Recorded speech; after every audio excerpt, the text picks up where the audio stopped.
My bad, y'all. Let me see. Let me put the link in the chat.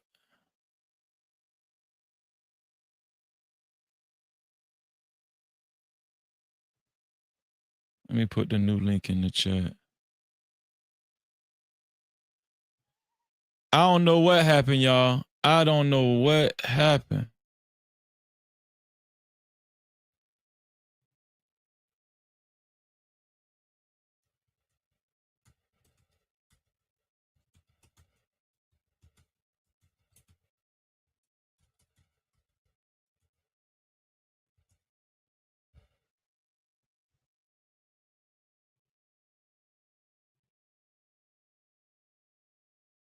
Oh man, hold on.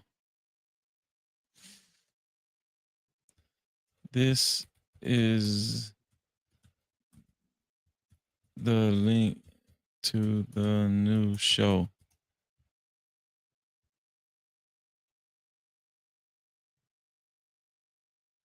Oh man, it won't even let me put the link in the chat.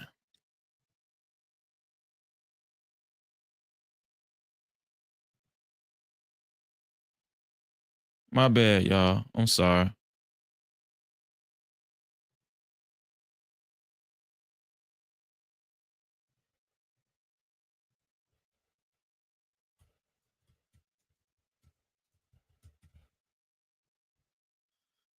I don't know what happened, y'all. StreamYard don't like me for some reason. I don't know.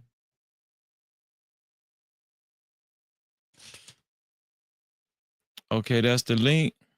I'm getting everything situated. Link is pinned to the top. Let me get rid of this stream here.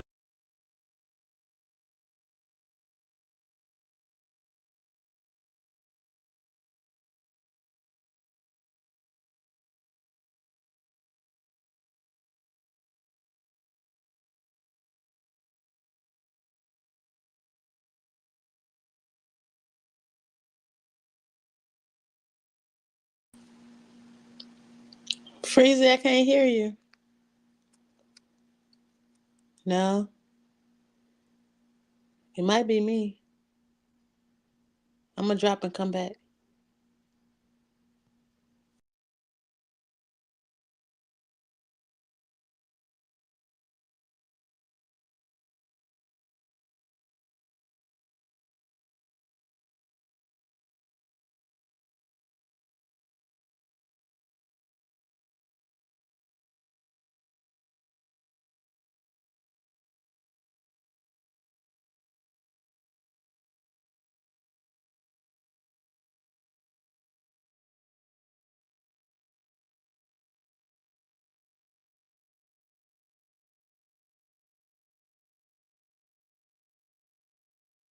Mic check, mic check.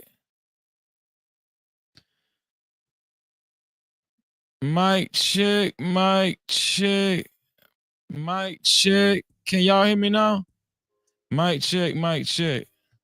I can hear you, Freezy. Can you hear me? Yep. Okay.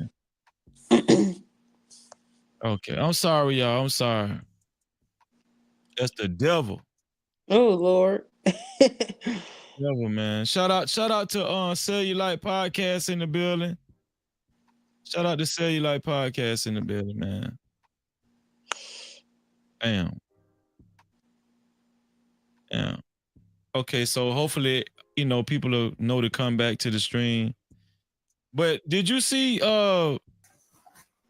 did y'all see the video? What video? Oh, where you told everybody to get out. Yeah, Gilly the Kid cussed everybody out in the crowd. And he told everybody to get out because he said it was some shooting. It was some shooting outside the event, and he said they broke the door trying to get into the place. So he cussed everybody out. I think before the event even happened. I don't know. I don't know if it was before the event even happened, or I don't know if it was before this event even happened or what. But he cussed everybody out and told them to get out. Do you think he overreacted when with the paying customers, like people actually had paid and stuff and came in there? You think he overreacted? Do you think he kind of got beside himself? They say when black people get money, they kind of get beside themselves. How do y'all think he handled it wrong? Let me start out with hot sauce. What do you think, hot sauce? Yes, he handled it wrong if they're paying customers, and he told everybody to get out. You call the authorities. You have security pat everybody down. Make sure that there's no weapon inside the gym or the boxing arena. He definitely handled that wrong. Okay. What do you think, Fanny? I mean, I don't really know. Honestly, I mean, I thought he was trying to protect everybody from the shooting, but when he come like y'all, He made everybody go outside where they were shooting at. What you think about that? Do you think the way he handled it, the way he was cussing everybody out, he was like, and y'all gonna disrespect me like this? Yeah, he did. Because everybody not on the same thing. They probably came there to genuinely support him, Yeah, I agree. Y'all give me 1 second while I is this for kids? I got to put all these restrictions and stuff, all this information up here on StreamYard. My bad, y'all. Let me see. Public live stream.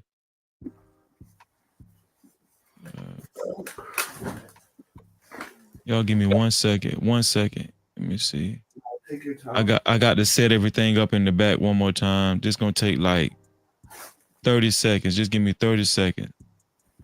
Now take your time. I'm actually doing some stuff too. It definitely needs to be. You say you're actually doing what? No, I'm at my warehouse. Yeah. So, yeah, I'm at my warehouse. Let me see, hot sauce. Can I just see something for once? This is a fucking warehouse. Let me see something for once. Why? Man, I ain't nobody special, man. I'm insignificant, not important at all. All right. Right? Damn, you sounded disappointed, Fanny. Okay. I'm like, okay, I can't argue anymore. I'm not these high value guys that come. It's a big game. I have no game. I'm not high value. I'm just a whole hum nigga. That's what I am. Okay, we back, y'all. We back in full effect. I filled out all the information on YouTube, StreamYard. We back, y'all. I don't know what happened. I'm sorry, I don't know what happened. Listen, you getting broken into StreamYard. Sometimes you just hit the button by mistake and don't even know what the fuck you did, because it don't take a lot to end the stream. You probably just clicked the button by mistake and didn't even realize it. Oh. I wonder how I clicked the button, because the button all the way up there to the top right. I'm trying to figure out. Ain't no telling. I done kicked my own self out the studio while the live be running. I done left the studio, leave people there. Oh yeah. All kind of shit. Yeah. Okay, but to the thing about Gilly though, I think Gilly but that speaks to the culture that some people are used to, right? You never know. It could be your friend. You know what I'm saying? The whole backdoor shit, right? Why else is he going off on people that paid? Because that nigga don't know who to trust. He was spazzing the fuck out. He don't know who to trust. Yeah. That's just my thought. Yeah, I think that y'all talking? See this? Yeah. Can you hear us? Okay, hold on. Y'all can hear me, right? Yes, freeze. Okay. I'm sorry for saying like that. No, I was just trying to make sure. Shout out to Julius, the trucker in the building. What's going on, Julius? So I'm gonna play another video. I'm sorry, I'm back. Y'all can hear me, right? Yeah, we hear you. We've been hearing you. Okay, all right, cool. Sorry. Yeah. Okay, I'm gonna play another video. Let me see. That was that Gilly shit that fucked me up. Let me see. Okay. Here's a video I thought was interesting. It's about never people. This guy is commenting on people that give the advice, don't never get married. We don't heard it before. Here we go. Don't ruin your life. Don't ruin your life by listening to all these guys on the internet talking about relationships and why you should never get married. You better not. Before you know it, you've been listening to all these guys, these panels, this podcast over here, and you end up being 40, 50, 60 years old, and you never had a wife, and you wondering where your life went. You're wondering how you missed the train of life. Well, because you were living according to somebody else's guidelines. You were living according to somebody else's beliefs, opinions, concepts. And a lot of times, they're based in delusion. A lot of delusional guys are out here with platforms, humongous platforms, leading people astray. Don't you know that one of the best ways to level up in life is to have a wife? It's not about refraining from getting married. It's about refraining from getting married to somebody that you cannot be married to. And that cannot be married to you. When you find a woman who can be in harmony with you, synchronized with you, man, y'all are a force to reckon with. It's you and your woman against the world. And your woman and you against the world. You see what I'm saying? Yeah, that's what we're talking about. Don't be afraid of marriage. No, be afraid of wasting your time being promiscuous, being insecure, and living a life through the lens of hurt. Don't ruin your life. Don't ruin your life by listening to all these guys on the internet talking about relationships and why you should never get married. You better not. Before you know it, you've been listening to all these guys, these panels, this podcast over here. So, what do y'all think about what this man is saying? We've heard it time and time again. A lot of guys. We have not heard this time and time again for you. I have.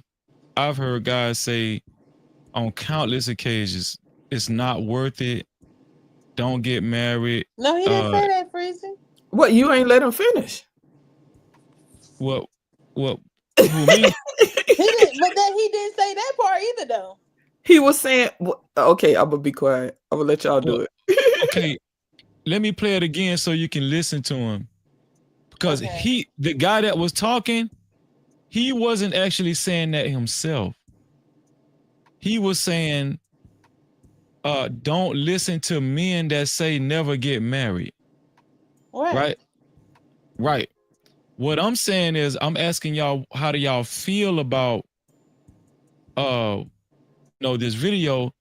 Because I have heard men, not this guy that was on the Instagram video, but I have heard several men on panels say it's not worth it to get married nowadays, especially through the state with paperwork. It's a zero-sum game. Most men that get married, they, it ends up bad.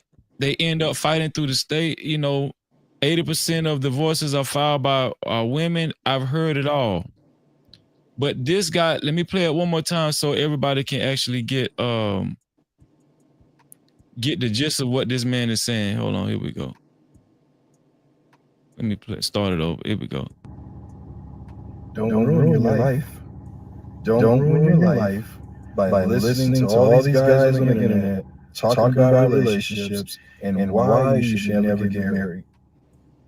You better not. Before you know it, you've been listening to all these guys, these panels, this podcast over here, and you end up being 40, 50, 60 years old, and you never had a wife, and you wondering where your life went.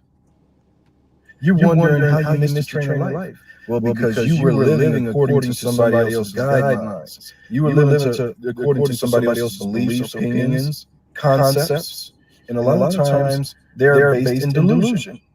A lot of delusional guys are out here with platforms, humongous platforms, leading people astray. Don't you know that one of the best ways to level up in life is to have a wife? It's not about refraining from getting married. It's about refraining from getting married to somebody that you cannot be married to, and that cannot be married to you. But when you find a woman who can be in harmony with you, synchronized with you, man, y'all are a force to reckon with. It's you and your woman against the world, and your woman and you against the world. You see what I'm saying? Yeah, that's what we're talking about. Don't be afraid of marriage. No, be afraid of wasting your time being promiscuous, being insecure, and living a life through the lens of hurt. Okay, now we should have the gist of what this guy was trying to communicate. Shout out to Noble I Am Hotep in the building. Feel free to hit the link, bro. Feel free to hit the link. So just to levy back off of what this guy is saying, I have heard that rhetoric a lot since I've been in this space on YouTube. I've heard several men say, do not get married. It's not worth it. Especially if you're getting married through the state, right? It says not worth it. And then for some reason, there's been this new trend going on with men in the manosphere space. They're talking about spiritual marriage. They have a spiritual marriage and all that kind of stuff. They believe more in the spiritual marriage. I think I heard, shout out to I Am Hotep in the building, man. So I believe that the guy, what's his name? No Fugazi. He's saying he's in a spiritual marriage. He doesn't plan on marrying his girlfriend, aka baby mother, the white girl. He said he's in a spiritual. So there's a lot of spiritual marriages going on nowadays. Like this spiritual marriage thing has become like a trend now. Like I've been hearing the spiritual marriage thing more so the past 4 months than I've ever heard before. I'm talking about it's spiritual marriages all over the place. So what do y'all feel about as far as marriage in 2024, 2025, and a lot, because I'm pretty sure I'm not the only one on this panel that have heard this rhetoric, right? I'm married, right? And I've actually personally been told that I made a mistake. You know what I'm saying? 9 times out of 10 is 9 times out of 10 is not going to work out in my favor. If you go by statistics, right? So let me get y'all take. Shout out to I Am Hotep just came through the door, man. I appreciate Peace you, to the bro. panel. How y'all doing this evening? Man, you're doing good, man. Good, man. I just saw you online. Wanted to pop on. Sounds like an interesting conversation. Yeah, most of these men talking about spiritual marriage, they're just leaving their family vulnerable for the worst because they're not setting up any protection. Because one, how's she gonna get health coverage, right? Unless you are unless you're wealthy and you can afford those thousands of dollars a month to provide health coverage for your spiritual wife and your kids. Like I said, I'm against marriage in the state, but you still have to set up financial protections in place of what the state would come in to protect your family. So if you're not going to do it, guess what? The state's your daddy. The state's going to do it. Mm-hmm. So if you're not going to step up and, provide the protections in the form of a trust is how you do that, to actually, in the event that you fall ill, die, whatever. So you have it set up. You would have it set up to where if you did pass away, your wife would basically inherit the same way she would through the state. Yeah, exactly. You provide protections. You also provide provisions in there in the event that there's unreconcilable differences and you guys want to split. You can set it up. However, you can set it up to where you renew this thing every 5-10 years, almost like a basketball contract. We're going to do this for 10-year run.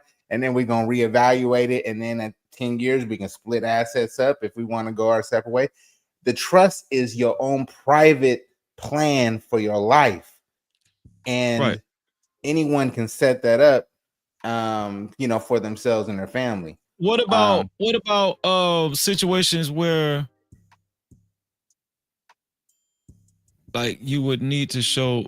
Is there a situation where you would need to show like a marriage license or something like that? The trust can actually stand in, because that's really? Because the marriage license is just that. You're basically merging two businesses together with the marriage license. So your business and her business are merging together. They're doing business together. They're filing taxes as one entity. And then when you divorce, there's a split between the two companies, and you guys are splitting assets. When they say marriage is a business, it literally is a business, right? Aside from the partnership and the friendship and the camaraderie and the you're actually building a life for somebody. So whether you get the state involved or not, you still have to be the leader in most cases and actually set up the plan for the family. The plan is the trust, and it can be constantly built upon and modified as you guys grow. That's why it's called a revocable trust and not an irrevocable. So it can constantly be changed and modified. So these are the things that have been kept from our people, that the wealthy have always known and have kept that knowledge, have spread it through secret societies, and are the main reason for the wealth gap between our people.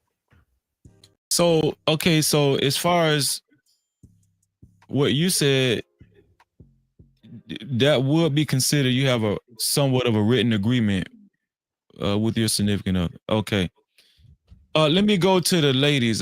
So ladies, would you be okay with that setup, that I Am Hotel?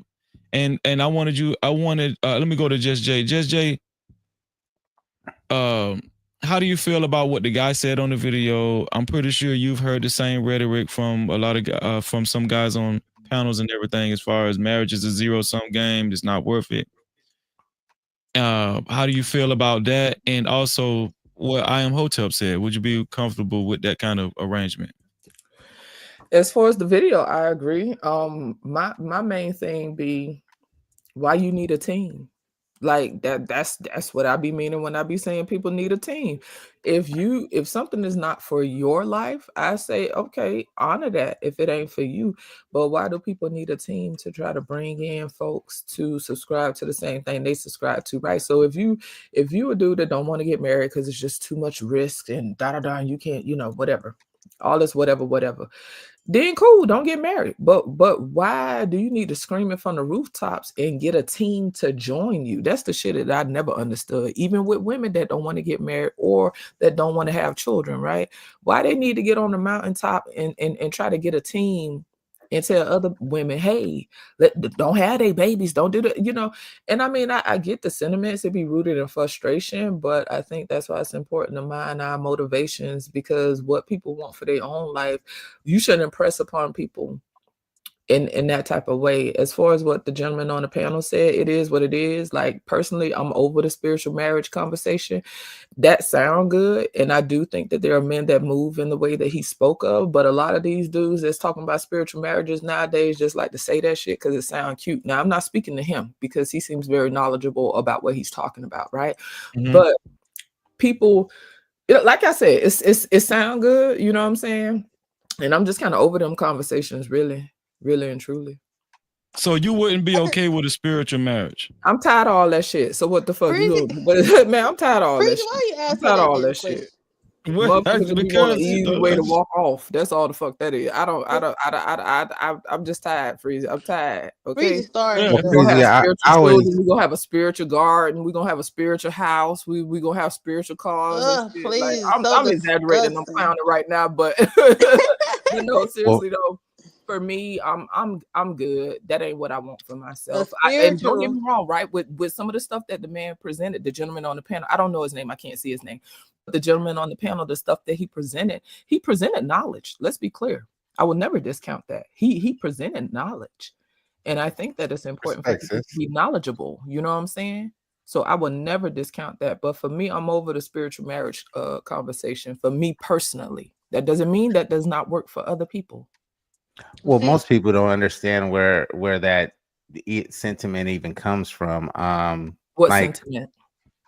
As far as, you know, not getting married outside of the state. Oh no, I understand it personally, but I can't speak for other people. I understand that. It's Yeah, just okay. Yeah. No, I'm just talking about most people in general, because you know, prior to 1935, there was no marriage license, and humans have been gotten married for, you know, for as long as I can remember. I mean, but biblical time.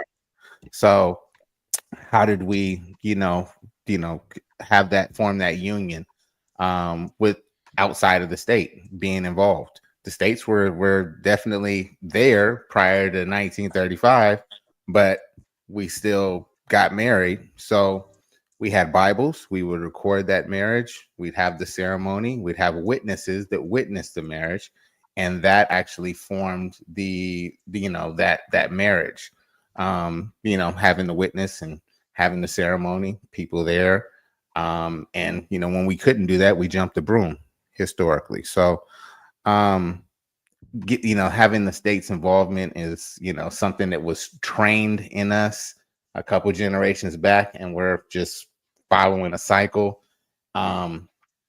There's better ways to protect finances so that we can actually pass on wealth to our children and grandchildren and so forth. That's what I want to get us to that point. Makes sense. But Fanny, before you jump off, right? Because I'm about to you ain't turn a jump off, but before you jump off, I'm sorry.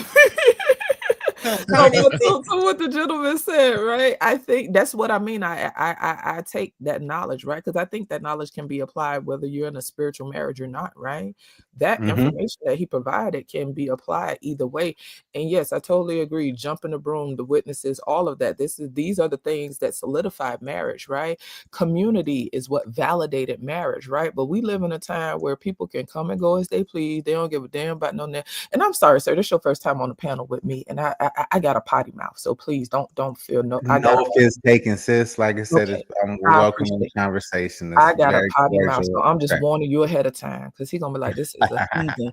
But you know what I'm saying? There's validity in all of that. But now we live in a time where, as far as community, people don't give a fuck about no broom. They don't care nothing about integrity. They don't care nothing about validation and the societal realms of even our communities and sub communities. You know what I'm saying? Like, say for instance, this is my thought. Like, okay, we have a spiritual marriage, right? And our community witnesses this, right?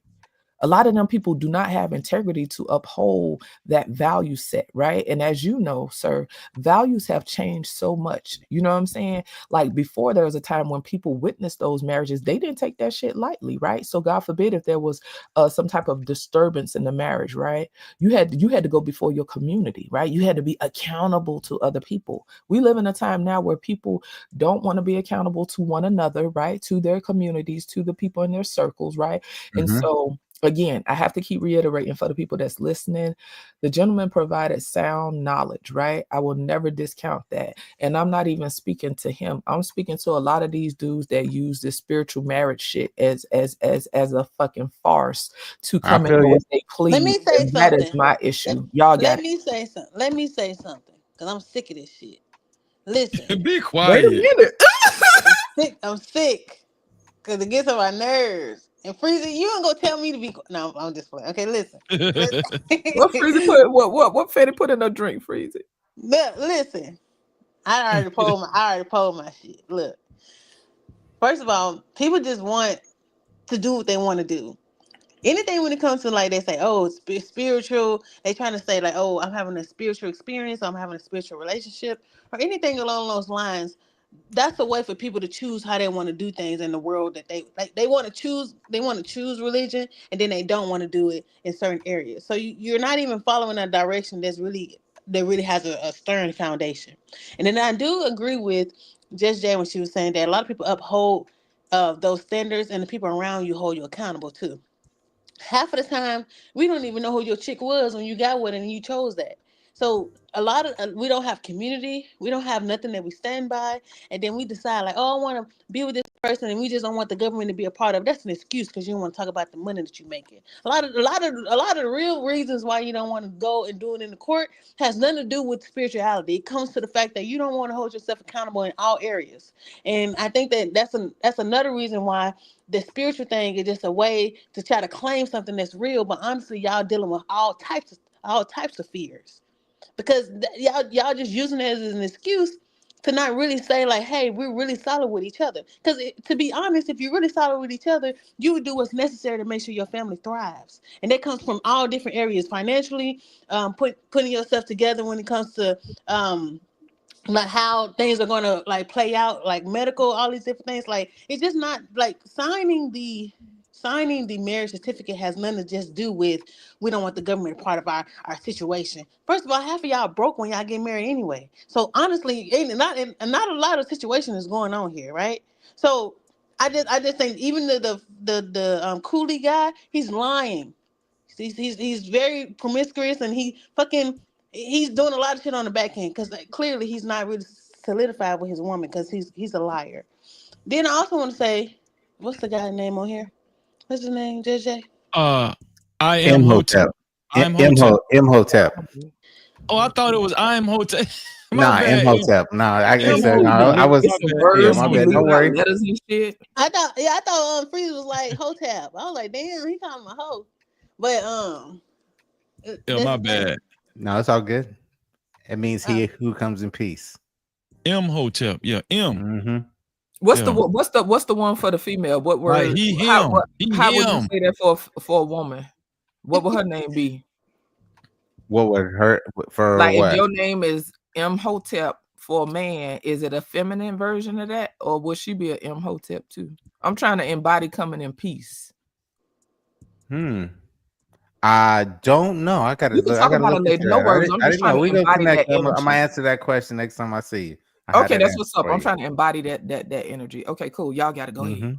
And I don't necessarily have to say nothing to him anymore because my mind changed. But I do want to say that even with the thing when it comes to the kids and like not trying to have the government a part of it, things like that.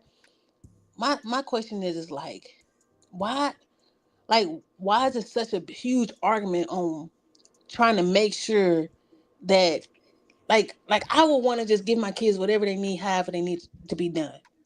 Like, why is it always a huge argument? He's trying to take all my money, like. But the thing is, it's like, what's the extent that's needed to be done? Because like the government kind of push out the different things that the child needs, or how much it really costs to be able to raise the child, or whatever needs to be done. Why is it a huge thing? Like, oh, I need to make sure they don't take all of mine. But if you was with that woman, you'll be putting out the same type of money. Why is it such a big difference? And then it's a whole thing too. But I don't really know. I don't own anything. I never will.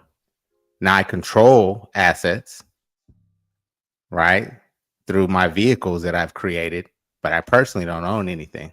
What your house? Like if you get a house or something like that? Are you sovereign? All owned by trust. Are you sovereign, sir? Yeah, I am. Okay, all right. What is that? What is not that? A sovereign citizen? That is an oxymoron. You can't be both. I just say you sovereign. Yeah, I know. That's why. Okay, that's what's up. Correct. I'm picking up what you're putting down. Okay. Mm-hmm. So the goal is not to have the goal isn't to have as many things as you can have in your name, because those can be basically taken by the state. Property can't own property, and we didn't create these names that we've been using. The government created them, and we were issued a certificate. Our parents came up with the two words, the two names, but the application had the last name first and the first name, right? That's how our parents created us. So when the state provided the birth certificate, first name last, as it was intended, they created something other than what our parents actually penned. And then 10 days later, the register of the state created and finalized that after nobody questioned it or had opposition to it.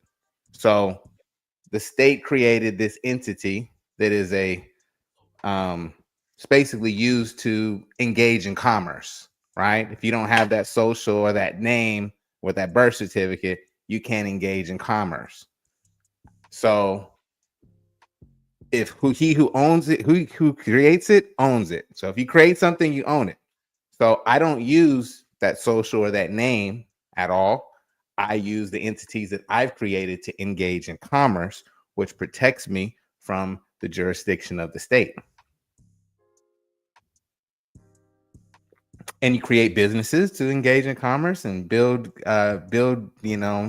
generate money, build businesses, pay people, just like anybody else would. It's just a certain degrees of separation. That's why somebody like the billionaire who just got elected to 47 president only paid $700 in taxes, because he understands that the goal is to pay as little taxes as possible. Okay, so I'm coming to you, hot sauce, in 1 second. Fanny, would you be okay with that type of arrangement, or you want to get married the old-fashioned way through the state? So, Freezer, that's not a good question. The state is not old-fashioned. State ain't gonna teach you like me, baby. Well, recently, traditionally, a lot of people consider getting married through the justice of the peace as a traditional way in the Western world. That's what I was trying to say. Oh, yep. Yes, I would like to get married, with the state, like, with the government, stuff like that, with the state government, whatever. But like the spiritual thing, half of them probably ain't even read the Bible. But look, Noble Imhotep saying, "Hey, let me teach you my ways." That's what he's saying. He said he'll teach you better than the state, Fanny. You see what I put in the back chat? Not the etymology. Not the etymology. Wait a minute. Okay. Actually, stop gassing him up, Just Jay. Stop. Actually, to be fair, I just read a little bit. That's all. To be fair, Imhotep, the dynamic that he's describing is nothing like a lot of these guys. A lot of these guys, they're just saying spiritual marriage. Yeah, they're just saying, they're getting the woman to believe that they're spiritually married without actually having to go through paperwork and all that kind of stuff. These guys that I'm talking about, they don't want to do any type of written agreement. They don't want to do any type of anything, right? Mm-hmm. But I guess what I was asking, I think Fanny answered it already. Let me ask Just Jay, as far as Imhotep's way, would you consider doing it that way, Just Jay? I would consider like the knowledge that he presented that would complement what I want, but at this phase of my life, that I want a marriage through the state as well, and I would also take the knowledge that he presented and I would want that to be applicable, to my marriage as well. Because like I said, there's value in what he said. I will never discount that. There's much value in that. There's plenty of families or couples that are married that after they've already got married through the state. Does not mean that you can't do the same thing I just was talking about. So you're married through the state, exactly. Right? That's what I'm looking at it as. All you do is not do anything under those two names, and then you collectively as a team create businesses and entities to actually run your commerce through. Again, no assets in your names. Can't sue you for anything because you don't own anything. Let me go to hot sauce. And listen, we did lose power. The stream ended. I'm just guessing. Maybe I did hit end stream by mistake. I'm sorry. Listen to the No Cap Core. If y'all could just where you at, Freezy? Huh? What'd you say? You said the power went out. Where you at? Nah, I was just joking. That's my terminology for the stream ended. I don't know how it ended, but I'm the only logical explanation is I hit end stream by mistake, but I don't remember hitting it though. But But yeah, if y'all can share the stream out, let everybody know we back live. Everybody that's in the chat, share the stream live, share the stream, let everybody know we're back live again. All right. Hot sauce, aka pork meat. What do you think about what the video that we seen, hot sauce, as far as the guy saying, don't listen to these people, don't listen to these men saying never get married. You're gonna be 40 years old, thinking about, you know, what happened with your life, and you know, you don't have anybody. And he's saying that, you know, don't allow these men that speaks negatively of marriage to make you miss out on the blessings that marriage offer. Now, me and you have talked about marriage, and you have your you have your opinions about it. I wanted you to speak on what the man said in the video, and I wanted to know if you're kind of in agreement also with what Imhotep said, the way he trust got married. No, that's the way I plan on getting married the second time. I've already been the way you plan on getting married the second time. Yeah, I was married through the state, and I was divorced through the state, and I won't. Okay, do it my again. bad. Go ahead, pork meat. I'll say the first part. So you can do trust. It depends on. It really depends on your financial situation. Because if you're collecting a salary, it's hard to do what he is saying. If you are a business owner, then it's much easier to do what he is saying, because you have trust, and then you also have to have shell companies. If those names, if those things are not in your name, do you have shell companies? I don't like shell company. I don't like the word shell company. I like holdings company. No, that's what it is. But if you're not having it in your name, that's what it is, right? Mm-hmm. So absolutely. So, but if you're taking a 9 to 5, then it's hard. It's hard to do that, to almost impossible. So it just depends on that, right? So because you have like you said, irrevocable trust, and you have a trust, or you have trust with board of directors, which I have. Is in case something happens, I have a trust with a board of directors, which are family members that, you know, can decide things as time goes on after unfortunate passing. So I do agree with that if you can do that, but the average person can't really do that if you're taking a paycheck, if you're on a W-2. But get with a tax person, tax attorney, and figure out what you can do if you want to hide your assets from your wife or your potential wife. And you should do that. You should definitely hide your assets. I agree with that. So now, as far as marriage, we had this conversation before. I'm going to disagree with the gentleman. I don't think that you need to get married to enjoy the benefits of marriage in America today. Right? You can have the same benefits of marriage today. Also, I mean, and then also when it comes to the rights you have, especially like paternity rights, men are always a second-class citizen. So until rights are equal, I will never agree to getting married in America until paternity rights are equal. So are the you only caveat that I throw on that? Hold on, Imhotep. I want the ladies to kind of respond to what he said. Shout out to El Cheapo. What's going on, El Cheapo? Appreciate you, El Cheapo. Go ahead, Just Jay.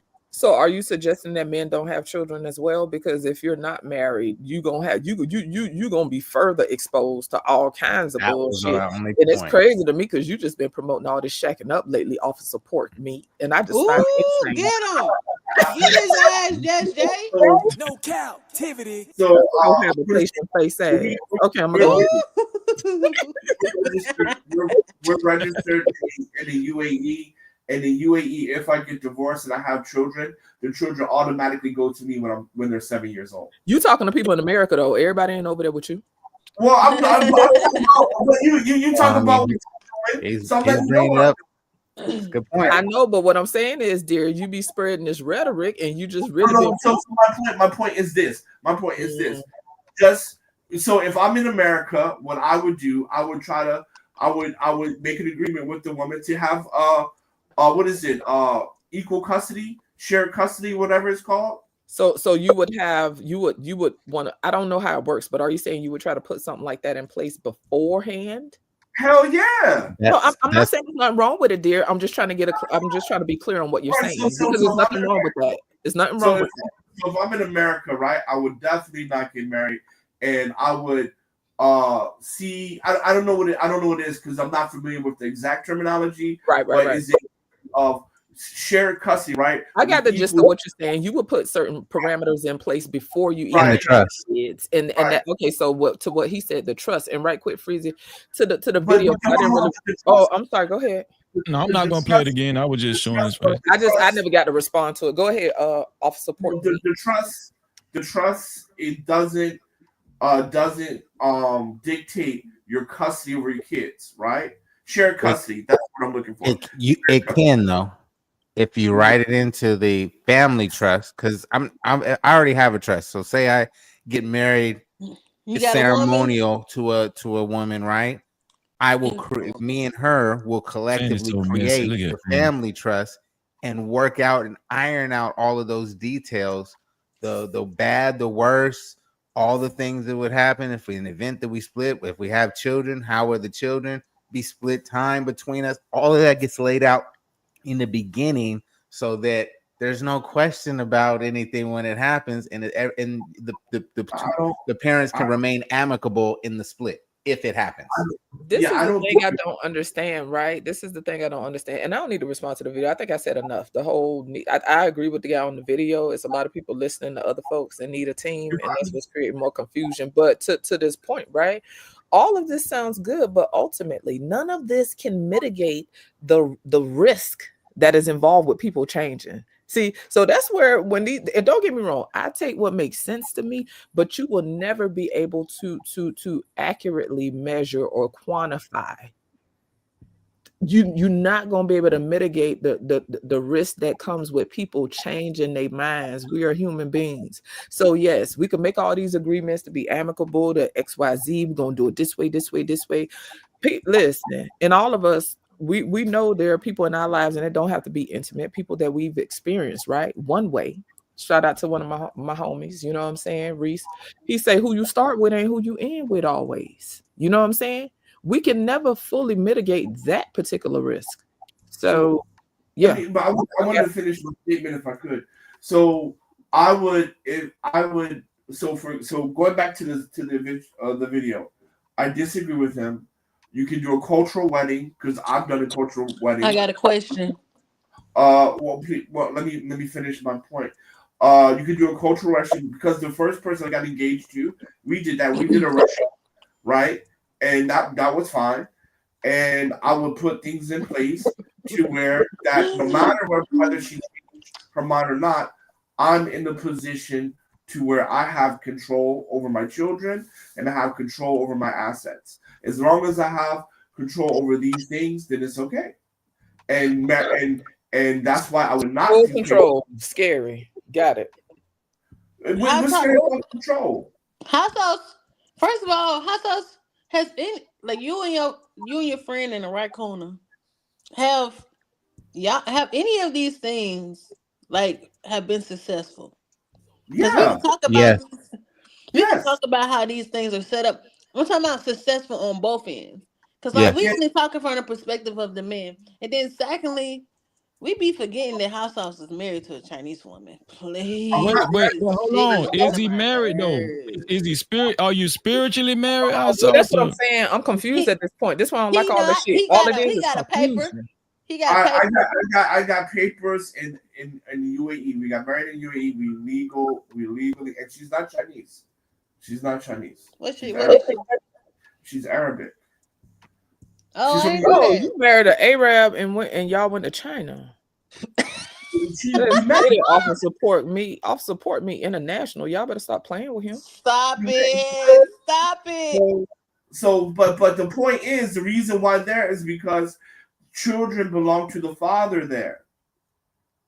belong. See, that's what I'm saying. It don't even be the spirit of cooperation, because to me, a man or a woman, all this control shit, trying to take the kids and shit, that shit is weird to me. Any decent people, man or woman, will be trying to work together for the best interest of their children. Absolutely. I be seeing dudes in chats and on these panels running their mouth by get full custody, get full custody. That shit is weird to me. So to me, that's Why the mindset. is it going to full custody of your children? They're your children. Why do you need full custody? They have a mother. You both were required to bring forth life. That shit is weird with that shit. I'm sorry. You got it, baby. Go ahead. You got it. I was the petitioner in my hold on. Stop the cap. Just say, you're telling me mothers ain't trying to get full custody? Listen, do you not hear what I said? I say any person, man or woman, who is stuck on full custody, that they are not thinking about the best interest of their children, unless there is a safety issue, okay? Unless there's some extreme circumstances that are surrounding full custody. Regular everyday people who just mad because they picked the wrong bitch or the wrong nigga, that shit is goofy as fuck to me. I don't give a fuck if you're a man or a woman. I don't need a team. That is weird. Parents, women and men trying to work together instead of, to me, that's a power struggle. To me, that's about the parents jousting. That ain't about the fucking kids. I don't care if it's totally a man agree. Yeah, that is weird to me. Well, the best situation is don't get divorced, right? That's the best situation, but that's not reality. Ultimately, parents should be able to work together in a civil, cordial way, but we know that's usually not the reality. The reality is most people are doing what's in the best interest of the kids. Regardless of how many people get on these panels to be talking that big shit about the best interest of the kids, when you're working for the best interest of the kids, you put your motherfucking feelings aside and you do what's best for them. And that means it ain't full custody. No, because I'm man. God forbid it doesn't work out and we have children. I am willing to be in a relationship with her 18 till my kids are 18 and miserable. You're gonna have to be with her longer than 18, but I hear you. But you know what I mean? I don't have an issue with that, right? I don't have an issue of standing together for the benefit of the kids. I get that. I'm talking about this custody shit. No, because it goes there, right? Okay. It goes there. Right, but hot sauce. You don't have a prenup. You don't have a prenup, do you? Yeah, I do. Oh, okay. She ain't getting them chicken coops freezy. You got him fucked up. Bro, her father asked me to sign one. And I don't knock that stuff either. I'm talking about the full custody shit. That shit gets on my nerves because I be seeing people go for that shit straight shot. Like, ain't no trying to. That shit is just, I don't know. It's weird to me, y'all. I'm not saying that it's not a reality for some people. And again, I'm not talking about certain circumstances where people's safety, man or woman, or the children are in danger. I'm not talking about that shit. I'm talking about everyday people who dysfunctional and refuse to work through their shit for the best interest of the children. My bad, Smitty. Shout out to Lucky Marie. Man, shout out to Lucky Marie. It's always good to see you, sis. Thank you. Cap-tivity. Make sure y'all subscribe to Lucky Marie's channel. Lucky, if you got time, hit the link. So you're married through the jurisdiction that you live in, right, Hot Sauce? You can. Well, we didn't register in the U.S. and I ain't planning to. But you can get married really in any country that you have residency at, right? Do it. As long as you have residency. So we have. Okay, we got one guy up here say don't do it. We got one guy say. No, I'm just saying we have residency here and we have residency there. Right, and we not signing shit in America, Jack. We ain't signing shit in America. So, Smitty, why you said don't do it, don't get married? So you wanted to don't get married, guys. Man, holla at Go ahead, say what you got to say, Smitty. Go and say what you got to say with your little sock. Look at Hot Sauce. I feel like the laws need to get updated. Yep, facts.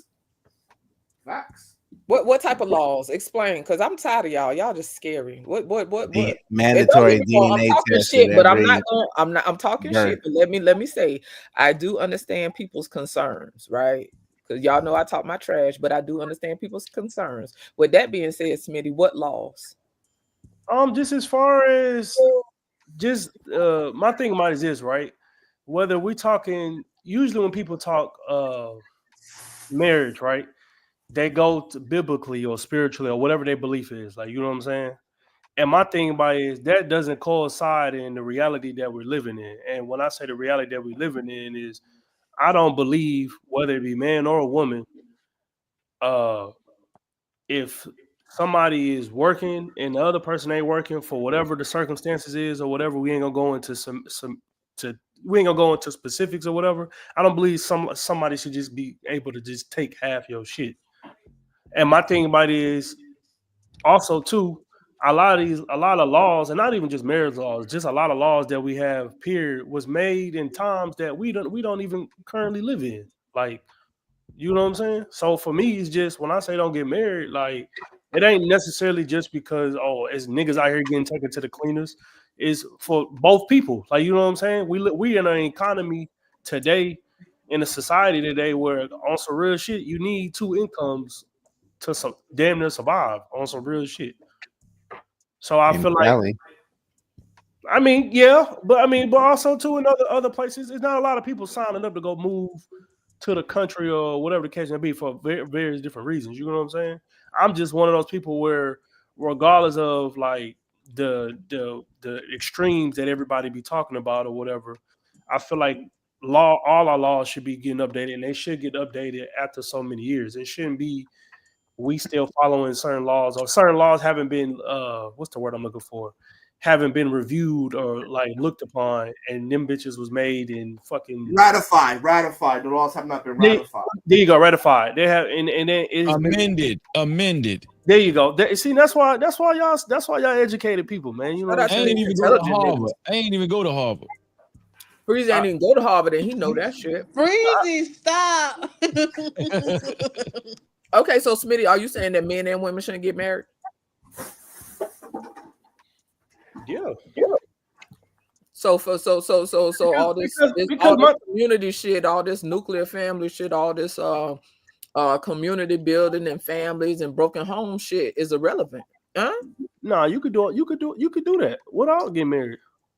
Oh, so all this community talk and how the community fucked up, all that shit is irrelevant. And how all these broken homes, all us single black mothers is creating all these broken homes, all that shit is irrelevant. My thing might is this though, right? A piece of paper. In prime example, I wasn't on the panel, but I heard when you just said basically like how people egos and pettiness beginning to shit, and basically people going for full custody and all that, right? Right. My thing about it is a piece of paper don't have nothing to do with exactly what you're talking about. You get what I'm saying? That's to a degree, it represents validation on some level, but I also agree to your point, right? That a piece of paper don't hold nobody. Let's be clear.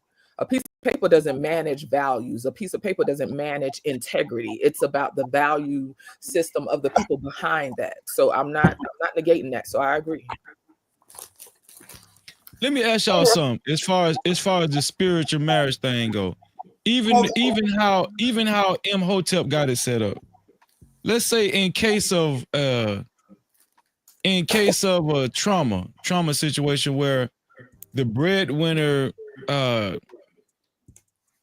gets hurt to the point where they can't function, they get disabled permanently, and now under normal circumstances through the state, you know,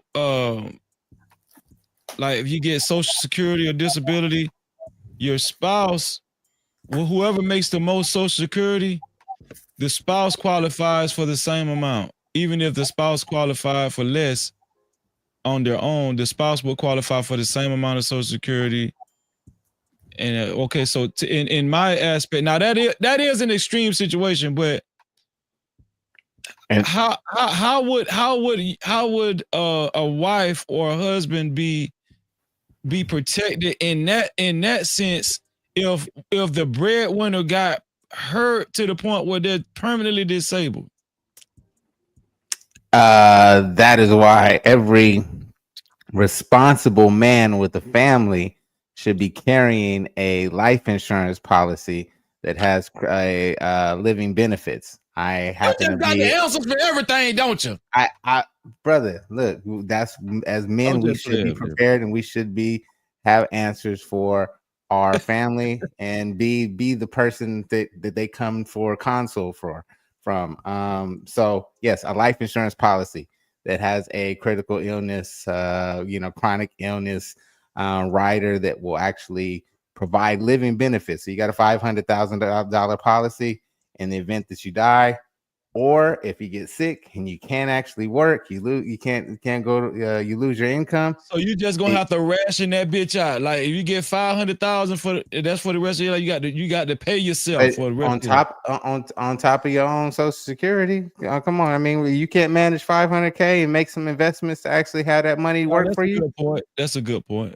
I mean, if you're smart with your money, I mean, it's not, you don't go out and buy a brand new, Bugatti, spend all the money and, you handicap. No, don't do that. No, don't buy Escalade even. Live much. You got a mortgage, pay the mortgage off. What's the significant difference between getting married through the state and the way you did it? Because the state sets in place the same the way you get married through the state with the paperwork and everything, right? Don't the state set aside the same what is it called? Securities for both parties and stuff too, though? For like death, if you for injury, I mean, you're gonna get crumbs. That's not gonna pay, for the mortgage payment. If I'm sole provider, I got a $250,000 mortgage, and I got 2 kids and a wife, and I lose a limb or something while I'm on the oil rig and I can't work anymore, right? What we doing? Disabilities ain't gonna pay for the mortgage like that. She gonna have to go to work. I mean, it's gonna put stress on the family. A smart man who is prepared and is thinking for the future and prepared for the worst for his family is putting on a life insurance policy for himself and even for the kids. A poor man can't. Listen, a poor man can't. That shit won't work with a poor man, will it? I mean, but life insurance policies aren't that expensive, my friend. I mean, I'm talking about what if the dude can't even afford life insurance? Well, if he can't afford life insurance, he probably can't afford life. It ain't that expensive, man. You get hundreds of thousands of dollars for less than $100 a month. $100 a month, yeah. Can I ask a question? Go ahead, sis. So I'm trying to get him, sis. I'm trying to get him. He got time. Listen. I don't know everything. I just know a little you understand? But so with all these papers, right? Life insurance, all these papers that are drawn up with lawyers and all these trusts and all these whatever these words, all of these things still have to be acknowledged by our government, right? The trusts are, and so are the life insurance policies. So is it kind of like a we in the world but not other world? There's Smitty, you already know. No, I got a question for you, just okay, go ahead. So do you not agree that I ain't gonna say all the laws, but some of the laws need to be updated? Or just laws? Yeah, we got plenty of laws that still exist. That's crazy as hell. We still got laws that exist from slavery. If you look hard enough, it's still laws that exist from slavery. We on the same page. That's all the whatever. Don't be putting your hands up like I ain't come here for no problems today, nigga. You want problems with it? I'm just saying. I mean, we looking for problems today. We on the same page. I mean, we think alike in a lot of different ways, but yeah. So my thing is like, again, all of this stuff that we're presenting is great knowledge, and I think that anyone can benefit, whatever people choose for their life, right? And see, Freeze ain't gonna read my comment because I put it in a super chat, so I got to get used to this No, you good because I at you in the regular chat. So with StreamYard freezing, so what I used to do, and I don't know how you do it with Ecamm, but I used to have one window open with the StreamYard and then one window open on my YouTube so I could actively see my chat instead of looking at the back chat, because then comments highlight. It's just different, but you just figure out what works for you. I see it. Okay. Hey, Freezy, tell me some more that the life insurance policy, the beneficiary, the owner is my trust. Right. So listen, Lisa, listen, that's why I asked him, was he sovereign? That's why he started laughing when I asked him, was he sovereign? Because I already know how that go. Listen, baby, you gonna be on the merry-go-round with that one. Just listen, just leave it alone. But to my point, right? And so in my comment, I say I get it. But personally, I'm tired of scary ass. And this is to nobody on the panel. This is just general. I get it, but personally, I'm tired of whatever. I'm tired of scary ass men. It's valid, but I do not want it for my life. I want a level of vulnerability that cannot be accessed in that vein. So for me, and this is just based on my perception, I'm not saying that it's not possible, right? But for the level of intimacy that I want, and again, I respect that everybody look at marriage differently, right? Some people solely look at it as business, right? But there's a level of vulnerability, right? And a level of connection that I want, that I think and I believe can't be. I keep telling you about this shit here. You aren't the majority. I'm the majority? I said you aren't the majority. Oh, okay. In the way that you think. So I get why you're saying what you're saying, but these motherfuckers out here getting taken to the woodshed. Right. And that's why I keep acknowledging that it's valid. I'm talking about left and right. Like right. Motherfuckers keep getting hit with the same play over and over. It all comes down to that license. If they get hit over and over, all these educated niggas should know better. Did you guys know? Hit me in the leg with that Billy Club. Did you guys know that a portion of the child support funds go to the retirement account? Yeah, I know that. I'm gonna go on mute because I saw season of Quincy. I don't think he can hear us. Yes, dear. Right, you can't, man. Get control, bro. Get control of your kids. Get control of your finances. Point blank, period. Oh, okay. There it is. Y'all heard it. Y'all heard it first here. Were you guys aware that the portion of the child support funds goes to a retirement fund for the magistrates that oversee the family law courts? Yeah. Yes. Yeah, we know that whole thing is a sham and a farce, and unfortunately, a lot of people get caught in that crossfire for sure. I mean, that's how government money grab between citations and child support. That's how the government funds payroll, courts, and all. I mean, yeah. I mean, we know that, right? We know that, and that's why you have to liberate yourself from that. But you can't liberate yourself from that if the person. Okay, go ahead. Yeah. And that's why laws are super unequal, and this is why you should not get married until there's equal fucking rights. Stop trying to have a team. If you don't want to get married, then do that. Stop telling other people not to get married. No. It's not telling people anything. But there's a big problem. There's a big problem with not having equal rights. See, but people don't want to listen. So, like I was saying, yes, that what y'all you don't want to listen because you cut me off. Okay, but let me know when you're done. I'll go on mute. I'm gonna go ahead and sip this blueberry lavender matcha. You go ahead. Enjoy it, but at the end of the day, man, look, this is not crying. This is not being a weak man. But goddamn it, it's about having fair rights. And until America offers fair rights, I'm not saying don't date. I'm not saying don't get in relationships, but I'm just saying protect yourself. And the best way to protect yourself now is to keep the state out of your business. Yeah, keep the state out of your business. Right, but you guys do agree that it is risky for a woman to believe a man telling her that they're spiritually married with no paperwork. No, but there's other paperwork that can protect her, right? There's other stuff she can sign. I think the only other way is how Imhotep said it. That's what he's referring to. That's what he's referring to.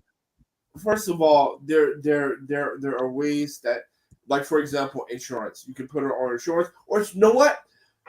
You can pay for her fucking insurance. Freezy, right? Let her have her insurance. Freezy. I got a question.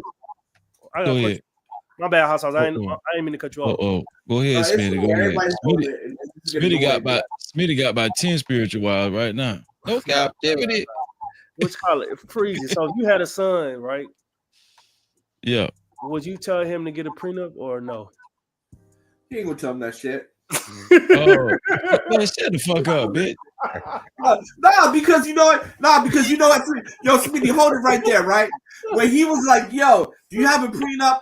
And then everybody was like, yeah, y'all got me fucked up. And the whole chat was like, that cheap, misey nigga. Then when I said, my father asked about it first, then shit was cool. You see? Well, that's inaccurate because everybody didn't say that. But let me know. Okay, you said talking. I'm sorry. Let me go back on you. Man, you gonna let me answer the damn question? God damn. Go ahead, man. You got it. It depends on the situation, how much he worth. You know what I'm saying? Like, but if he just an average working dude, and let's just say he met his girl at college and they got married young. Nah, I'm not finna tell that man to get no prenup. You know what I'm saying? That's different. I feel like that's different. I feel like that's different. But let's say if he's Travis Hunter, I'm gonna put his ass in the headlock and get a prenup. I'm gonna make his ass out together. And he ain't getting married in Tennessee. I'm asking if I can speak because I'm constantly told I'm yeah. Go ahead. So anyway, Freezy, if people are trying to secure their finances or have some type of financial way of moving, right? To me, it makes sense, right? To have a prenup. I don't care how much money you make. If you have a certain belief set, see, that's the thing, right? This is what I mean by it promotes more confusion, because now broke niggas, quote unquote broke niggas, or dudes that ain't got as much money as being told that they ain't worth a prenup. To me, if anyone is concerned about securing certain stuff in the case of separation or whatever, I think anybody should get a prenup. If it's about value set, right? And so what I was speaking to earlier, all of that sound good with the state doing this and the state doing that and the state raking you over the coals. And I understand like some of the stuff that Imhotep said that like it was accurate as far as the magistrates and stuff getting percentages. We know the system is jacked up, right? But if that is the case, that still cannot account for the person that we choose to have children with, because the person we choose to have children with is gonna be the motherfuckers taking us to court. But just Jay, you don't. My thing about it is this, right? I mean, if we all adults, anything we do is a risk, like in life. Right? Exactly, it is. But my thing about it is, you never know. The thing about you just never know. Like is what I've been saying. There are certain risks that cannot be mitigated, regardless. I don't care if you're in a spiritual marriage, if you're in a contractual marriage, through the state. There are certain things that cannot be mitigated. Sis, let me ask you a question. If let's just say you're a multimillionaire, you yourself, right. Let's say you worth like 30 million, and you've been talking to this dude. He been your boyfriend for like, let's just say 5 years, but he a plumber. You love this guy, but he's been known to cheat on you. But he proposed to you. And they're wrong with plumbers. You trust him. You've grown attached to him. And let's just say you was the type of person where I don't want to start over. And you did say, yeah, I'll marry you. Would you marry him without and let's say this guy, basically he only makes like, let's just say $40,000 a year. Would you marry him straight up through the state, or would you get a prenup with him?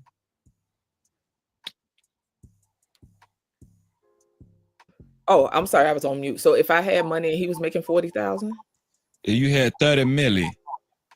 Yeah, and I would expect him to do the same if it was the other way around. I don't have a problem with nobody getting a prenup.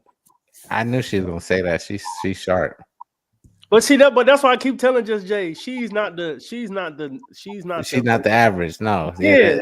Every time, please take this as a compliment when we say this. I do. I appreciate it. Okay, good.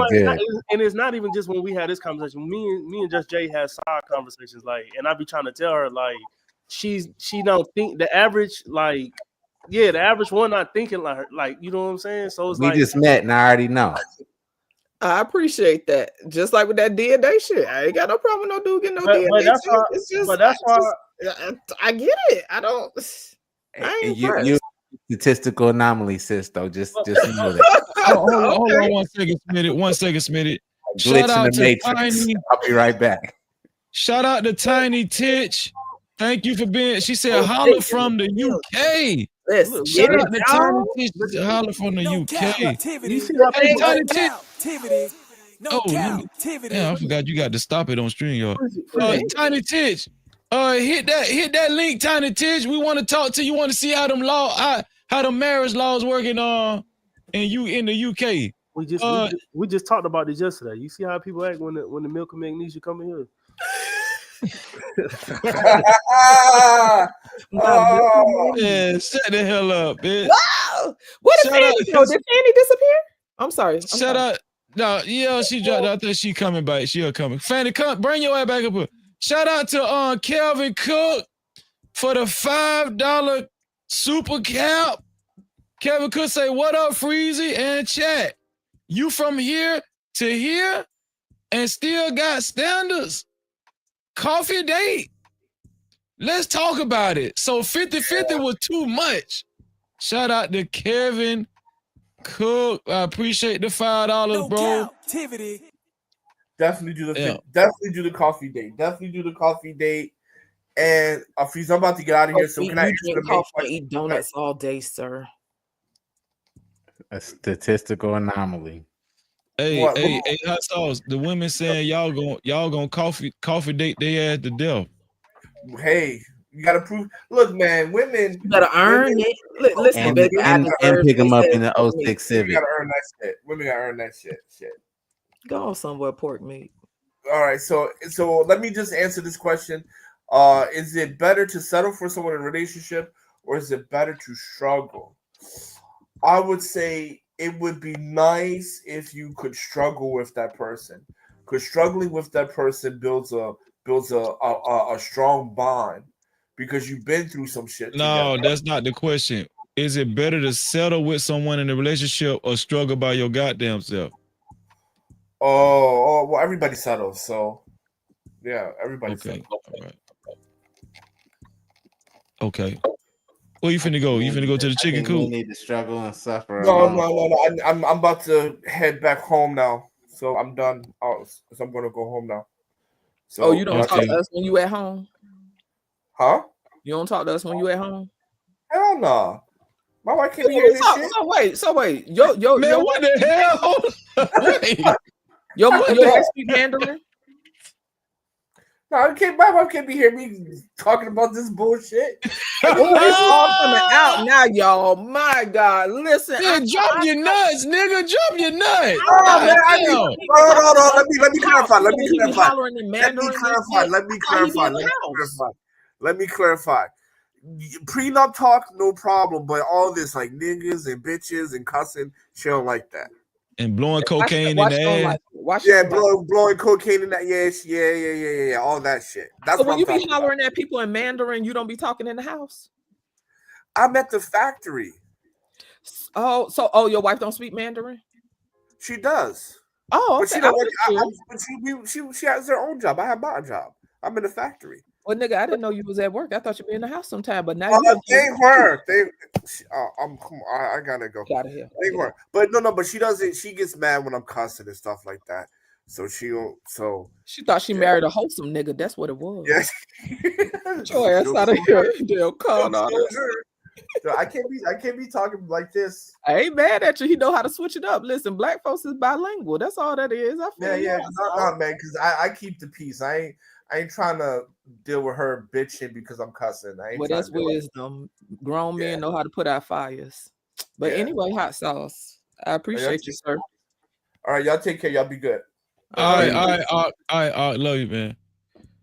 So, I got another video. I'm sure. Oh, Fanny back. My bad. How long you was down there, Fanny? 15 minutes. God damn, my bad, Fanny. Man, I got to get used to this StreamYard shit, man. Why you ain't right in the chat? I thought you just didn't want to bring me up. Man, you a damn lie. You know I want to bring you up. I thought we was chilling until time. Shout out to fasting with voice in the building. Let me go ahead and read. She said she got pneumonia, so she wanted me to read. Tiny. Wait, I thought Tiny Tish was light skin. Oh, she white. Okay. Tiny Tish say can't talk. I'm recovering from pneumonia, but I will say I've been on my 12 years away from divorce. I'm still married. Wait, from DV. Oh, domestic violence. 12 years away from domestic violence. I'm still married, but I won't do a divorce. Of my address was given to my previous abuser. Oh man. Oh, okay. Well, it's good you got out of that situation, Tiny. Absolutely. Good you got out. Years, yeah. That's good. Yeah, that's real good. So I got another Use video. somebody else's address and get that paperwork filed and sever that tie from that man. I'm glad you picked out what she was saying because she's talking about getting the paper served, right? Yeah, she was worried about her address sure. getting discovered. So you can do all that through a PO box, friend's address, send some mail that way, establish residency there, even though you have residency somewhere else, and get the paperwork done and get it over with. Hire an attorney, get it done. See, you all right, Imhotep. See, that's what I was thinking, but I ain't want to ask. I read that comment. I read it wrong. I read that comment wrong. You didn't read it wrong, but there was some nuance to it. Yeah, it was a nuance to it. Yeah, she was because her main concern was that he was an abuser, and if you're filing divorce, he gonna find out where her address is, and she's in fear of her life. So I don't play with yeah, okay, yeah, man. Good y'all caught that, man. Good y'all caught that. Yeah, okay, all right. He all right. Hey, most definitely. He who comes in peace. Okay, so let me see. Let me get rid of it. Okay, so where we at now? Okay, so the next video is not video, but I want to show y'all this publication, right? What do y'all think about this? I want to talk about this. It says one of NYPD's highest ranked officers resigns after he was accused of sexual misconduct. Reportedly asked female officer to kiss his dick in exchange for overtime. So he had to resign. Let me ask y'all something. I just read it. It said penis, but you said okay, never mind. Because I was looking down. I said it says New York. So New York, that penis gets substituted for what do New Yorkers say? Okay. Yeah, that's what I penis, thought. To me, penis sound worse. It just sound worse. My freezer said it sound nasty. What? But since it was to a female officer, that's a little strange. I mean, maybe she asked for overtime. He was like, man, it was overtime, but it's still wrong. Women in the workforce, you have got to be concerned about how, even because there's even the chance that, there's, could be lies too. It's an allegation, innocent until proven guilty. Not saying that he not discrediting her claim, but I mean, is it on audio tape? Did they have a relationship before that? I don't automatically just believe everybody when anybody tells me anything. I want to see the evidence, but I'm not ruling it out. Let me just see the evidence. So if this is true, because I don't usually hear women in high positions getting caught up like this, asking guys, okay, if you want overtime, kiss my coochie. I don't really hear that a lot, but when it comes to men, even though this man worked, he worked hard to get where he at. He's the highest ranked officer. He worked hard. Yeah.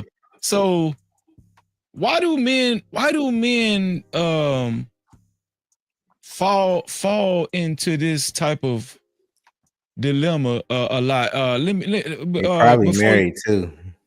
Well, here's the thing. I want to know, what is it about sex to where it will have you with men to where it'll have you jeopardize your entire career that you worked hard for?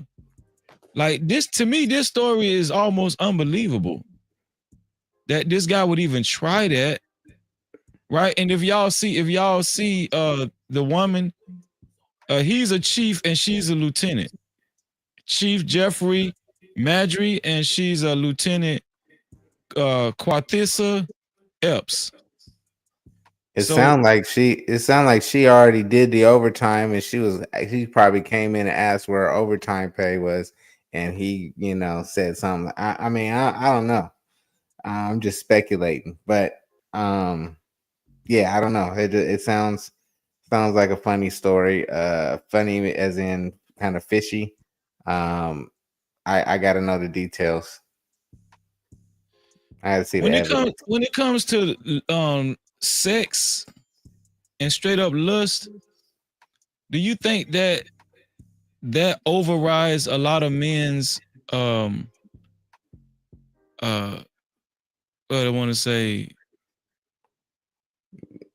Yeah, their carnal desires.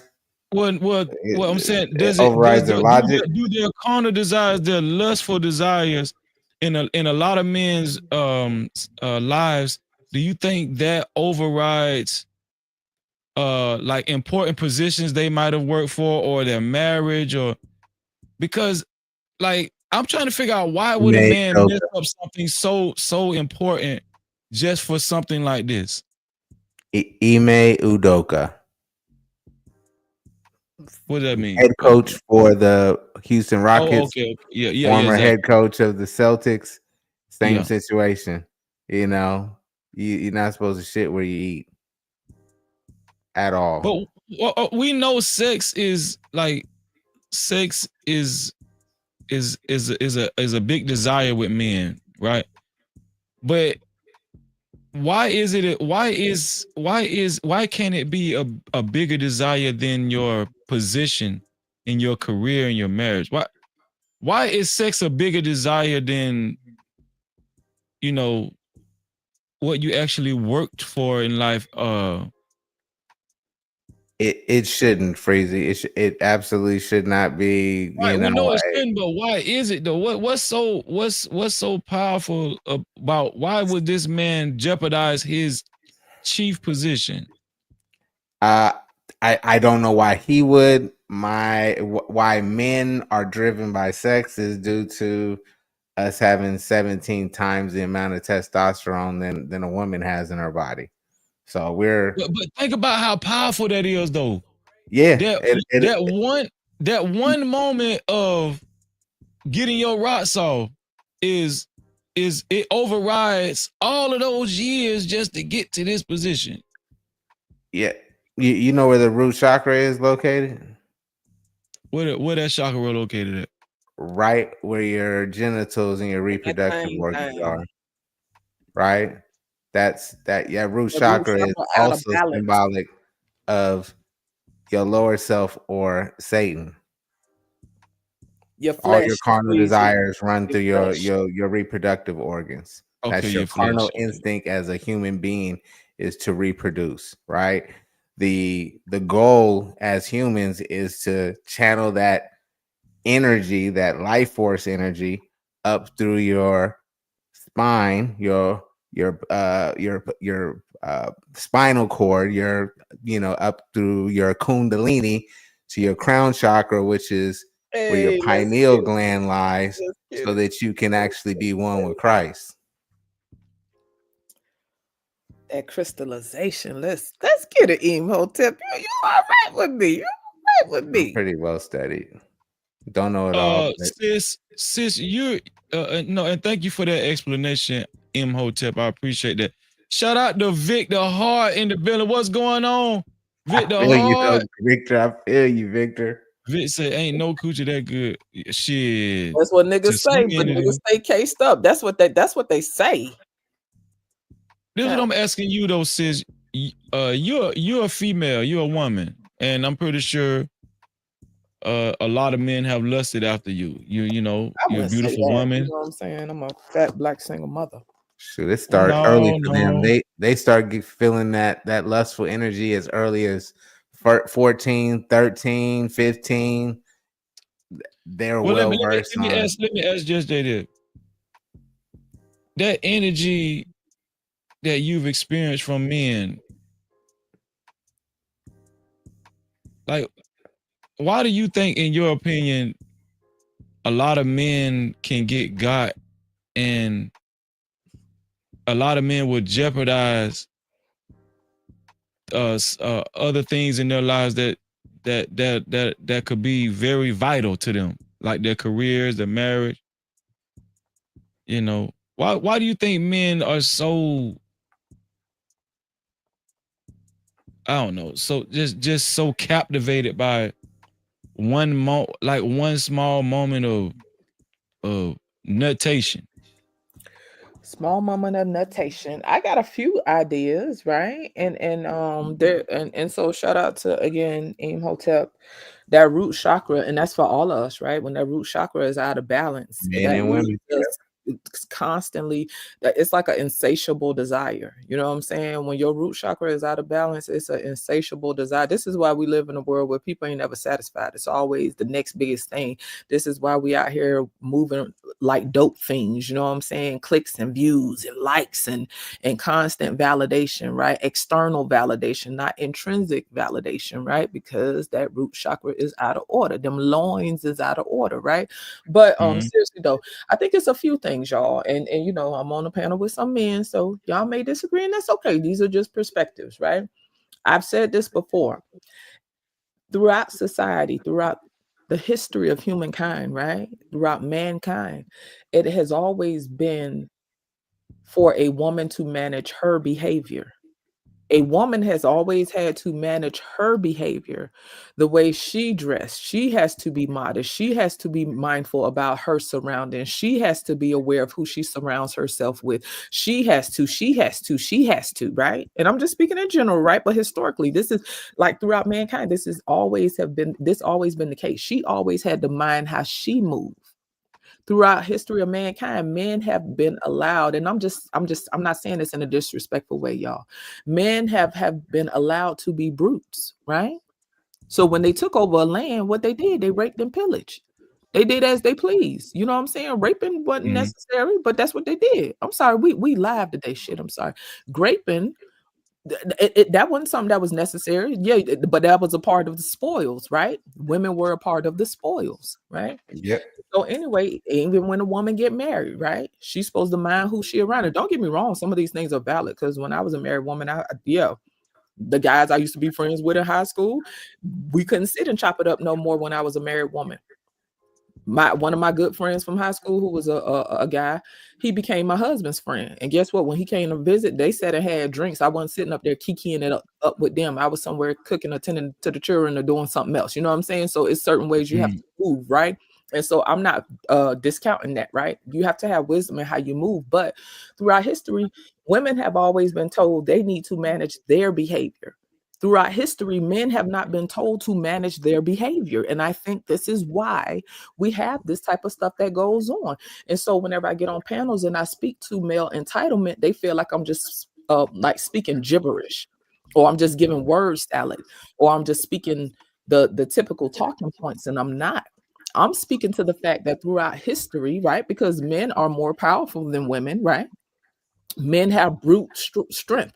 Men have brute force. And this is how this is how lands have been conquered. You know what I'm saying?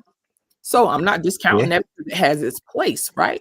But those provisions were just quick question, just not to. Sure. I don't want to interrupt, but just all those provisions were put in place for her safety and your safety, right? Or historically, correct. right? It has its place. Yeah, because men can't always account for the intentions of other men, right? Because men in general don't manage their behavior. Because I think if men manage their behavior from a more esoteric perspective, right? And I'm just speaking like esoterically, you feel me? I'm not speaking to necessarily the lower nature. And to your point, right? Men have always been, quote unquote, allowed to remain in their in that root chakra, in their primal nature, right? I now see men becoming more evolved. You got some dudes that's gonna remain nigga Neanderthals, let's be clear, right? But we also see that there are more men who are of a higher nature, who vibe higher, you know what I'm saying, who think on higher things beyond that root chakra, right? And those men, in my opinion, my experiences with those men and how I perceive them is a lot different than men who solely move in their lower nature. And I just think that men have just been allowed to remain in their lower nature. I just really think that's really the base root of it. And that comes with a level of male entitlement. And that's not to shit on men. Because we have to have some type of entitlement. Just say, hey, come kiss this dick for that overtime. Like, what is we even talking about? do you think women get just as horny as men? Like Absolutely. as frequent though? I wouldn't say as frequent, but I would say women, and don't get me wrong, right? I forget the numbers. Horniest you've ever been, sis. Think about that for a second. I want just a pause real quick. Okay, we can't go too far because I don't like to. No, I know. Just think about it for a second. The horniest you've ever been, right? Okay. That's how we walk around every day. And so to the point I was gonna say, right? What I may think on 5 times, you may think on it 20 times. You know what I'm saying? And I forget the exact number, but how often men think about sex, the number is higher than women. But that's not to say, and to me, sometimes the myths have to be addressed too. Of course, women are sexual beings as well. We enjoy sex. You know what I'm saying? But throughout history, there's been this narrative that women don't really enjoy sex as much. This is why you have female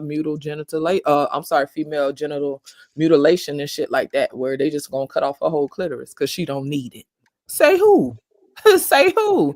Because it's not, it's considered not pleasurable. Who practices that though, sis? Well, we know who practices that, but okay, not us, and but we I'm not all from the there. thought process, right? Of how throughout history, it has been thought that women don't really enjoy sex like that. Like even when the fellas talk on the panels, y'all, they'll talk about, oh, she just starfishing and she just laying there waiting for me to hurry up and finish. Well, maybe she ain't really feeling connected to you like that. If she just laying there and waiting for you to hurry up and finish, it's because she ain't really connected to you like that. So anyway, I don't want to ramble too much. Yes, women enjoy sex, but I'm not saying that we think on it as much as men do.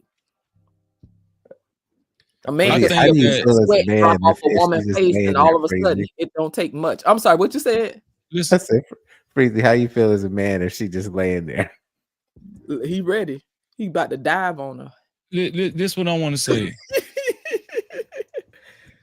A man, I mean, what Imhotep said as far as like that intense feeling that Just Jay described. And compared to a woman having that like 5 times, 5 times I'm gonna look up the number. And then when Imhotep said 20 times for a man in comparison to 5 times, I'm starting to believe that was 17 times testosterone is what I said. Listen, I'm starting to believe that that's the man's version of being on a period. Huh? Why you like that? Cause that shit could be like torture, dog. I'm telling you, that shit be like his niggas done caught blue balls behind this shit. Because of how often they've been aroused and stuff like that. They might be at work.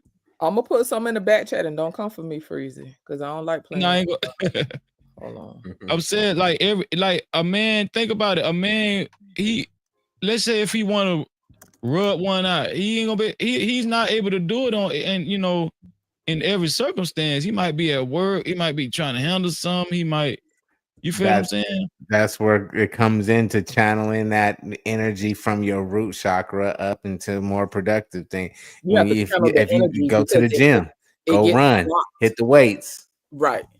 Because it get blocked, right? It's a buildup, and that's what creates that intensity, because it's almost like like pressure bust pipes. You feel me? And you see what I put in the back chat? Like, listen, it's a very real thing, like, right? And so I don't want to get too far off because Imhotep, we've been and got into some whole alchemy and all this kind of other stuff. And some of these people ain't with all that, you know what I'm saying?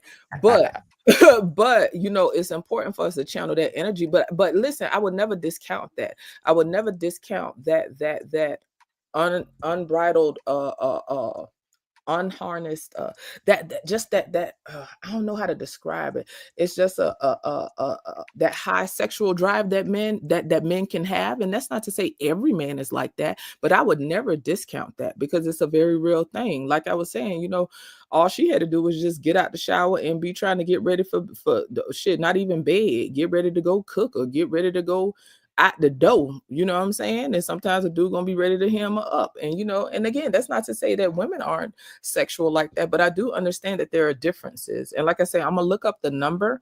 But yeah, men definitely think of sex more than women based on the studies. That's why these kids are going crazy over Yes. cooking with Kaya right now. Yes, they You losing their know, just mind. because one, you know, she's an attractive young lady, so it's eye candy for them.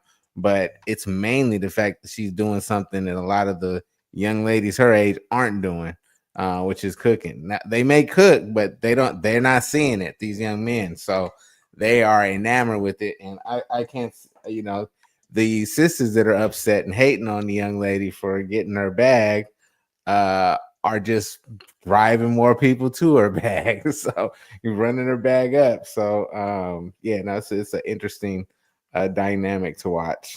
I'm just shout out to my auntie Low Key. Shout out to AWOL. Good to see you, AWOL. Game Wise DJ, what's going on? Kwafi, what's up? Kwafi said every freaking day. Kwafi so crazy. Well, Imhotep, you can always check out karaoke. Freezy did karaoke the other day, and I'm gonna keep advertising it since he wanted to advertise that damn live I was on. I'm a spoken word artist. If I get some free time, I'm spitting. So okay. I don't use I'm gonna be up anybody there else's like words. rewind. I'm gonna be doing the little snaps. Okay, I see you. Okay, so let's go to another video, y'all. Let me see. Okay. I We appreciate chilling. y'all. It's Saturday. Yeah, I appreciate y'all too. Let me see. Where is that? Okay. Oh, what do y'all think about this video right here?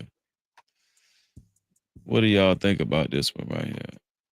I have yet to meet a nice guy that doesn't have some childhood concerns. And what I mean by childhood issues is usually they grew up in a broken home. Not necessarily broken, but they have some kind of disconnect with their father. At the very least, it might have been that they had a very passive father. At the very extreme end, they had a very neglectful or abusive or alcoholic father, something along those lines, which made them over-identify with their mother. And what I mean by over-identifying with your mother is you assume your mother was correct in everything she said. And as a result, they become submissive to women in general. They tend to believe women in every way, shape, or form. And they really seek female approval. They disconnect with the males in their life, particularly their father. And then they seem to think that women essentially are the only people you should care about. Their approval matters more than anything. So they tend to have some kind of fathers and a mother. It doesn't mean anybody with a broken home. It's only when their mother was excessively a victim, when the mother took no accountability. She put her needs first, maybe blocked access, or maybe poisoned his mind against their father. It tends to be the making of a nice guy. What happens then is, because they don't have access to their father, or because they feel like if they speak to their father, their mom's going to be mad at them, they really tiptoe around female approval.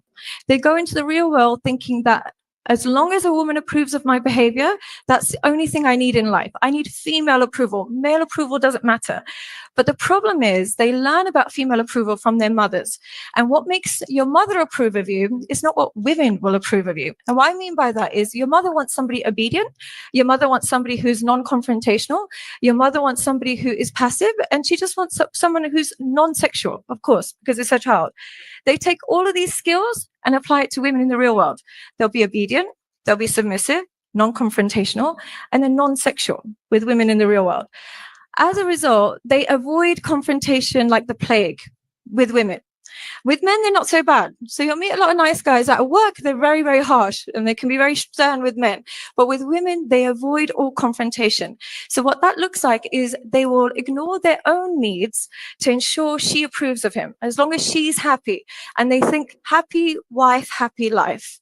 Now, I know that sounds great, But unfortunately, you need to have more autonomy on what makes you happy rather than just submitting to partners, men and women. Submitting to your partner doesn't necessarily create happy life. It creates inauthenticity. So they avoid confrontation like the plague. And finally, what happened? Then as a result of these behaviors, they have low sex appeal. Women are not attracted to submissive men.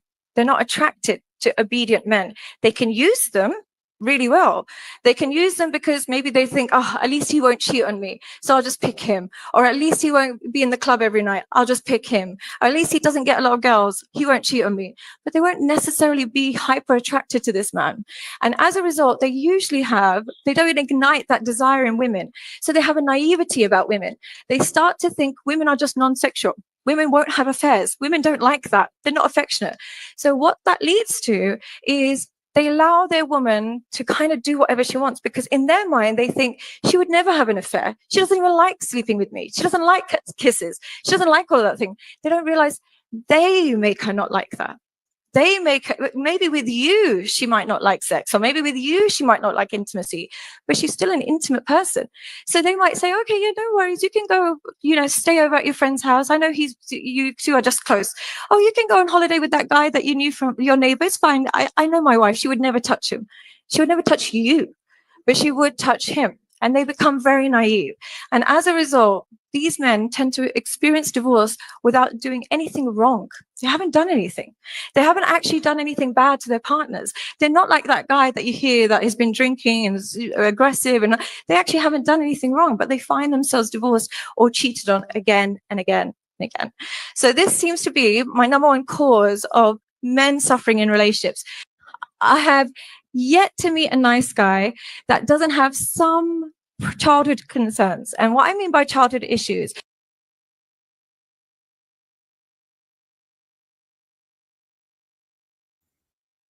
Agreed. You on mute, Fury Freezy. My bad.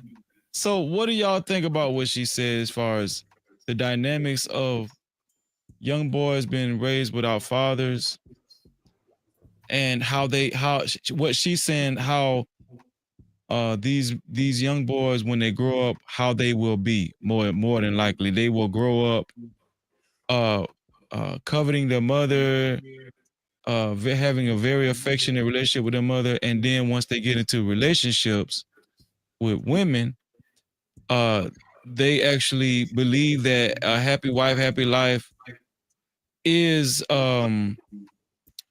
appropriate, right, in the marriage and in the relationship.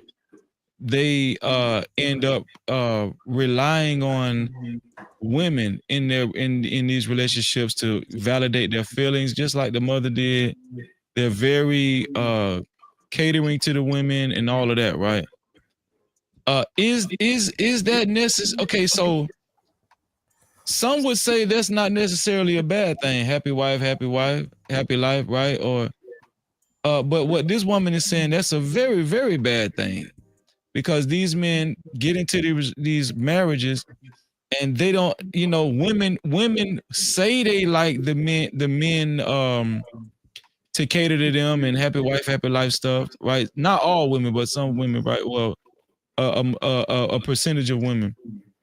I'm sorry, but these same women end up being turned off from these guys because on the same note, these women want stand-up men. They want guys that say that, treat them with a happy wife, happy life. But on the same notion, they want men that stand up men that will stand up to them and put them in their place and all that kind of stuff. So these men end up experiencing wives that eventually stop having sex with them. They end up being in sexless marriages, and then before you know it, the women divorce these men, and these men don't even know what they did wrong, because they thought from being raised by mama, they was treating the woman correctly. So it's like a weird vortex that these fatherless boys grow up experiencing as they go on to marry or whatnot. So Just Jay was about to talk, and now I'll let the men talk. I was gonna say ladies first anyways, brother. Go ahead. I appreciate you. Thank you. So shout out to Sadia Khan, who's a Pakistani baddie. And my bad, Just Jay. And shout out to Tiny Tish for subbing. for subscribing to the channel too. Thank you, Tiny Tish. Welcome, Let me Tiny say. Tish. Welcome. Yeah, And welcome she to the said No that Cap crew, info was Tiny very Tish. helpful. That we gave her. That Imhotep spoke on. She said it was very helpful. So shout out to you and thanks for subbing. Yeah. So shout out to Sadia, Pakistani baddie. You know what I'm saying? I be wondering why she won't marry the dude she with, but that's another story, right? But to a lot of the stuff she speak on, I actually listen to some of her stuff. I like her. I do think that her information is geared towards men. That's her demographic, right? And plus she's attractive, so that gets people's attention. Now, motherfuckers say what they want, but if she was ugly as fuck up there, them niggas wouldn't be listening to her, you know. But that it is what it is. They got to stop the bullshit. But she's a very attractive woman who's a psychologist, so I guess she will be a Pakistani Bryant. You feel me? Like when we talked about the grifters, we got all these in different sectors, right? But to the point, there is validity in what she's saying, right? It is about a young male being raised in a household, right? Where and to me, it's not necessarily subjective to just. It's important to have fathers in the household because it creates that balance. You see the dynamic, you see the back and forth between the masculine and the feminine, between the submissive and the dominant, between the leader and the one that is more cooperative or the one that is following, per se, however y'all want to word it, right? You get to see that dynamic, you know. And so in that case, okay, let me get my thoughts together. Let me see what I'm gonna take let me take my time right quick so I can say what I want to say and I can be articulate in how I say it. Okay. So ultimately, right, there's validity in what she's saying. And I think that when people grow up in households, especially young males, right, where the dominant figure is a woman, a mother, right? And depending on their personality, they become more compliant, cooperative, because children have to cooperate, right? Even when men are in the house, they have to cooperate, but they get to see a male figure being mirrored to them in the household. So if they don't have a male figure being mirrored to them in the household, it's going to create a different dynamic, you know what I'm saying? To where it's always compliance, cooperation, a level of subservience, right? But not the mirroring of the father figure. And I do think that impairs people. And so they equate a happy life with just being compliant and ignoring their own needs. You know what I'm saying? They ignore their own needs for the sake of, and that's not a healthy dynamic for anyone. Okay. You done, sis? I think I'm done for now. Yeah. Okay. Yeah, and I agree a lot of what you said. Let me go to shout out to Ron Mack, man, just joined us. What's going on, Ron Mack? Great to see you, bro. Ron Mack, what up, man? Crazy, sorry to interrupt, and good day, Ron Mack. How you doing? Good to see you as always. I'm gonna go ahead and drop down. I'll be in the chat and I may pop up later. You sure, sis? Yeah, I'm positive. I appreciate you. Love you, bro. Good to meet you in Imhotep. It was a pleasure. Pleasure's mine. And I know you back, Port Me. Have a great Keep evening. swinging, boo. Keep swinging. No, I'm waiting for the driver. Jesus. I love you too. So Hot Sauce, what do you think about that as far as yeah, so what Sadia said? Like, yes. are these young boys being set up for failure? So I want to say, first of all, Sadia Khan is a goddamn feminist, but broken clock is right once in a while. So I do agree with her on this point. When you don't have fathers in the home, men overcompensate with female validation, and they don't want to hear anything but female approval, and that's what we have in the Black community, right? That's why when you're looking at the dynamics, right, men constantly gravitate to what the female is doing. Men, not all, but majority of men measure their masculinity according to how many females they can get and things like that. Because in the Black community, unfortunately, we are in a gynocracy, and female attention, female approval, female leadership is the status quo here. So I do agree with her, and the Black community is a living embodiment of that. She also said that these guys get caught into this weird vortex, to where these boys, they grow up without fathers, and they end up being raised by their mothers, and they get close to their mothers. They get protective of their mothers. Sure. They long for their mother's love. They want to Son has please been. their mothers. They want to make their mothers happy, right? So that Sure. same mentality follows them into grown-up relationships, adult relationships with women. And so Right. these guys, they adhere to, they buy into the happy wife, happy life notion, right? And they think that this is the same way as pleasing their mother, just pleasing the woman. They feel like this is the correct way of life with a woman. But Sadia said that these guys end up backing themselves into a corner, because the women, they say they like the happy wife, happy life notion, but they really get turned off by it after so long, and they stop having sex with these men. They get turned off with some of these women cheat on these same men, right? And then eventually divorce comes, and now these same men, these fatherless, these men who didn't have a father, they don't even understand why they got a divorce. Right? They felt like they was treating their woman good. Right? They felt like they was treating their woman good. They're lost, right? They don't even understand why this woman divorced him, because he was bringing the check home. He was paying all the bills. You know what I'm saying? He was doing what a man's supposed to do. So like I said, but I think we're missing the overall point, right?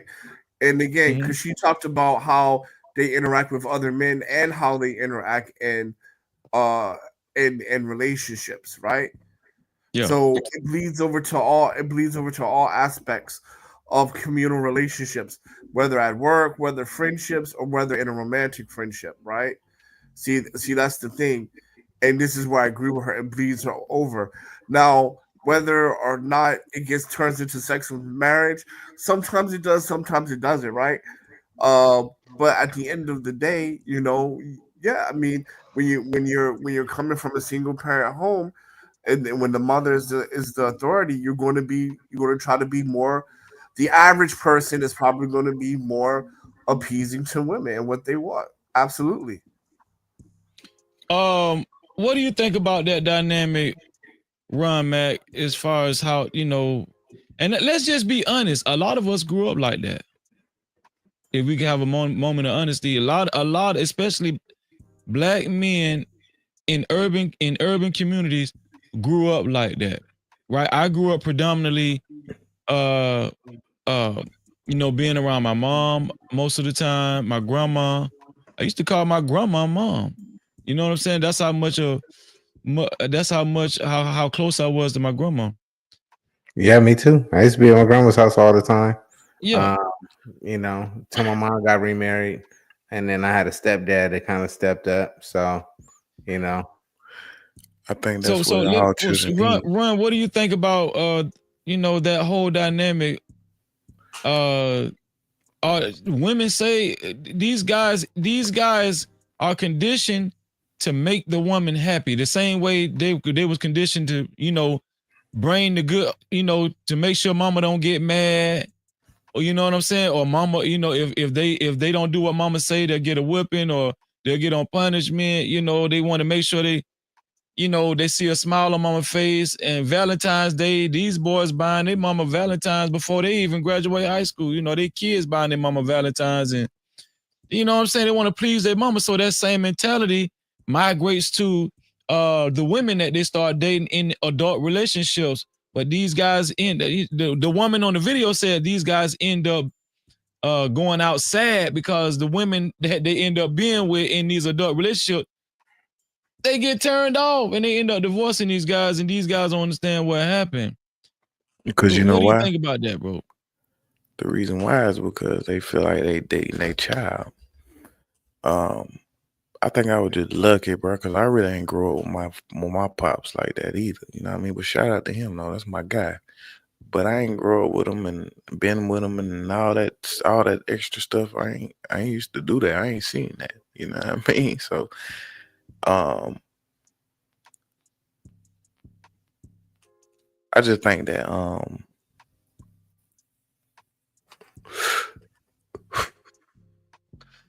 oh, let me go back because this is what was stuck in my head before you went it that way, bro. I think children need to be around their grandparents more than anybody until they die. Until their grandparents pass, I think children need to be with their grandparents until they do, because they get to learn life. They get to learn all of life in a simple way from the grandparent. Grandparent gonna teach you has a whole everything. bunch of time. You hear me? And then you get to walk them through life and then watch them pass, and everything that you heard them say, you're gonna always remember, and it's gonna make you a little bit better in the world. It's gonna make you move a little bit better in the world. Everybody I know that been raised by their grandmama or their granddaddies and stuff like that, they really a little bit more, we really a little bit more advanced than everybody else. For real. You ain't missing nothing. Right, but right now we're talking about the young boys not having their dads in their life and having to and predominantly being raised by the matriarchy in the family, which is the mother or the grandma or whatever, and then these boys end up growing up thinking that, you know, it's very important to please women and to make women happy. And the lady in the video was talking about how that doesn't end well for these guys, you know, and they don't understand what they did wrong because these women, you know, that they end up dating They think they really did everything that they were supposed to do. I Yeah, did everything I was supposed to do. When my mama told me to, your you've mama heard it before. lying. You've heard your it mama don't. before. Your mama, see, well, my grandmama taught me this, right? My grandma taught me women don't know what they want. They either want a man with a lot of money or they want a man with a lot of time, and you ain't gonna be able to get both at the same time. Because a man with a lot of money got to go out there and make that money. The man with a lot of time ain't gonna have a lot of money because guess what? He's spending too much time with you, and you ain't gonna want neither one as a woman. Straight up. What do you think, Imhotep, as far as that dynamic with the young boys and the father not being there, and these men end up really not really having a good, a good understanding on male-female relationships and you know how they need to actually operate in a adult relationship with a woman? If a woman isn't displaying true sexual desire for you, then she is not the one. That's the thing. That women can be attracted to you because of, you know, your ability to provide. You may be rich, right? But you know 5'8", 275, right? And sloppy. You know, so she may be with you, but she's not, she's not, not, there's attraction and then there's desire. She doesn't have that desire, that burning desire to have sex and jump your bones. You know, that if that's not present, then, you know, she's not the one. And if it wasn't there from the start and it was never there, then it ain't never gonna be there. And that's, you know, where eventually it fizzles out. She has, an affair with the pool boy, or, has a work husband or something. It's, all these things, man. And we see the red flags, or these men see the red flags, but they ignore them because they, have been raised by their mom, and they think that they're doing everything right. But the thing that they weren't doing was setting their own boundaries. So, me personally, I think, women should be asking for the relationship. You think women should do what? I think they should be asking for the relationship. I think young men should be, because we want sex, you think right? Women should approach men? No, absolutely. I'm saying, like, if you already in a you already, you guys already have an attraction, you guys have been hanging out. There might have been, some sex involved or whatever. I think the woman should actually approach the man about, hey, what are we? Is this where are we going with this? At that point in time, that gives the man that his ability to set his boundaries on what he, will and won't tolerate. Yeah, And but it's if he was raised without a father in the dynamic, he's not gonna know that. He's not gonna know that. That's what shows like this is for. Okay. Trucker, what do you think about men raised without fathers and then growing up feeling like they have to, feeling like they always wanted to please mama, keep mama happy. They don't want to see mama mad, and they grew up with that same mentality, with their wife or their significant other. What do you think about that, Trucker? Is it bad to want to please your wife? Is that bad though? Go ahead, Trucker. Yeah. So there's a difference between pleasing a wife and pleasing somebody that you're married to. Big difference. You know what I'm saying? And then on top of that, Ron Mack was right. Now the grandmas or the grandparents now, you pretty much screwed. But the grandparents of back then was, saying Angry Man said this, which is very true. The only reason people right now have some type of sanity was because grandmama and grandpa was still alive. Yeah. And when they were still alive, they showed you the real, because again, we was raised with a lot of selfish parents who was running the streets still. So that was our own sanity. Like you heard me say it time and time again, Freezy. The only reason I even, even when my grandmother was alive, the first thing they did was make sure I was around men. First thing they did. It picked me up, take me over to my uncles, all the boys, and we stayed there the whole day. Nothing else. And then we had our time after that. But she made sure I stayed around the men. Now, when I was with my mom, saying she tried to do. Your mic went out, Trucker. Lost you, brother. Yeah, your mic went out. Until Trucker come back, let me ask y'all this. So, okay, there you go, Trucker. You back? Okay, no problem. Okay, go ahead. But yeah. So the thing that the lady was talking about basically is what it's called son husbands, and it's not just a one parent household; it's a 2-parent household too. I talk about this all the time. Is it really a 2-parent household if the woman is running her home? The daddy just watching the mama create the making all the decisions and the whole 9 yards. Does it really mean anything? So to be honest, it kind of go both ways at this point, for real. You know what I'm saying? But So the young boys that's being raised by their mother, and their father is pretty much not in the house. I mean, there was a way for that boy to have a huge male influence, regardless if the man was not in the house, right? Do you think that mother could have been proactive enough to to make sure this boy? Do you think the question I'm asking is, do you think that most of these boys that's raised like this, these mothers enjoy the fact that their boys want to please them,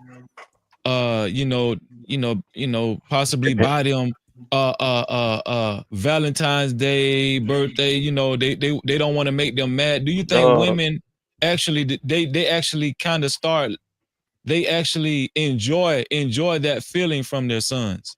Depends on what their relationship status is. If they got a man or something, that could it could totally change how the mom interacts with the son.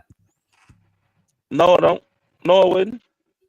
So think about this. How many times have you heard, "You're not here for me. You're not here for my kids. You're here just for me solely"? Trucker, you gotta understand, Trucker. You got a different perspective than we do, because you done been through it on a different level. Like, what you been through with your mama, I ain't I haven't even been through 1% of that shit, bro. I ain't gonna lie to you. So that's why I'm saying, like, I feel what you're saying though, but what I'm saying is, it's so hard to have the right answer because everybody experience is completely different. Like, it's so sad though.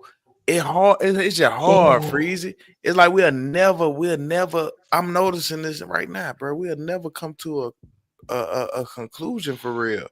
I just believe that I don't know, bro. I don't think we'll ever come up with a conclusion. I'm gonna be honest with y'all. Like, my dad wasn't heavy in my life. My mom played a bigger part in my life as far as communicating to me, raising me and my brothers, all of us. And I if I could tell the truth, me coming out of high school, like me initially getting into relationships with girls and stuff, I could see that, I was a little nervous about messing up.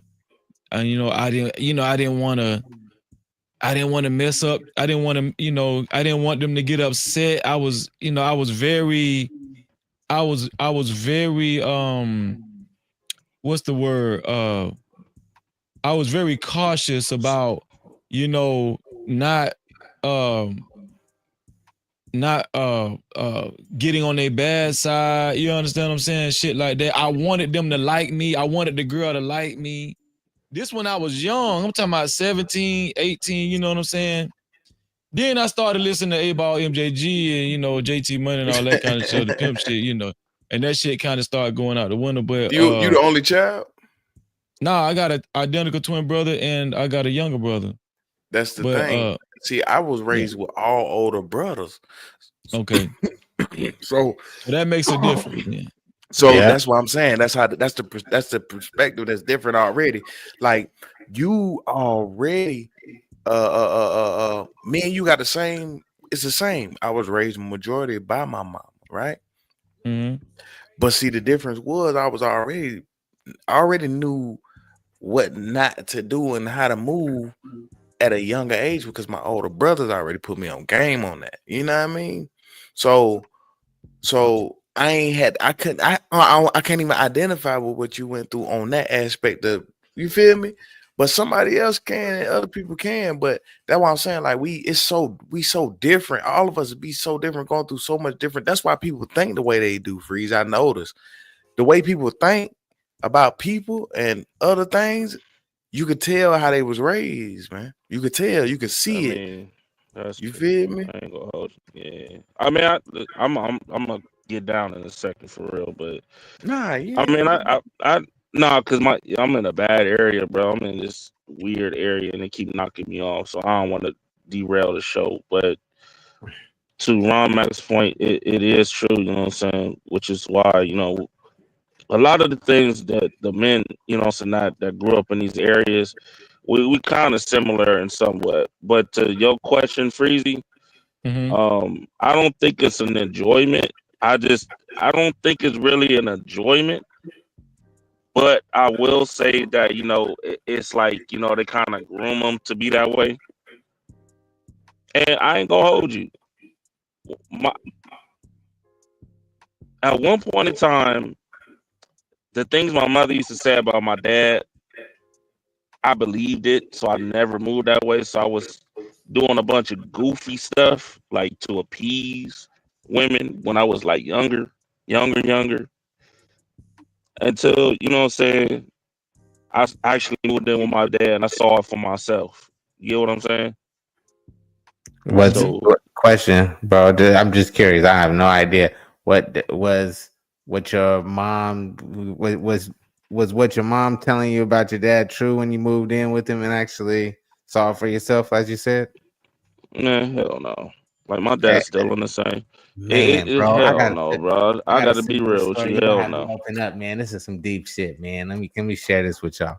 Right. I was real tight with moms, right? real tight with moms. And as I came into enlightenment, started to learn some stuff, I started to form my own opinions that weren't in alignment with her. Well, she followed me on Facebook. I made some posts. One happened to be a pro-life post, right? And I happened to show up at her house to pick something up or drop something off, something like that. And she cornered me and hit me with confronted me about the post, right? And then said I didn't have a right to tell one what to do. I said I wasn't saying, I just had an opinion, right? And it was basically birth control starts, and it had a and then not here, it had the gurney and everything, right? Mm-hmm. So she approached me with that. So she goes on to tell me that she had 2 of them, right? And there's one thing you can thank your biological for is for being here, because I would have did the same thing to you. Really? God, as a grown man, hear this. Damn. Ooh, damn. How does the man take that from his mother, who for the most part has he's held on a pedestal, right? To actually hear that, because now I'm forming my own opinions and they don't align with how she believes, right? So, and sometimes people are stuck in their ways and they won't even take on they won't even listen to new information if it damages the narrative that they're comfortable with. So yeah, so when I owe my father an apology. So I've been trying to reach out to the brother since then to actually have that conversation. But there's some other stuff that happened. But yeah, you don't mind me asking what age was that where you? Oh, this is grown. Or this is grown man. Like my children are grown. Almost, my daughter was like, I think she had just turned 18 when we had this conversation. This is before the pandemic. So, and then that was another thing. She, I flexed on her because my daughter is a product of me. She's a free thinker, right? I just present my child with the information and let her form her own opinion, and she saw things in the same way that I saw them, right? So she is anti the jab, right? And my mom was trying to pressure her on every time that she was over there. It was pressure, and I had to flex on her. I said, look, if you ever mention anything about this to my daughter again, then we won't have any relationship at all. We will cut ties right then and there, right? So, yeah, sometimes life be happening, people change, and you find out a lot about your elders when you become when you become an adult. Yeah, my wife is starting to see that now. She's starting to understand, people more. Like her parents, she's looking at her parents differently because they look at her as an adult now. Now they like, I can be an adult with her now. I ain't gotta be all fake and phony and not like, dang, mama, you curse. And you find all the family secrets out, man.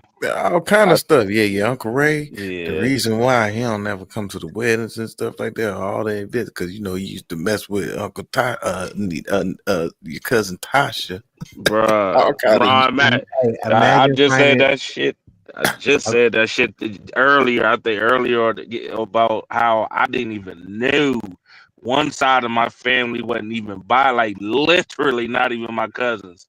And the only reason, you know what I'm saying, I just found that out 2 years ago. 2 that years, they not your real cousins. That they not my real cousins, not my real aunties, none they of that. Just your mama friends. They really? Man, listen, stepsister and all. Nigga, I'm thinking like the whole time, like, you know what I'm saying? even the It's grandmama, blood. you know what I'm saying?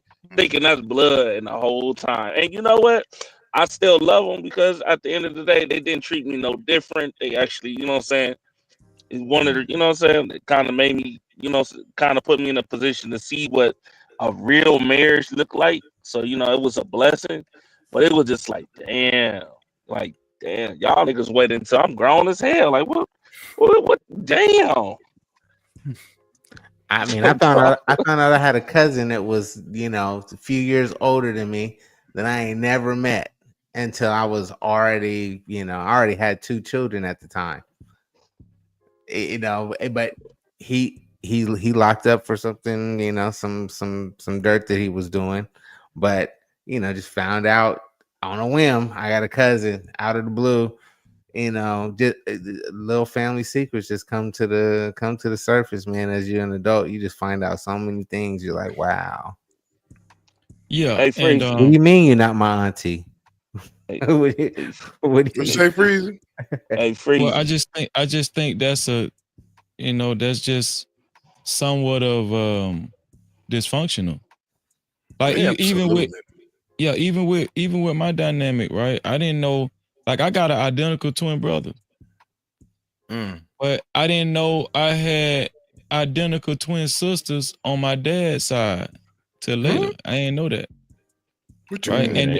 And I didn't like, by the time I actually developed a relationship with them, or me and my brother, like one of them had died from lupus, and I attended the funeral, but it was weird because I ain't really get a chance to, you know what I'm saying, to really know them. You know, my dad, for some reason back then, like the what was it called, the baby boomers and stuff, they used to have, Yeah. they used to brag about having kids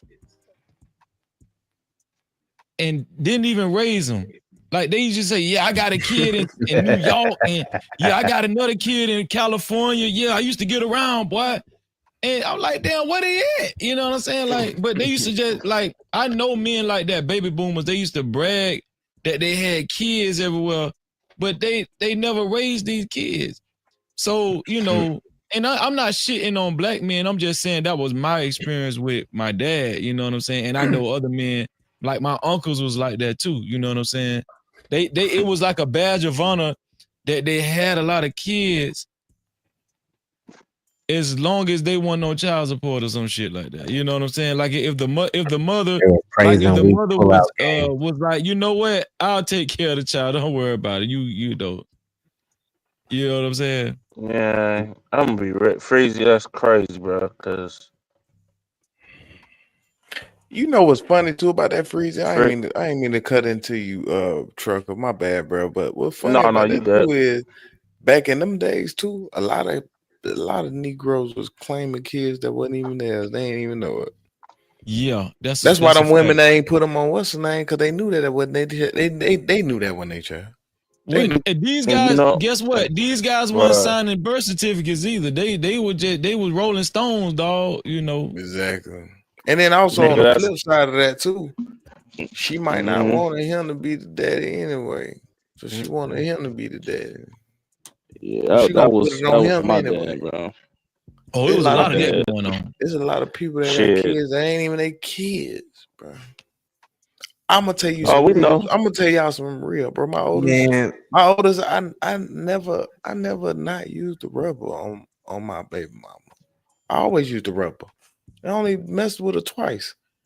But we got a child, and it is what it is. I ain't get no DNA test, none of that stuff. It's too late now. You feel me? So you signed the birth certificate? No, I ain't signed no birth certificate though. Nah. But do the child look like you? Man, look more like me than I do. Oh, okay.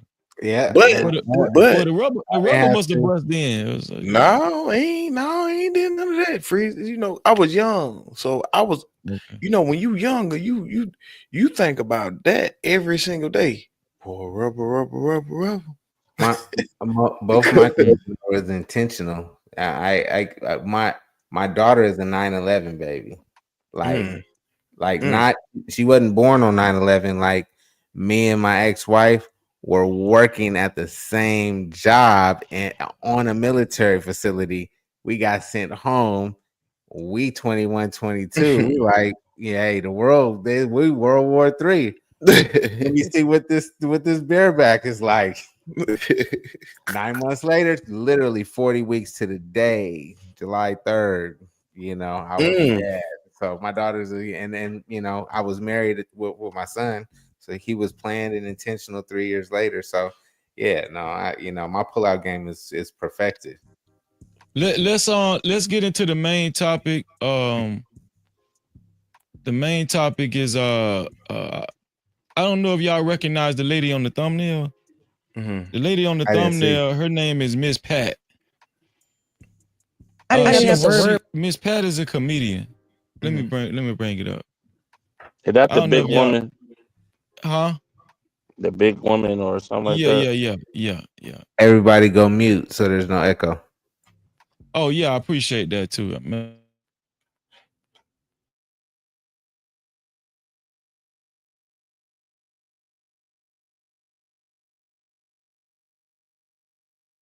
Freezy, don't mute yourself now. You done muted yourself too, bro. Oh my bad, yeah.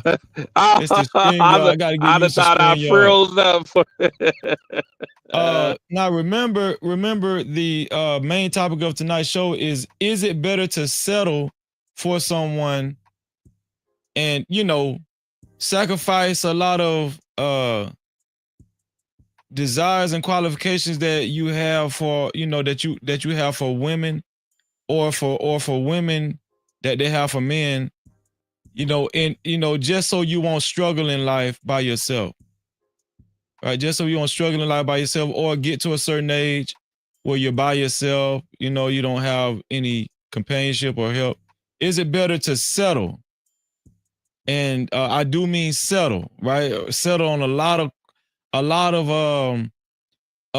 things that what is it called? Pass over a lot of things that you actually desire in the opposite sex, right?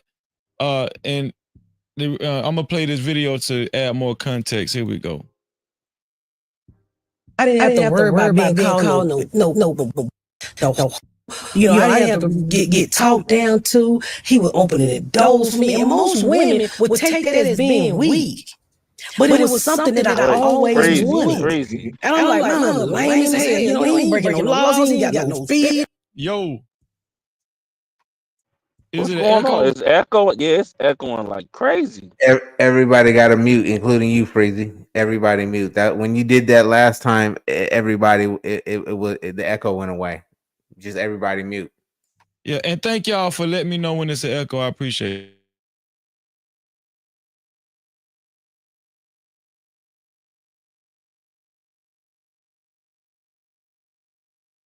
I didn't have to worry about being called no. I didn't have to get talked down to. He was opening the doors for me. And most women would take that as being weak. But it was something that I always wanted. And I'm like, my husband lame as hell. He ain't breaking no laws. He ain't got no speeding ticket. He ain't doing nothing. Because the man ain't never been to jail. Right. And he told me one day, he said, hey, these ain't my kids. What happened when you go to jail? They going to give your kids back to that man. So just to give y'all context, this dude took her, this dude entered into a relationship with Miss Pat. This when Miss Pat was broke. She was a struggling comedian. And he took on the responsibility of being responsible for her kids. Right? So I'm just letting y'all know. And plus, let's not ignore the fact that she is on the larger side, right? So just add in, she was broke. You didn't have to point that out. That was pretty obvious. Okay, well, she had kids. She was broke. She had kids. Body shaming. She's overweight, right? I just want y'all to add all this in, but this dude, she's explaining how grateful she was for this dude, right? Here we go. I mean, well, he's her husband now.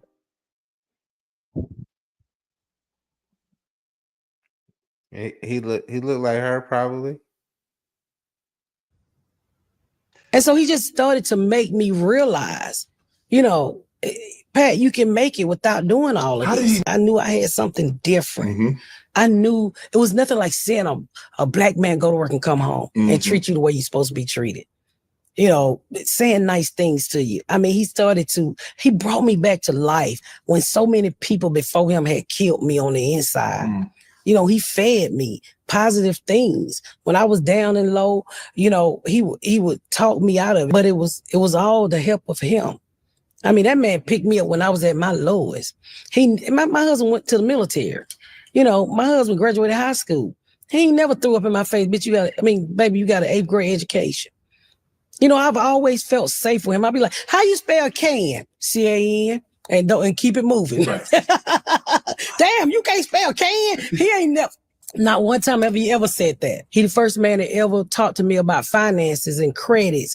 And that stuff was just attracted to me. It attracted me to him because I wasn't used to that. I was used to somebody calling me ugly and beating on me, calling me out my, yes.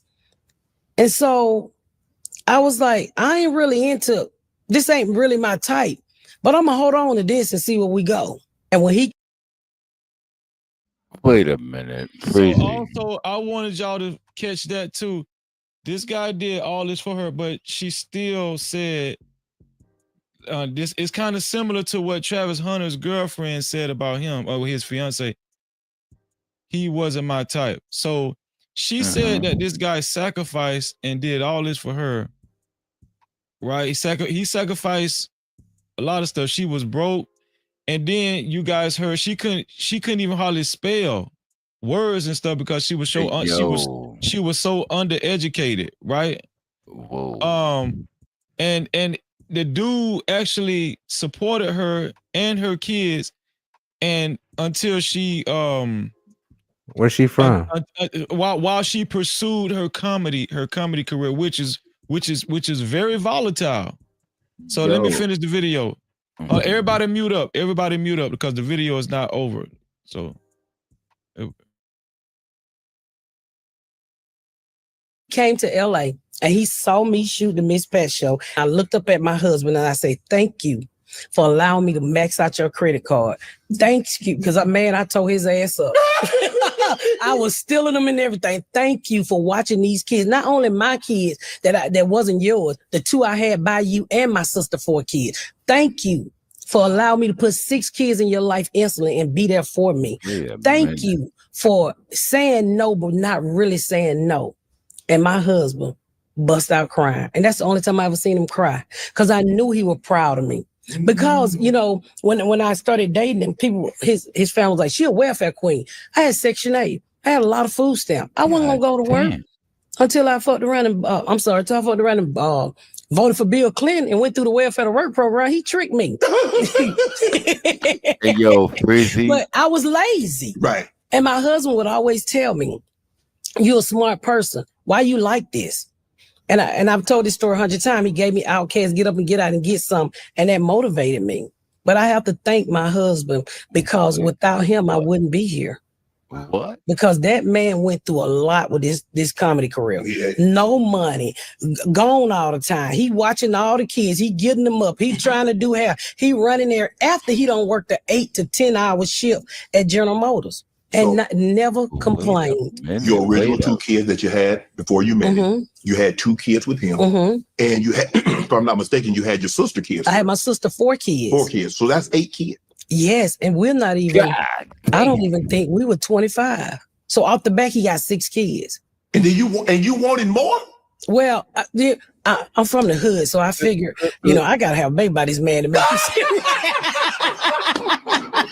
Wait a minute. I'm not going to even lie. I was like, if I don't have a baby by this man, he going to leave me. But they leave anyway. But he's such a good guy.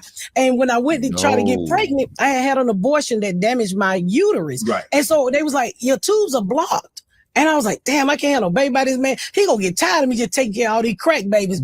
And I ended up pregnant. And then I lose the baby a day before his birthday. And I remember I was so hard at the time, Shannon, my husband booing. Because I lose the baby a day before his birthday. I had to give birth. And he's crying. And I tell my husband, he's very upset. And I said, dude, don't worry about that damn baby. We can do this shit again tomorrow. He looked at me like, what the hell? But I got pregnant again. And I have a daughter named Garyana. She's 26. And I told my husband, I said, just stick with me. I said, I'm going to retire you. And my husband was like, girl, I got a pension. You can't retire. I said, I'm going to retire you. Shannon, my husband at the house right now. He ain't worked in 2.5 years. Wow. 3 years. I looked at him and I said, it's time to leave General Motors. Right. We don't need it no more. What the My hell? husband bust his ass for over 24 years, taking care of me and them kids. That was days he had to drag himself in the house from making them transmission in them cars. But now he just go and get the leaves out the pool. He do white man stuff. Wait a minute. And every time I look on our security camera and I see him, I say, I told his ass. And I asked him the other day, I said, are you happy? He said, if only you knew. Wait I'm gonna tell you a story about my kid's father. One time we was riding in the car and my car ran out of gas right there off of Bankhead, and it's raining. So my kid's father, you suck your thumb. And I said, you ain't gonna go to the gas station? He said, no, ain't nobody tell you not getting no gas. I get out the car, Shannon, and I'm walking maybe a mile to the gas station. You get out the car. What? Walk in the rain to get gas. Yeah, I get out the car. And walk a mile to the gas station. That should have ended it for you right there. I was too stupid. Let me tell you what happened. So I'm walking in the rain, and it ain't rain, it pouring rain. Yeah. This older man pulled up next to me and say, young lady, let me take you to the gas station. And I'm kind of scared to get in the car with the older man. Take me to the gas station, pay for the gas. He take me back to my car, and that old man seen my baby daddy sitting in that car, and he went the hell off. He said, you mean to tell me this young punk sitting in the car and got you walking in the rain? You young girls are stupid. My kid's father sitting in the front seat laughing. Wait a minute. That started to wake me up. I didn't have to worry about being called no. You know, I didn't have to get talked down to. He was opening the doors for me. And most women would take that as being weak. But it was something that I always wanted. And I'm like, my husband lame as hell. You know, he ain't breaking no laws. He ain't got no speeding ticket. He ain't doing nothing. Because the man ain't never been to jail. Right. And he told me one day, he said, hey, these ain't my kids. What happened when you go to jail? They going to give your kids back to that man. And so he just started to make me realize, you know, Pat, you can make it without doing all of this. I knew I had something different. I knew it was nothing like seeing a black man go to work and come home and treat you the way you're supposed to be treated. You know, saying nice things to you. I mean, he brought me back to life when so many people before him had killed me on the inside. You know, he fed me positive things. When I was down and low, you know, he would talk me out of it, but it was all the help of him. I mean, that man picked me up when I was at my lowest. My husband went to the military. You know, my husband graduated high school. He ain't never threw up in my face, bitch, baby, you got an 8th grade education. You know, I've always felt safe with him. I'd be like, how you spell can? C-A-N.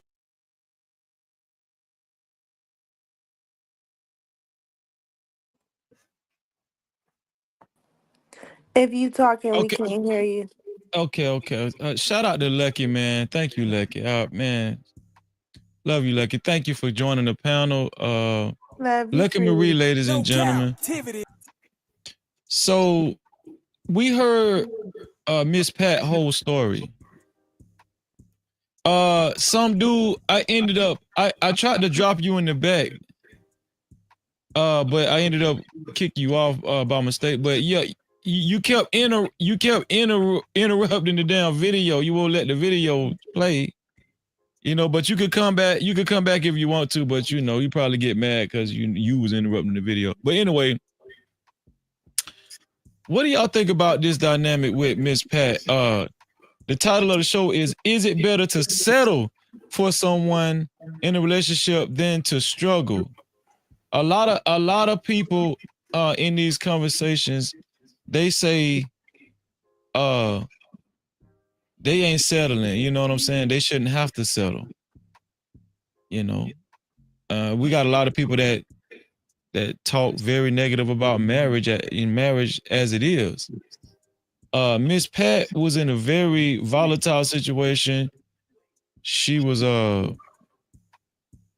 she was chasing a comedy career. She was very undereducated. She had, several kids.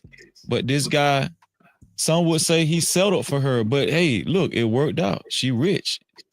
I mean, I don't know how rich she is, but obviously she's well off if she's saying the only thing he have to do now is rake the leaves by the pool or something. What do y'all think? Let me start with Lucky because she just came up here. Lucky, do you think most people would be willing to settle and see a relationship out the way that dude did with Miss Pat? I think the word settling has a different it's received different, kind of like the word submit. Like the word itself is not bad, but the way people perceive it to be is bad. So in the form of just saying when people settle, no, because if they feel like they're settling or they think they're settling, most people don't want to do that because they see themselves as a better version of where they actually are. So they start to try to strive for the thing that they see better instead of realizing this is actually where you are. So it's not really settling, it's just choosing what is in your realm. But I think in her situation to be uneducated with multiple kids, that kind of goes hand in hand. Like I think most uneducated people who don't care to be educated are lazy, so they do lazy shit such as have unproductive relationships that lead to just always having babies because you don't really have anything else going on. So I think in his case, he would seem like a sucker to the majority, but in that situation, I think he did what he's seen something in the person and he took a risk. And That risk was a taking big is risk just, though, right? I mean, according to who? Okay, so a large percentage of people don't make it in comedy. It's like a lot of comedians, right? Yeah. And let's say it never panned out. And he was just he was forced to to be in this, he was stuck in a situation where with this woman, like the situation that she described, let's just hypothetically pretend that went on for the duration of their lives. You know what I'm saying? Like she was undereducated, she had a lot of kids, she was chasing, she kept trying to chase her comedy career. She was hardly ever home, because she said that too. She was hardly ever home. This is what this guy was dealing with. Think about Okay, it. but see, you're framing it as though he was dealing with something. You said he's stuck, or what makes him stuck? He can leave anytime. People have choices. They're not slaves. So he made a choice and he banked on a woman that he seen whatever potential in that nobody outside of that situation would probably see potential in based on where they are. You may meet a woman and she has you already work to take care of yourself and she move in with her. I mean, she moves in with you, excuse me. And then you're already taking care of shit. You're not really banking on her to really hit the lotto. But if she do and she thank you for just being there, and to her you doing a lot, to you, you just, you moved in my house, you keeping up with some stuff, you got some kids with you, but if y'all keep yourself tidy, whatever, maybe I'm a lonely man, I kind of like having it around. Give me something to do. You know what I don't know. I'm just saying there's different type of people. So we sometimes think, oh hell no, I wouldn't do that. Yeah, but somebody would. And maybe we should entertain the fact that on top of the fact, we don't know what he looked like. Well, I don't. We don't know where his situation was. And at that time, that seemed like something he was worth taking a risk on. And he did it, whether y'all agree or not. Okay, I'm connecting. This thing is about 6'5" with green eyes and fit. Before y'all go, because I want to connect all this, because I'm doing all this for a reason, right? I'm connecting Miss Pat, that video we just seen, with this right here. I have yet to meet a nice guy Mute that up, doesn't Freezy. have some. Oh, my bad. Okay, thank you. Freezy, you muted. Shit. Why does it echo on stream? Why does it echo on stream when you're not muted?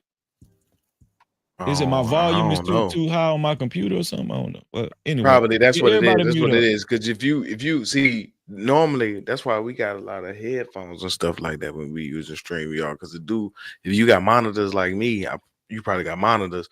It'll echo through the microphone. You know what I mean? The video that you playing through the monitors, it'll hit the microphone. Okay. Yeah. Okay. All right. Let me play this. So I can connect it. And shout out to Will and Rush just came in. Everybody mute up while I play this video because I'm going to connect it to. I'm going to try to connect it to the Miss Pat video. Everybody mute up. I honestly think you the only one that got to mute up. Hey, Freezy, quick question. Do you got your sound coming out your speakers or do you got your sound audio coming directly through your microphone? They coming out my laptop speakers. That might be the problem because your laptop speakers might be picking up your microphone. I mean, your microphone might be picking up your laptop speakers, and that's why you're getting double audio. Oh, if that's the Freeze, I just said that. Yeah. Oh yeah, you did just say that. You did just say that. I probably need some headphones, huh? Probably. And also, salute to y'all on the panel, really quick. Salute to you, man. I appreciate y'all, man. Okay, what's going on, Sel? What's going on, Sel? That's cellulite. That's cellulite. What's man? All right. Hey, what's going on? Oh yeah, I'm good. I'm blessed. I appreciate you. I appreciate y'all. Really quick, I wanted to point to you, Freezy, because you were saying that when Miss Pat said "not my type," it was kind of similar to what Travis had said. But this isn't the first time. This ain't the first time Miss Pat has told this story. I think that was last year or something like that. When she went on Joe Rogan's platform, she told this story. And when she said "not my type," Joe was like, "What you mean by that?" And she was like, "Well, I'm used to niggas. I'm used to niggas beating me up or mistreating me, calling me all this, that, and the other." Yeah. So he was like, she said that on Shannon Sharp show too. Yeah, I think when we hear the "not my type" thing, I think what we do is we correlate that to, this not my type of guy. Like I wouldn't be dating him or no shit like that. Exactly, or just like physical attraction. That was a good point. Yeah, like sometimes it be the character. Yeah. Yeah, the thing is, like, with most people, of course, we go through maybe 1 or 2, maybe 3 or 4 relationships where you can go back and pick out the characteristics in between each one. You can say, oh, they're kind of similar. But in her situation, like when you hear her story, if you never listened to the Joe Rogan podcast episode, her story is pretty fucked up. But this guy, this husband of hers that came around, he was just acceptable with all of it because it's just like, no matter what them niggas did to you, I'm not him. So don't treat me the way you wanted to treat them, and I'm gonna treat you better than how they ever treated you. You see what I'm saying? So it hit different. Yeah. Let me play this next video to try to so I could add some oomph to the conversation. Everybody mute it. Well, let me. It might just be you. I have yet to meet a nice guy that doesn't have some childhood concerns. And what I mean by childhood issues is usually they grew up in a broken home. Not necessarily broken, but they have some kind of disconnect with their father. At very least, it might have been that they had a very passive father. At the very extreme, I have yet to meet a nice guy that doesn't have some childhood concerns. And what I mean by childhood issues is usually they grew up in a broken home. Not necessarily broken, but they have some kind of disconnect with their father. At very least, it might have been that they had a very passive father.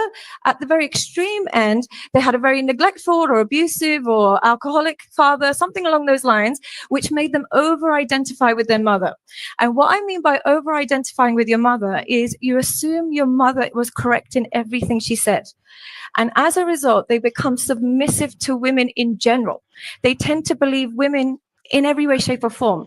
And they really seek female approval. They disconnect with the males in their life, particularly their father.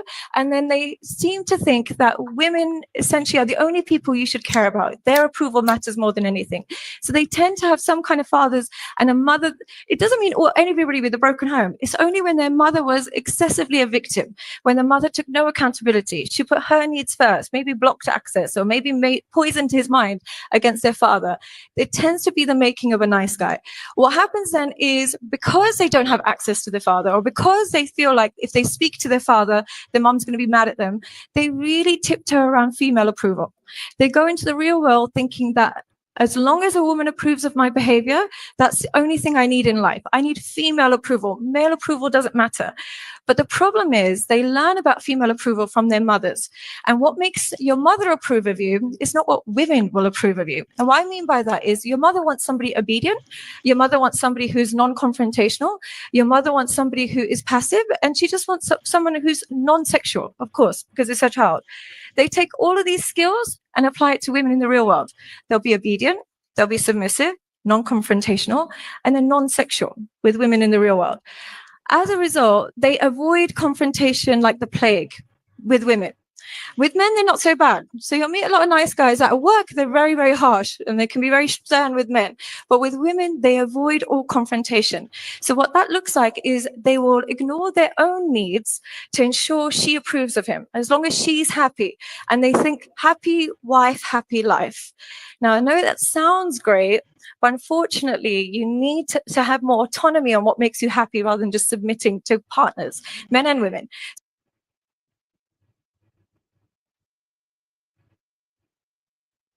So, and welcome to the show, Raw B. Thank you for being here as well.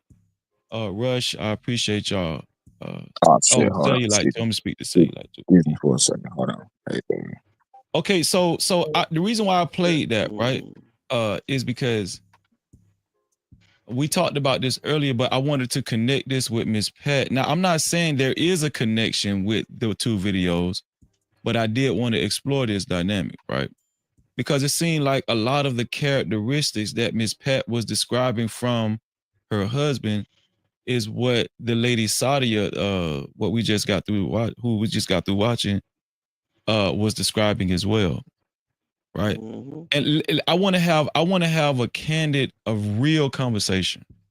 Let's just have a real conversation. In my humble opinion, I think a large majority of men would not take that deal in the beginning that Miss Pat had. Her whole setup with all the kids, her not being educated, she being, and listen, I'm not against overweight women. I'm just saying her being overweight. I'm talking about the whole package, her being a struggling let me just land. Her being a struggling comedian, which is a very, let's just be honest, is a very volatile career to pursue. You know what I'm saying? It's a lot of people don't make it in that business. And how cooperative this man was and how supportive he was. Like when I heard her tell this story, I'm not even gonna lie. I was like, damn, she got blessed. You know what I'm saying? But do you think there's a connection with the way that man was with Miss Pat and the dynamic that the lady that the lady that we just got through watching, and with the fatherless boys and wanting to please their mother and growing up with that same mentality. Hey, I don't want to, I just want to see a smile on my mama's face. I want to please her. I want to, so when they get into a grown-up relationship with the opposite sex, they have this same mentality. Do y'all think it was a connection with that? Or anybody could go. This is a free for all, y'all. We all adults. Anybody. There's a correlation with that, due to the fact that, a lot of times when dudes is raised in a single parent home, or single mother's home, they tend to, adopt certain traits to get that kind of, I guess, validation from their own mother. And, they grow up in a situation where, when they link up with a female and, do adult things with them, they tend to, follow that kind of protocol that stems from, growing up with their mother. So yeah, there is some type of correlation with that. Anybody else? So, do we know that Miss Pat's husband grew up in a single mother home, or is that just the assumption because he's a black man? That's the assumption. We don't know because she didn't go into detail. I'm just assuming because most kids, because we know Miss Pat grew up in the hood. We do know that, and I'm just assuming with the statistics, a lot of young boys in the hood, they did grow up under that dynamic. The majority of boys, in the hood. So I just think she got what I find interesting is a man pouring into a woman, regardless to her situation, simply because he's a man, is viewed as that she got lucky. Not that, oh, this is a man stepping up to the plate and being a provider and a protector, nurturing. I think a great takeaway from this is how you can change a woman's life and perspective simply by pouring into her. I don't think that she ever said he was really non-confrontational. Just because he, accepted the fact that she's a flawed human, as humans are, doesn't mean that he never confronted her. It doesn't mean that he didn't put his foot down.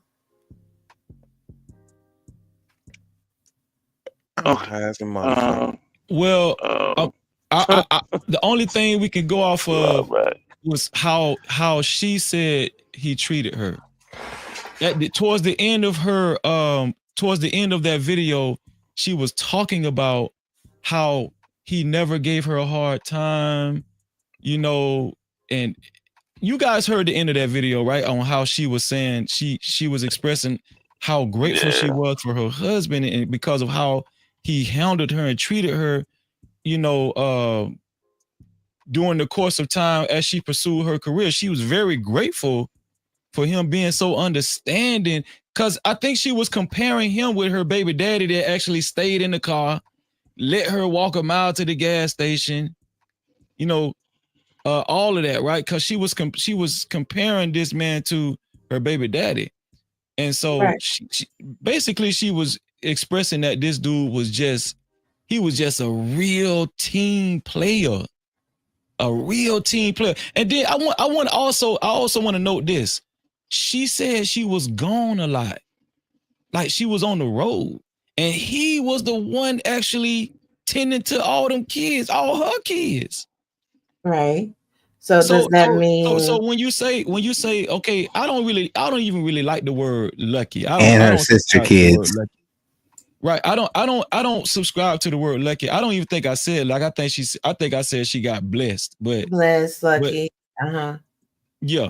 But I mean, that's why I said let's have a real conversation, because I don't think on either side of the coin with genders, I don't think either man or woman would go for some shit like that. The point that I'm making is this: that doesn't mean that he's not confrontational. And just because he treated her like a human being should be treated, she's grateful and thankful for that. Her child's father made her walk a mile to get gas or whatever else. Her child's father was abusive to her. So is that the standard for men to be abusive? I don't think so. So her husband wasn't abusive to her. She grateful for that. If you come up dealing with people that are abusive, abrasive, they don't care nothing about whatever you're talking about, your dreams, your goals, your aspirations, and then you get into a relationship with someone that cares about your dreams, your goals, your aspiration, doing what's best for the family unit as a whole, then that's a good thing. That's how relationships are supposed to go. I think as a society, we're so used to relationships operating in toxicity, that when we see relationships that are following a well-adjusted, mindset and variable, they seem odd. That's very weird. Who else wants to add to this this situation with Miss Pat? I mean, I already said she got lucky. She got blessed. You know what I'm saying? Fortunate for her situation So that you she do think actually. she got lucky? And Yeah, I mean, I do think so. I think that she was fortunate enough to run into a guy, a solid man, who stood on business. I really do, and ain't nothing wrong with that. You know what I'm saying? He did what he was supposed to do as a man. Now, if we gonna keep it real, it's a lot of dudes that wouldn't deal with that, and if it was vice versa, it's a lot of females that wouldn't really deal with that. So sometimes that's just what it is. Would you say? And shout out to Angela Reddick for her $2 super couch. She said, "Who is the lady doing the presentation?" I think her name is Sadia. I think the lady on the latter end was Sadia. Shout out to Angela. I appreciate that. Trucker, would you say that guy is just a good guy? Like Ross said, like that guy is he's just a good guy. Yeah, he's just a good guy. There's nothing wrong with being a good guy. Do you think he's suffering from some type of condition or emotional issues? I'm not saying he is. I'm just trying to mind out the conversation. No, I don't think. I don't. No, I don't think so. I think his situation. I think he was just moving as a man. You know what I'm saying? That was different. You know what I'm saying? For a dude to go through what he went through like that, I mean, he actually really, really, really liked that woman, and he did see something in that woman that she couldn't even see in herself. And we see that as men too. You know what I'm saying? We see that all the time. You know what I'm saying? So, he did his thing, man, and shout out to that. But I don't think that's the case. Like, that's two different things. Like with the settling and liking somebody, so that's a different thing. Like, and that's how I'm looking at this. So, he was willing to put in the work. He took care of kids that wasn't his, even the nieces and nephews or whatever you want to call it. You know what I'm saying? He actually liked kids. He didn't ask for the father title. That was just who he was as a man. Period. You didn't have to ask him to do that. That's just something he was willing to do from the get-go. So that's why I said. That's why I said what I said. Hey, Prime, I see you in the back. Whenever somebody drop down, I'm gonna bring you up, Prime. I don't want you to think I'm just leaving you back there.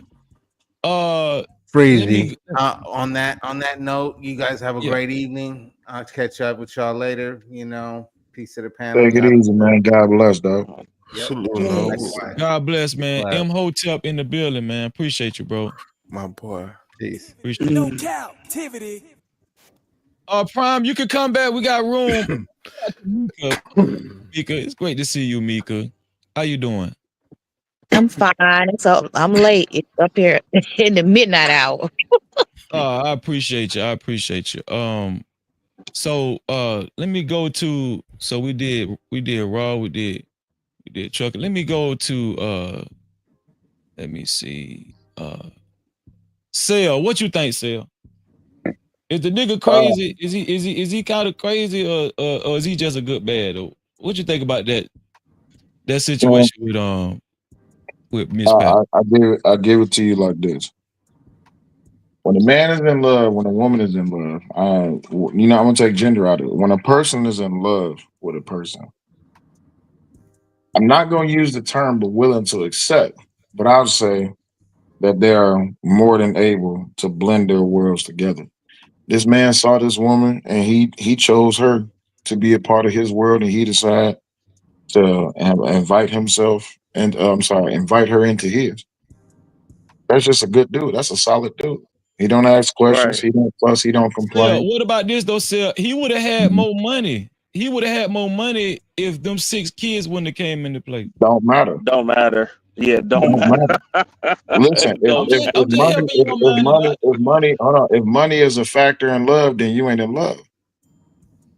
Bars. You got to look at it like this. I don't care for some people. I don't care if you broke or if you rich because that shit can change tomorrow. Is the love still gonna be there? Just like with health, you can be healthy today and and sick as hell tomorrow. You know, I want to give you an example.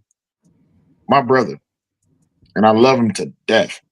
My brother, he got married 3 years ago, and 1 year after his marriage with his wife, her mother passed away from breast cancer.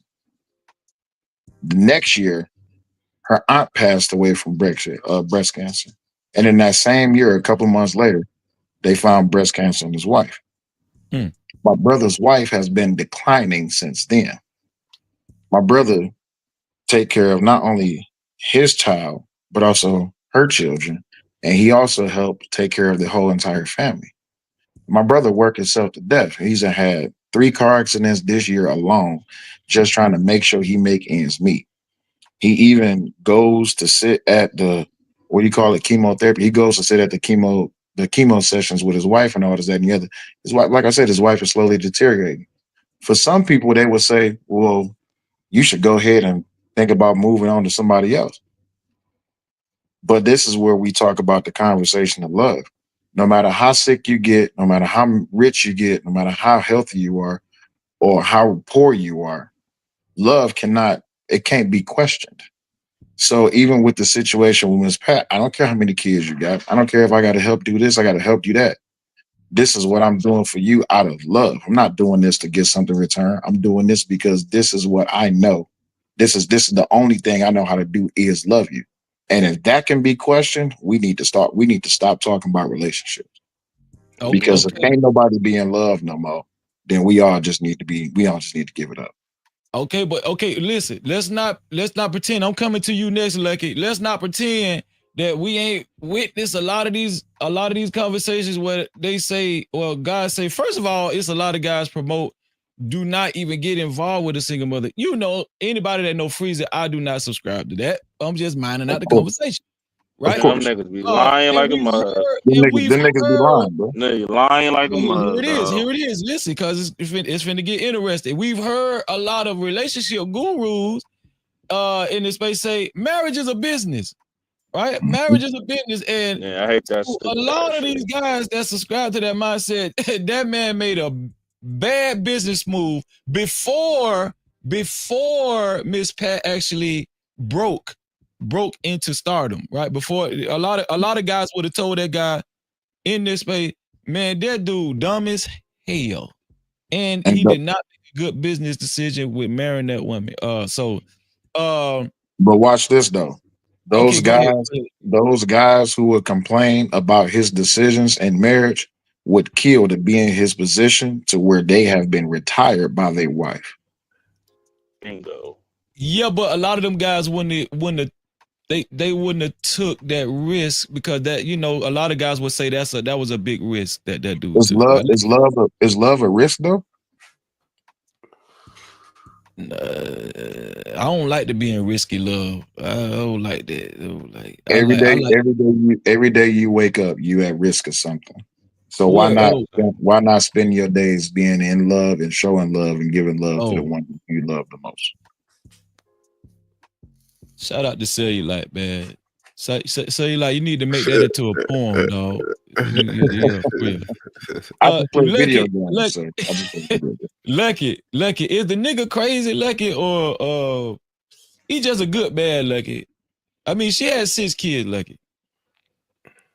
Nah, I think I don't know. I just think it's interesting how we kind of just try to shame people for taking on the responsibility because the opposite of that opinion would be so we would rather an uneducated woman with children just perish.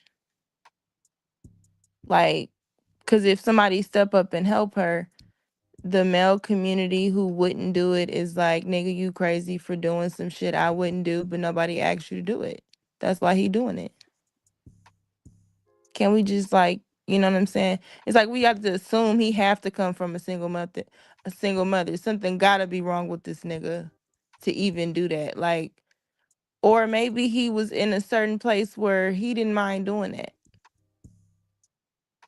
I ain't gonna lie.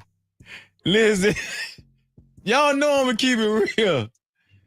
When I heard this, nah, because if it's just like if we flash the light on everybody's individual situation, somebody probably wouldn't do the shit that you doing. that's right. That's true. But God bless Miss Pat hard. But I guarantee you, most of the guys, but did he not get a blessing out the deal too? He did. I mean, what most of the people judging him, what they wife about to retire them doing? Nothing. Not too many of them gonna retire their husband. No, you're right. Nah, Right. it But ain't even I don't. that. But I think Them the what we're same doing niggas that's is asking for money right now, guaranteed. But hold on. What we're doing is we're fortunate enough to talk about the happy ending. Right? We're fortunate enough to talk about the happy ending. I'm talking about the initial when he actually made a decision to date this woman and eventually marry this woman that was uneducated with 6 kids, overweight to a lot of people. Why does education matter? Why does I'm matter? just throwing that in there. I'm throwing that in there because she threw it in there. She felt like it mattered. She felt like it was significant. No, So I'm saying from a male perspective, yeah. because you brought up the space, so I have to throw it in there. Okay. Men don't care about women's education. Yeah, we do. That was a good We do point. not want a dummy. Wow. Not according to this Lord. space. You want me to tell you what happens when you got a woman that's not educated? Nothing but headaches every damn day for no damn reason. My wife what had to happened. be college educated. I'm just saying. It was no other way. See, there you go. There you go, Lucky. So here's the thing, bro. Just because Wait. I want Lucky to finish your thought because I'm gonna give everybody a chance to talk. No, I said just be talking in circles for real. So it just come down like what we talking about. We gonna say because we knew what she meant. Like we adults here, we knew what she meant when she said that wasn't her type. When you come from an abusive environment, your outlook on life is different. You're in survival mode. You having sex with dudes. It's a whole lot of shit you doing that you ain't have no guidance. So you moving like a person with no guidance. We don't really expect them to have so much. Now I understand you have the shaming culture that's necessary, but it clearly was not that relevant in her life where she has multiple children. So a man came along, somehow they were in the same environment to meet. He thought whatever, maybe she made him laugh, whatever he needed at the time, it wasn't no money, it wasn't her education. We don't know nothing about this man. We just assuming he was too good for her. Not that they were on the same level. Just because she had kids, we don't know his education at all. Maybe he just had a diploma and he had a decent job, and she was cool. When we go, like when we Can I chime hold on, in? wait. When we do this whole round table, I'm gonna hit Lucky, Raw B, and Mika with something. I'm gonna save it because Lucky, you just hit us with a damn. You think you slick? You think you slick because you hit us with that damn ace women card? be saving dusty ass niggas all the time. Don't nobody be But having no I'm gonna damn hit talent. your ass. I got something for your ass and Raw B and Mika. Watch. But hold on, I'm going to you next, Run Mac. Shout out to Big Bad Boy for the $5 super cow. Big Bad Boy say, okay. This a much better panel. Nice movement of the mic. Sometimes some folks need to learn how to say less. Y'all let Run Mac get a little bit. I'm coming to Run Mac next. Shout out to Big Bad Boy for another $5 super cap. He said, please let Run Mac get some. He's patient, but I am actually paying to hear the brother speak. Okay, I got you, Big Bad Boy. Go ahead, Run Hey, right Mac. quick, is my mic all right? Yeah, you good. You good. That bitch sound expensive. Go ahead, Run, Mike. Oh, man, what if I ain't had nothing to say? Man, you better talk. That man paid $10 for you to talk. All right, so I just wanted to say this. Man, look, bro. We don't know if old buddy we gotta ask him what he saw in her, because he might felt like he was the lucky one. Like, let's keep it $150. He might felt like he was the lucky one, freezing. And it's another thing that blew my mind. I thought I was high because I just got some new gas, right? I'm like, bro, it's freezing smoking, bro. I swear, I never knew you smoked, Nah, bro. I be picking my teeth. Sometimes I be okay. reminiscing about it calm my nerve to pretend I'm still smoking weed. But I'm not. So Though, it keep you from smoking. I was like, how in the yeah, world did he yeah. get that filter? I Where he recommend that to everybody too. Go ahead. Man, I salute that, man. You know what? I'm glad you just said that. That just made And me I inhale and exhale, so it helped me with my anxiety too. Go ahead, run, man. Damn, I ain't know that. That's what's up. That made me want to put this out. Man, stop it, man. For real. And I'm gonna smoke. I got my the whole show for the rest of the show. You know, I always smoke, but I thought I was tripping, bro. You don't understand what I was going through mentally just now. But at the end of the day, bro, I feel like old buddy was already doing his own thing. Routine was raised the right way. He probably wanted a lot of children. He probably what she offered him, he probably wanted. You know what I mean?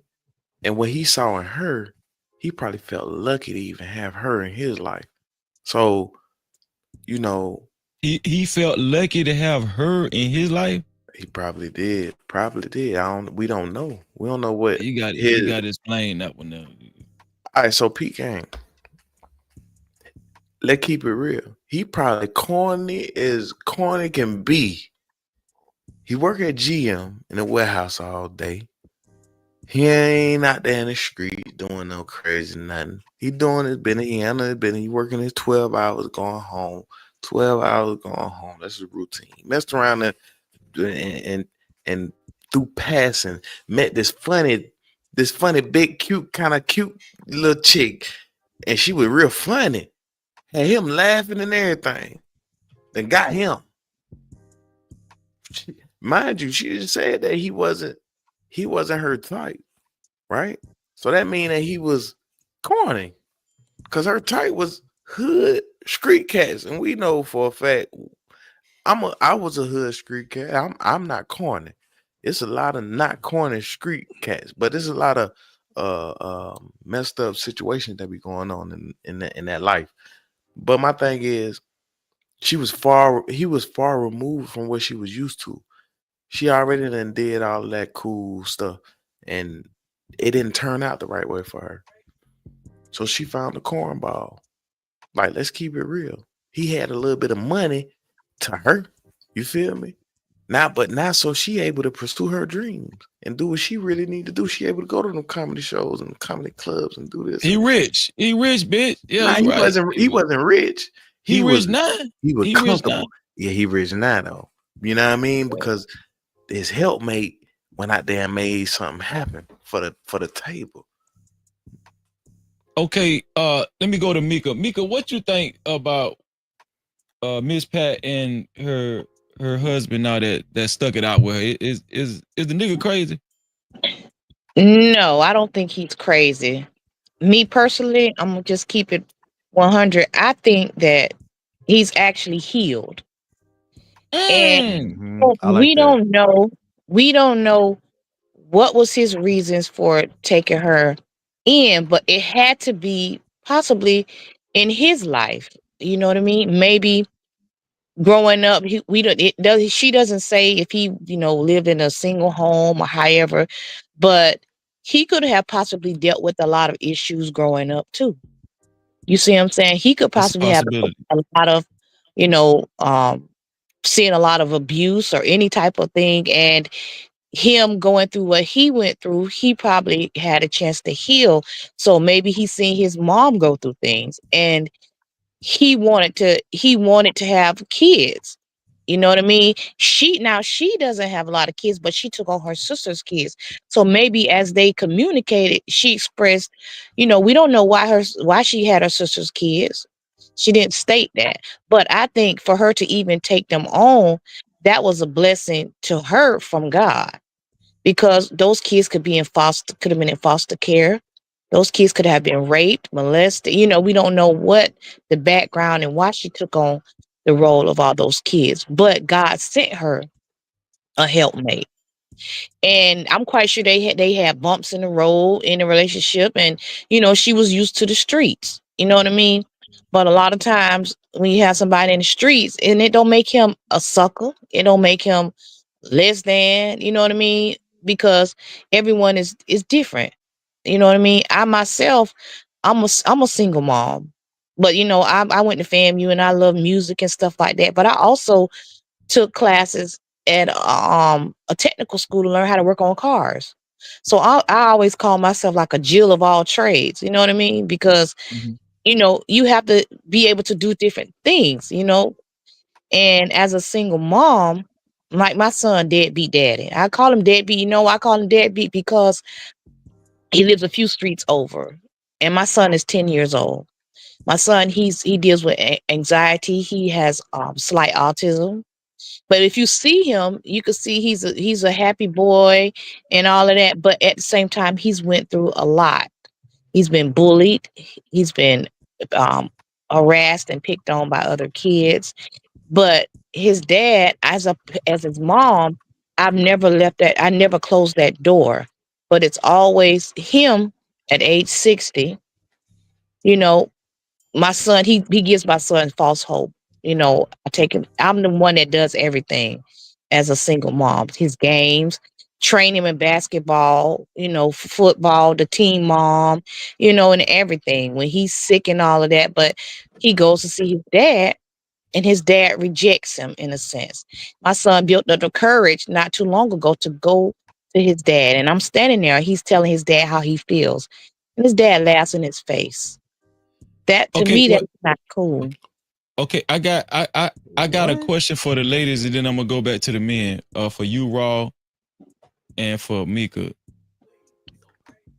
If your brother or your adult son brought Miss Pat home to you, and you sat down on the couch and got to know Miss Pat, and Miss Pat ended up telling you what she does for a living. She's chasing comedy. You ask her about her education. She's not too educated, and how many kids that she is in custody of.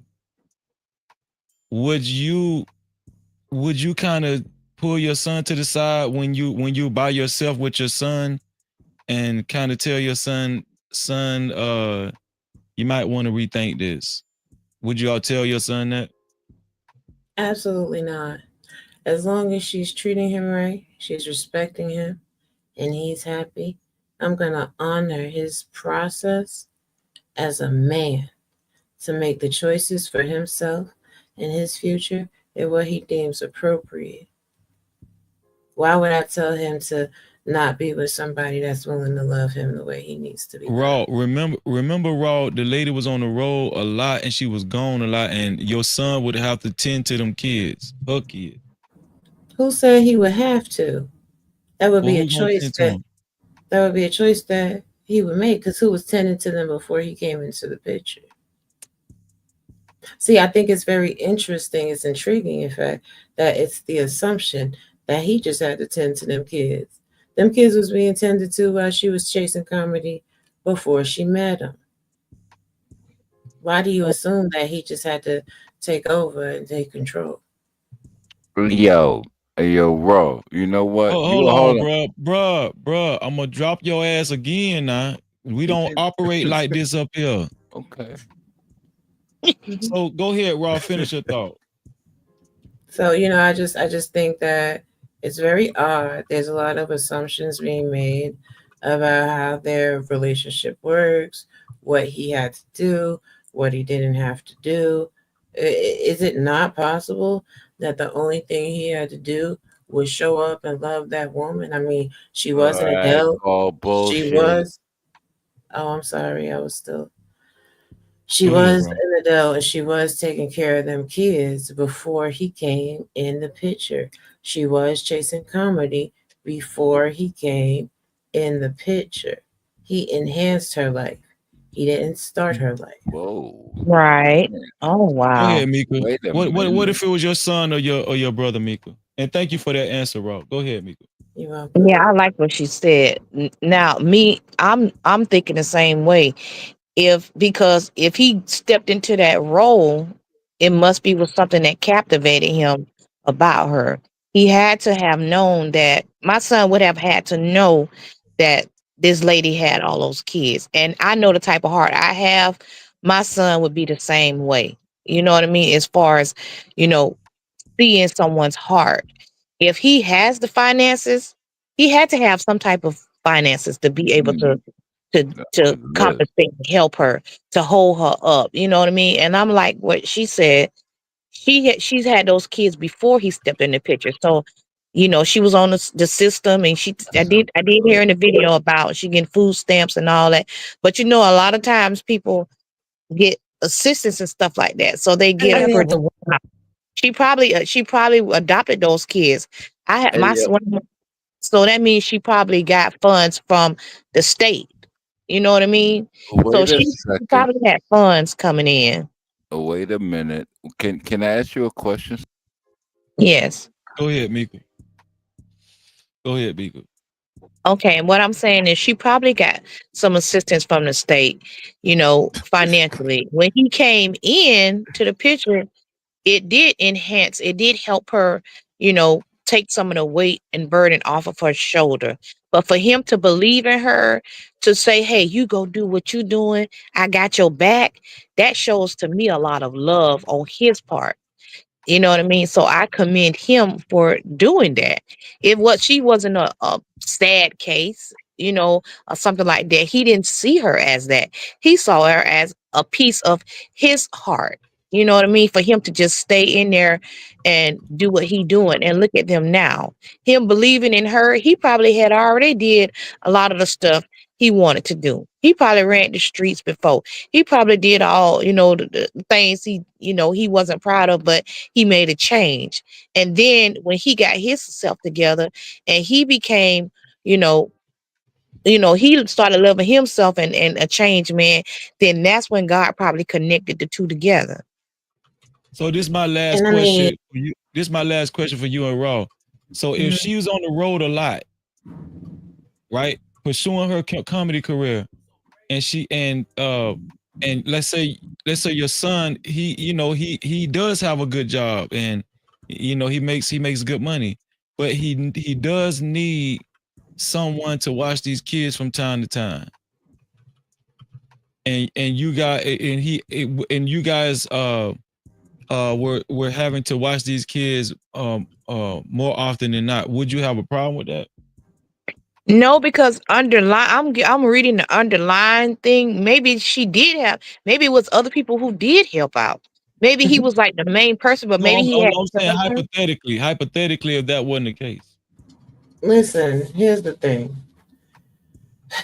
This whole thing is hypothetical. Somebody talk about some, oh, well, y'all think that he would never have watched the kids. Do you know about them shifts at GM? Them ain't no short shifts. I know y'all work 9 to 5.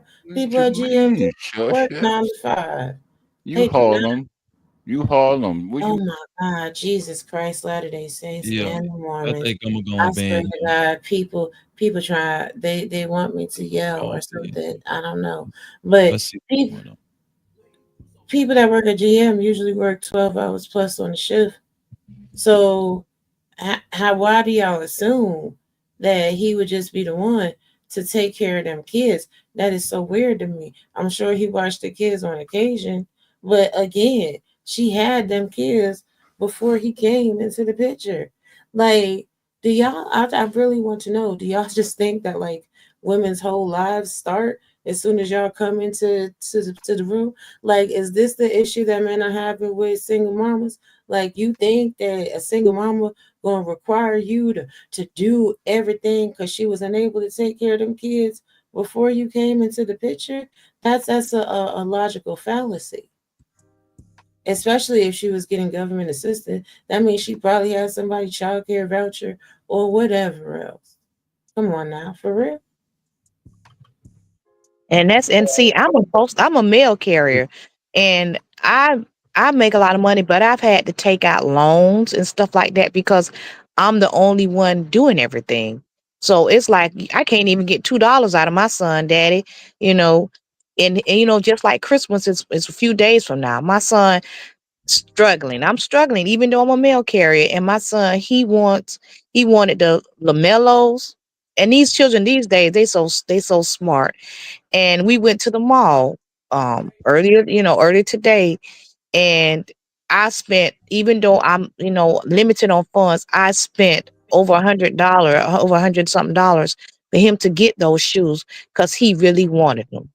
You know what I mean? So it's like, but the fathers, I'm not down on the men. Don't get me wrong. It's just there's no excuse. You got some dads that out there that will try to throw the mom under the bus, but yet and still wear you.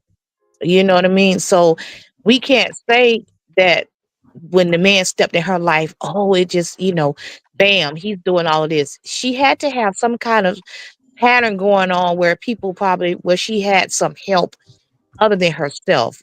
We don't know the ages of the kids, of her sister's kids. Some of them could probably be in high school. Some of them could probably be in middle school. So that means she could have probably had them since they was in elementary school. She doesn't say that. So how did they get taken care of while she was still doing her comedy stuff before the man came? So she had to have some kind of help before. But him coming in, he decided he wants to, even though he's working all over shifts and stuff like that, like myself as a single mom, if I had a man to step in the picture and he does the same thing, I would be forever grateful too, because I know I'd be exhausted. You know what I mean? Doing everything. Hey, but also most comedy sets are at nighttime, right? When children sleep. Yeah. So them kids in the bed. Let me make sure they fed, give them their bath, you know what I'm saying? Send them to their room. So even, let's just say for the sake of the conversation to keep it moving forward. If he did have to stay in the house with them kids in the nighttime while he's sleeping, is that really watching the kids? Like, come on now. Be for real. Well, she said she was on the road a lot too, so let's not forget that, But okay, so yeah, that's valid. That's valid. So even if she's on the road, right? If they're not little bitty kids and they in middle school, high school, or whatever, they could get themselves out the door. How many kids right now in elementary, middle school, and high school get they self out the door because they in single mother households and their mama got to be to work, but they know they got to get out that door in time enough to catch that bus, and they better be in school, and their mama better not get the absent student alert. Shit, who didn't? You understand what I'm saying? No, that's a good point. Rush, what you think? Is he crazy, Rush? Or is something wrong? Is something wrong with him, Rush? Or he's just a good dude? Rush, are you there, Rush? Let me go to Prime. What do you think, Prime? I think that before you do that, Prime, shout out to Brandon Nesbitt for the $5 super cap, bro. I appreciate it. Brandon say W for Easy W. I appreciate that, bro. Thank you. Go ahead, Prime. I think that this is a case of opposites attract, and he probably had a soft spot for a woman like her when they initially met. Oh, you felt sorry for her. I'm not gonna say sorry. It's just that I think he saw past it, and he saw like potential, probably. He saw past what? He saw what he saw past. Like past all the, how she was selling drugs, and she was like she's basically like the opposite. You know what I'm saying? And that's what she said, that he was a lame. Exactly that's what she knew that she was getting. She said with. he was a lame. Damn, that's interesting. Yeah. So but like that with relationships like that though is like, I mean, opposites do tend to work out. In my experience, opposites work out better. So like me and my girl are complete opposites. You know what I'm saying? It's like the reverse of this situation. Yeah, because Miss Pat kind of rough around the edges. I think Miss Pat, I watched Miss Pat on Trick Daddy's cooking show. Y'all ever seen Trick Daddy cooking show? Bitch, I got my pots. I got my pots or whatever. Dog, I love that show. I love Trick Daddy cooking show. But he be cooking for real. But I think she was saying, Miss Pat was saying she been through a lot. Miss Pat used to sell dope. Sure did. Miss Pat had them things coming in. I think Miss Pat might have did a little time. I don't know, but He did a little Miss Pat, time. She Miss used to Pat sell is really dope. rough around the edges. That's what I'm trying. Go ahead, Yeah. Will. She is, but Miss Pat, she did time. She sold dope. Her daughter, she's part of the LGBTQI plus community, and it was a little battle coming to grips with that. But it's like I said, you need to go watch the episode on Joe Rogan. She tells a whole lot about her story there, and also watch her show too. Her show was basically her life, just told in a comedic way that's fit for TV. But who doesn't have a life coming up? If all of our past was to be put into a damn YouTube playlist to where we can all see it, everybody can count the skeletons, the rough edges, and the jagged crust on all of us. But it don't Yeah. matter if it don't matter if she had a rough past. Hell, I had a rough past. Everybody had a rough past. That don't mean that you can't be loved. So are we not worthy for love just because we had a rough past? That would be a crazy Will, you assumption. know I've been playing devil's advocate I know. this whole I, topic, right? yeah, I know. So That's why I'm Will, that's why I'm we supposed to that's why I'm supposed to pay the righteous attorney. so Mhm. Will, you know there is when it comes to men and women, there's a double standard. Men judge. I do think men judge women harsher than women judge when it comes to the way they carry themselves, how chaste they is, and all that kind of stuff. Will, so if Mhm. you will recognize that, right? I can acknowledge it. Can I ask the gentleman on the panel a question? Go Sure. ahead. Do y'all really believe the talking points on this social media are actually reflective of how people interact with the opposite sex in real life? Hell no. Hell to the no. Hell to the no. Hell no. As a matter of No. fact, most people would tell you the moment that any of these talking points, whether it be manosphere, sisterhood, red, blue, green, yellow, black pill, don't matter. The moment them talking points enter their relationship, it's over. Okay, so if we know that people don't date in accordance with the talking points on YouTube, why are we shocked again that this man dated a single mother? I mean, I don't know if y'all seen Mr. and Mrs. Pat back in the day, but I did. Mrs. Pat was fine. Mr. Pat was very handsome. They're a very wonderful couple, and you could tell that they were very much in love. So, I know we playing devil's advocate to, mine it all out or whatever, but at the end of the day, a lot of people really just need to take a lesson from their playbook. Stop all these preconceived notions on what you think relationships should be, what you think you should accept, what you think you're worthy of, what you think you're not worthy of.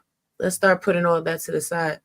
Have real conversations and actually build real relationships.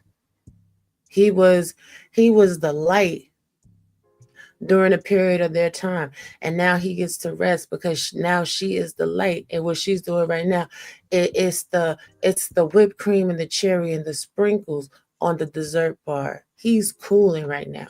So let's, for the sake of argument, say he did hold her down with the kids. He watched them while she was on tour or whatever. All his work wound up giving him a blessing of fruitful bounty. His efforts was not in vain. And maybe that's what it is. A lot of y'all feel like y'all efforts in vain because you seeking instant gratification. Because in all actuality, you're not seeking to love and build and grow with somebody forever. You seeking what somebody could do for you right now. The bigger, better deal right now. Which is why a lot of people don't have healthy relationships and why a lot of people are not happy. I want to say something real quick. If I let me just kind of turn it around. I want to say something about when it pertains to my son's dad because it's just like what we're talking about, Miss Pat and her situation. Okay, back when I met my son's dad, back when I was talking about me being a mechanic, that's what. Now I met him in Tallahassee because I went back after 10 years to finish my 1 year of my music degree because I ended up, sitting out for all those years. So I went back so I could show my now 26-year-old daughter and my son. I didn't have my son at the time. Because that's his dad. But I wanted to go back and finish so she could, so she can see that her mom never quit. Her mom never gave up. And when I met my son's dad, he was a mechanic. He works on cars and stuff like that. He was, the way mechanics are, they very, always oily and greasy and all that. Same thing with me, but I always kept myself clean. So it wasn't it was the him being the mechanic that drew me to him. Okay, so when I got pregnant with my son, him with, his how he was acting and all that, I just didn't have time for that. So fast forward, I moved back home here in Polk County, Florida, and he ended up going to jail. So I wasn't dealing with him. So he reached out to me and he asked me, he said, um, made a promise to God that if he let me out of here, I will come down there and do right by my son. So I had to pray about it. And I let him come here. He gets here, he comes here. I pick him up from the bus station in Orlando. You know, I myself already, doing everything I can. I went and bought him clothes. He came to here. He had dirty clothes on, underwear, holes in his underwear and all this stuff like that. I'm not down to him, but I'm just trying to show this picture that we as single moms, even though we don't have much, we still do what we got to do. I went and bought him clothes at the Millennium Mall and helped him get himself together as my son's dad because that was his promise. But of course, I'm finding out he was on drugs, but that has nothing to do with it. It's the fact that I'm taking every dime I can. You already have a record. I myself should have been years ago suffering from. I should have been in prison before I even had my son from 27 from something that I didn't even do. I took a polygraph test and everything, but God. You see what I'm saying? So I have a big heart for mass incarceration and stuff like that. But it's just the whole point of I let him come here to do right by my son, but it was still the same foolishness. So I kicked him out. And he was he was in the streets and he has a place now, but the whole point is you slander my name here in my area, but everyone knows me. But you try to put me down as the deadbeat mom, which I'm not the deadbeat mom. I'm actually the one that's doing everything. But because you didn't do what you were supposed to do as a man, now you try to make it look like I'm the reason why you're in the streets. No, you was already doing what you was doing. You know what I mean? So now how do you go about it? I want to just ask, how do you go about, if this table is turned? What if that man would have been Miss Pat and Miss Pat would have been that man? Do you say, okay, she's stupid for being with him and taking care of him and his kids? Well, it seemed like from from the story you told, that guy didn't pan out good with that guy, and he kind of wasted your time a little bit.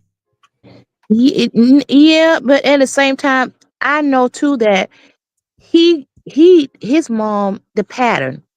He, to me, I see him as a kid that never grew up, even though he's 60 years old. Because in the midst of that, I found out through some of his best friends that I know, because one of his best friends is my goddaddy in Tallahassee, Dexter. His name is Dexter. But I hate to put people's names out there, but come to find out, my son's dad, his mom was never in his life, and his dad wasn't either. So that rejection, that abandonment, that not being wanted, it's like that running. I call it a running spirit. It's the same way you would think that he would not do that to his son, but because he hasn't healed, because he hasn't, what I'm saying, received that love, and acknowledge, what really is going on. Use the patterns. It's a generational thing, and I have we as praying parents, we have to pray over our kids. And so Now I said that's why I talk to my son sometimes when he feels like he just wants to quit, like things are hard. I say, you're who God says you are. You're not the negative side of what your dad does. You know what I'm saying? Right. We What as I'm trying to parents, tell. Go ahead. I'm sorry. Go ahead. Finish your thought. what I'm saying, we have to build them up because I know what it feels like too. And you know my story, Fred. You know what I mean? Freezy. Yeah. So it's like we have to, even if the dad is not there, or even I ain't gonna say just the dad, because there's some deadbeat mamas out there too. So I'm just gonna put it like that. But even as the other parent, we still have to hold up the bloodstained banner for our children. We can't just drop the ball. But even if the other parent does. But I was just No. That's kind of a different conversation. But you're absolutely right. But what I do want to say is, if you was synonymous with Miss Pat husband, your baby daddy would be in your house right now, and you would deal with whatever he had going on in his life. Yeah, I tried to, but then for the sake of and your rope ran short. Right. So this is real conversations that we have, right? That's what I'm trying to tell you. So what happened with Miss Pat? That's why she was praising him so much, because like that's what you just actually what you just shared with us. It actually was it was very useful, because like a lot of people would not be able to deal with somebody like that you just described for a long stint, right? For a long time, like for the duration of their lives and all that kind of stuff. A lot of people wouldn't be able to deal with that, right? Right. So yeah, it doesn't make it doesn't make we sense. gotta give Miss Pat husband credit, but I don't think that it's as easy as saying he did what he was supposed to do, because a lot of people would not last that long under those conditions. Freezy. No. Go ahead, Rob. It depends. It's not even that he did what he was supposed to do as opposed to what other people could survive, right? It's about the mindset of other people. It's about how other people don't even try for real, right? It's about the fact that people are quick to give up on people. Let's just be honest. As soon as the water gets a little bit troubled, as soon as things get a little bit rough, people are like, oh, well, I'm gonna just go ahead and leave you. I'm gonna go ahead and hide divorce. I'm gonna go ahead and walk away. Well, you ain't this anyway. Well, you got this wrong with you anyway. Well, you got that wrong with you anyway. As if they didn't see these things when they came in the door. This is simply a man that saw the problems when he came in the door. And instead of, pointing the finger of blame, he came with the solutions. And his solutions proved fruitful. And he's a success because his success is measured by the power of his tongue and the power of the works of his deeds. He is a success. Anyway. He is. He rich as fuck. I need to borrow $5 from his dad. Boy, shut But do you understand what I'm saying? What we always talking about in these spaces is everything is measured by outcomes.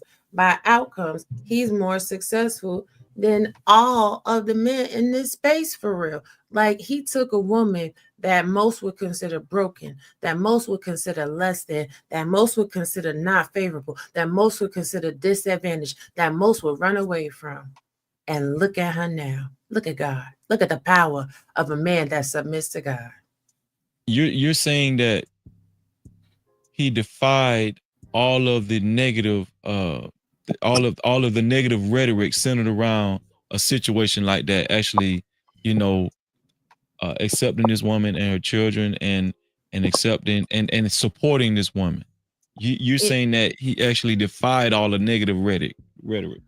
No, I'm saying the negative rhetoric is excuses. And it's excuses. Okay. Yeah, he actually showed the true power of a man. Because the true power of a man is no matter what a woman is, right? No matter what is going on in the situation. Well, let me not say the true power of a man, because people be like, well, what's the leadership?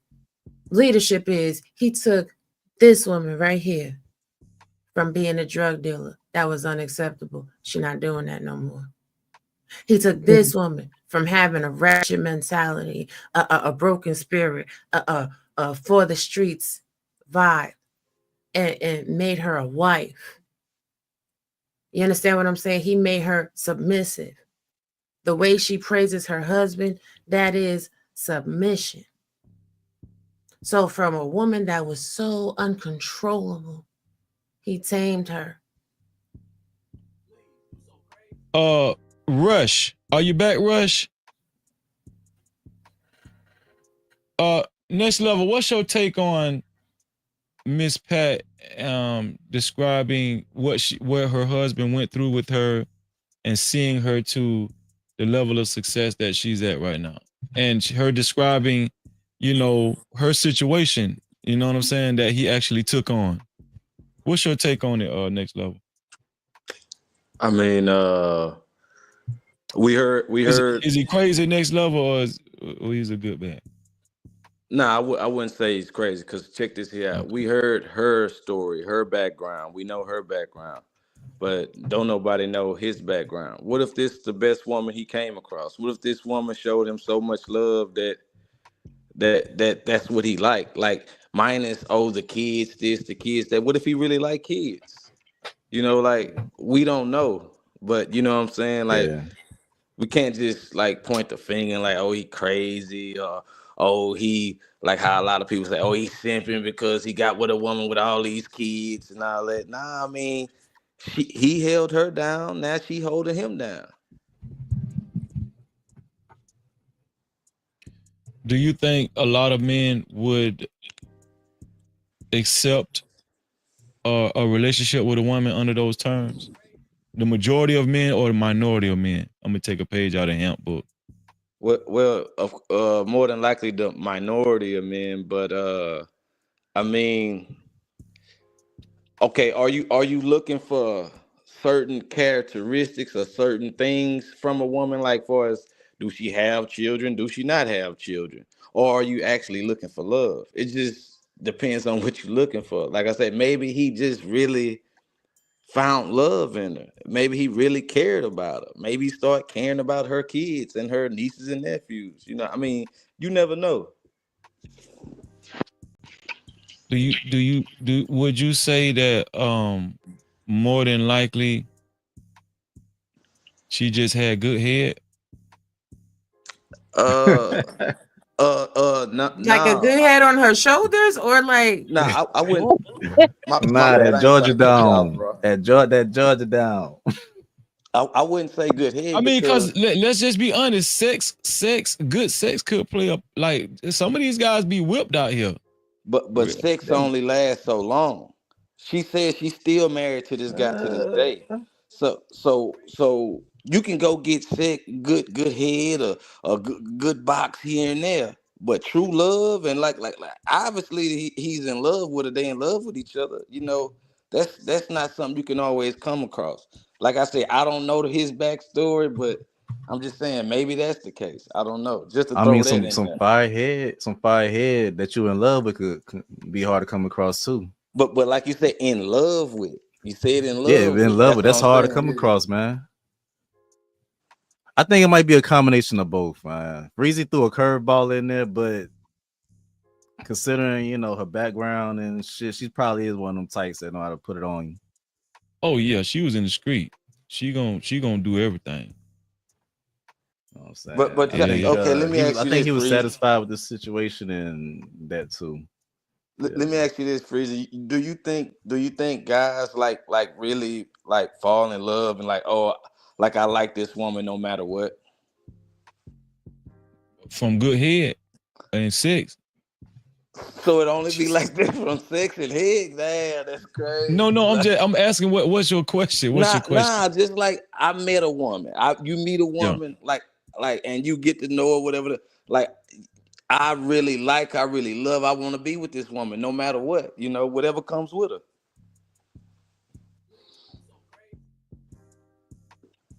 I think that there is a percentage of guys. I think a lot of guys end up like that after they have sex with a woman. I think a lot of guys get possessive after the intimacy takes place. Men get very possessive. They don't want to see this woman in the arms of another man, or possibly this woman having sex with another man. I said this the other night on the show. I said, when men have sex with women that they like and they get attached to, shit start getting different. And I'm gonna include myself. You know what I'm saying? Like when you start actually being intimate with a woman and you really like this woman and you'll get attached to this woman, you don't want to see, a lot of men don't want to see that woman with another man and even entertain the notion that she's going to have sex with another man. You want the buck to stop there. You want the buck to stop here, right? Yeah. So to answer your question, it might be a little element of that too. So is it really loving or is it mostly lusting? So men can only really love a woman when it equates to sex. So a man can't love a woman if he feel like her sex not all the way good, or she don't give good head or nothing like that. Nah, that's not everybody. Not everybody. That's not all. Yeah. But there's it a lot of ain't dudes who really really that don't care hard. about this Go shit. ahead, Prime. I'm sorry, Prime. Go ahead. I mean, I am interrupting y'all two conversation, bro. No. You was because I want you to talk. I don't think that everybody's different, man. I met dudes who really do not give a damn about sex at all, and I met dudes who they're addicted. You know what I'm saying? That's everything to them. You met some dudes that don't give a damn about sex. Yeah, they really don't care. They really do not care, bro. Did they have pink fingernails? Nah, man, they was straight. It's just that like they had one dude. He had a one time when he was in middle school, and he's basically a virgin since. Even at about to be 30 years old, he's still a virgin. Except for that one time in middle school. He don't really care. What you say like? I'm dying laughing that you just said pink fingernail. Oh. Boy. Nah, cause that shit ain't sound normal. That shit ain't sound normal. Right? But, so let me ask this. Picking on him too, bro, but he cool. So is a man falling in love or having love for a woman tied to sex, solely tied to sex? No, it's not. But okay. what I'm saying is, a man actually developing a very close possessive bond with this woman, attachment with this woman, not wanting to see this woman with another man. What I'm saying is, sex is a strong progenitor of that. Sex was a very big an initiative of this man eventually subsequently feeling like this about this woman. You understand what I'm saying? Yeah, I get where you're coming from, but I was just speaking from a different aspect because shit get different when once a man get the nookie, shit start getting a little different. If he really like it. Okay, what if he felt that way before he got the nookie though? If he felt like what? Like he was in love with her. Like he didn't want to see her with nobody else. He was possessive of her and all that. That was just puppy love. That's That's So the you gotta problem. get the nookie. You gotta get the nookie first before you can consider it real love. What I'm saying is, I'm gonna let Raw respond. She was about to say something too, but all I'm saying is that he can grow feelings for a man can grow feelings for a woman without having sex. I'm not saying that.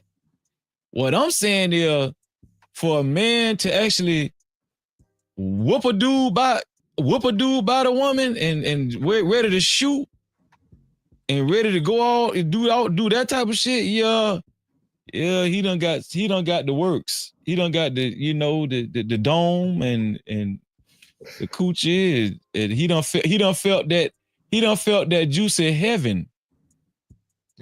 Go ahead, Raw. First of all, y'all just nasty. That's not y'all nasty. But this is the problem. Y'all got to stop being so quick to want to just jump in I'm the just telling the bed. truth.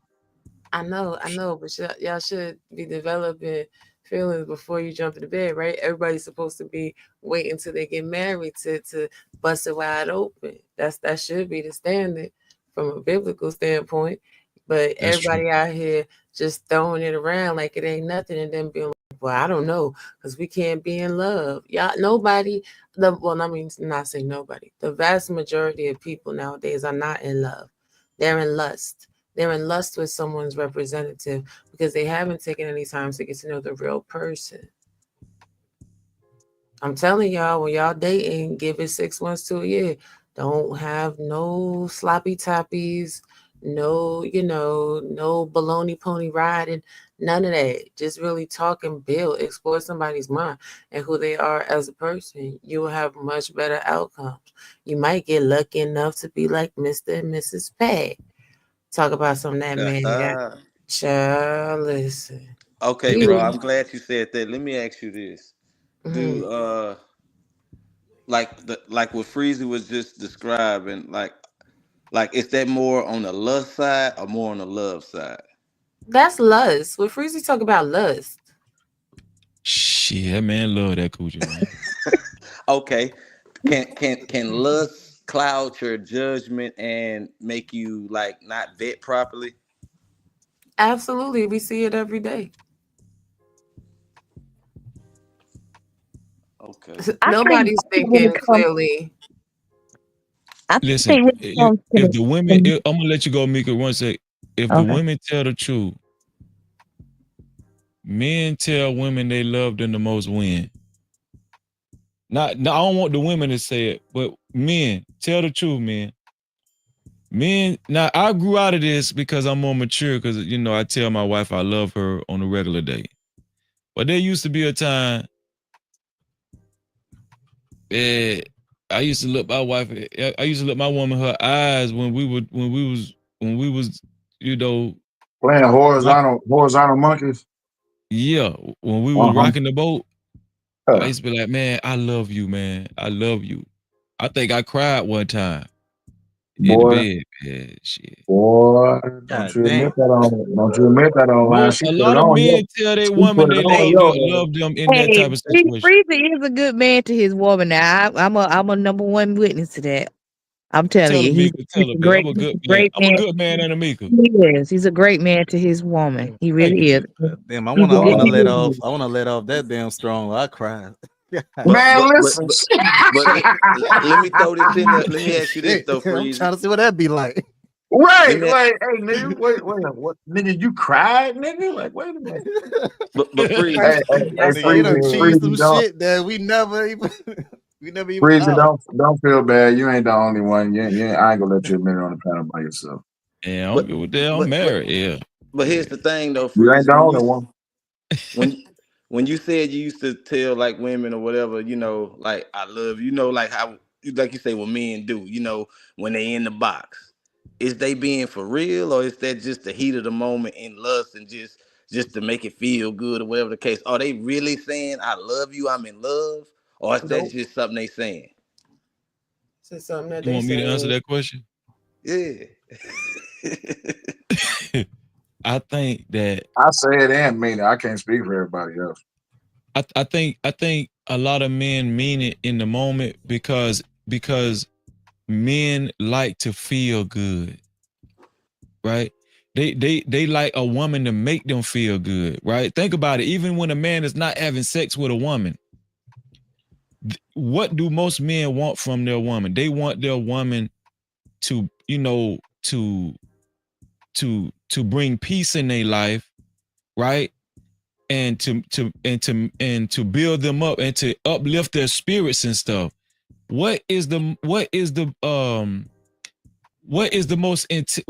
biggest time that men actually feel that feeling of upliftment and satisfaction and peace is during sex with a woman, especially a woman they love. So if you're asking me if I feel like they mean it, I think in their mind, yeah, they meant it. Well, if that's so, why it's only said during that time? Like, That's because why I'm saying that a man thinks more with his down there and a woman thinks with his heart. But when you got a man that thinks with both, that's a powerful man. You know what I mean? Yeah. Just saying that in general, because of the fact that I've seen a lot of men being in the field of automotive when I used to work, and I seen how even married men who have been married for many years, they was dedicated. But then over time, you know what I'm saying, they got their mistresses popping up at the job. But my thing is, it takes a man 50,000. I always like to say this because it's true. It takes a man 50,000 more times to be submissive, you know what I'm saying, be faithful in a sense than it does for us women. And it's just y'all just got that love for the opposite sex, and it's so much more out there. Even like with FAMU, and Fred can attest to that. It's way more women than it is to a man. You know what I mean? So it's like the men have more access to cheat, have more access to stray. But when you have a man who's loving you not just from his genitals, but also with his heart, that's a powerful man, because it tends to have him to be more faithful. You know what I mean? To be more only about you. You know what I mean? And I agree with that, but this why I subscribe. This what I be telling women all the time. And I think I heard Raw B say this too on several occasions. This is why it's best for women as long as they can, as much as they can, to not have sex with a man until after marriage. Now I know that sound cliche and I know that sound extreme, but the reason why I say that is because it cut out a lot of confusion. I just think it cuts out a lot of confusion. And we always talk about how women get possessive after sex. No. And thank you, Truth. That was a better word in the chat, territorial. A lot of these dudes don't want to admit it, but men get territorial after sex. I'm telling you, if they like you, they get territorial. Right? and then not only that, they will expect it after the first time. They will keep it. That will become an expectation. You know what I'm saying? And so think about the dynamics of sex. You gotta be, when you have sex with a man, you gotta be ready to fulfill that sexual relationship going forward, because the amount of times that this man is going to want to have sex might not be the amount of times you might not be, you know what I'm saying? You might not be ready for all that. That's what I'm saying. So now that's going to bring a lot of confusion and division and all that kind of stuff. Now y'all wondering why, y'all relationship isn't like to your liking or to your satisfaction.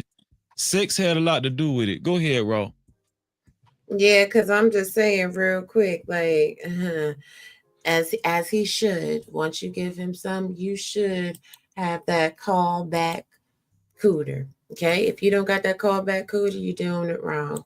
But a lot of y'all Cap-tivity. I had to throw the sound effect in that in. Yes, but this is the thing. If a man can't tell you he love you when he outside of it, he shouldn't have the opportunity to tell you he love you when he inside of it. Y'all be going for every and anything. Just like if a man tell you he finna give you something while you doing it, don't believe that either. Because he ain't in his right mind, and then once he get to thinking about it, he gonna be like, hell, what did I just say? Oh hell no, hell no. You can't have that. You can't have that. Don't you ask him for no car. Stop playing. Y'all be out here playing too much. Want a Louis bag. Shout out to Stan Joseph for the $2 super chat. I appreciate you, bro. Stan said, nah, I need to try it before I buy it.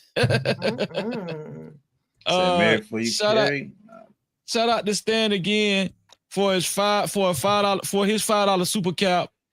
Stan said, happy holidays to the panel. I'm calling Cap. He say, look, I don't want no friendship. Ladies, intimacy is part of a relationship. Sex is important. Let's not cap. So you're right. Intimacy is right. Part. He is right. It Sex is. Sex is an important part of a relationship, not a drive-by. Not getting to know somebody and not dating. That's not the important part of dating. I think sex is important to a relationship, but sex shouldn't be important to love. Like sex shouldn't be the reason you love somebody. Right. Exactly.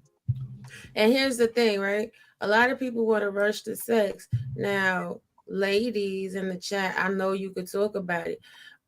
Some of these men will have you hypnotized with the eggplant.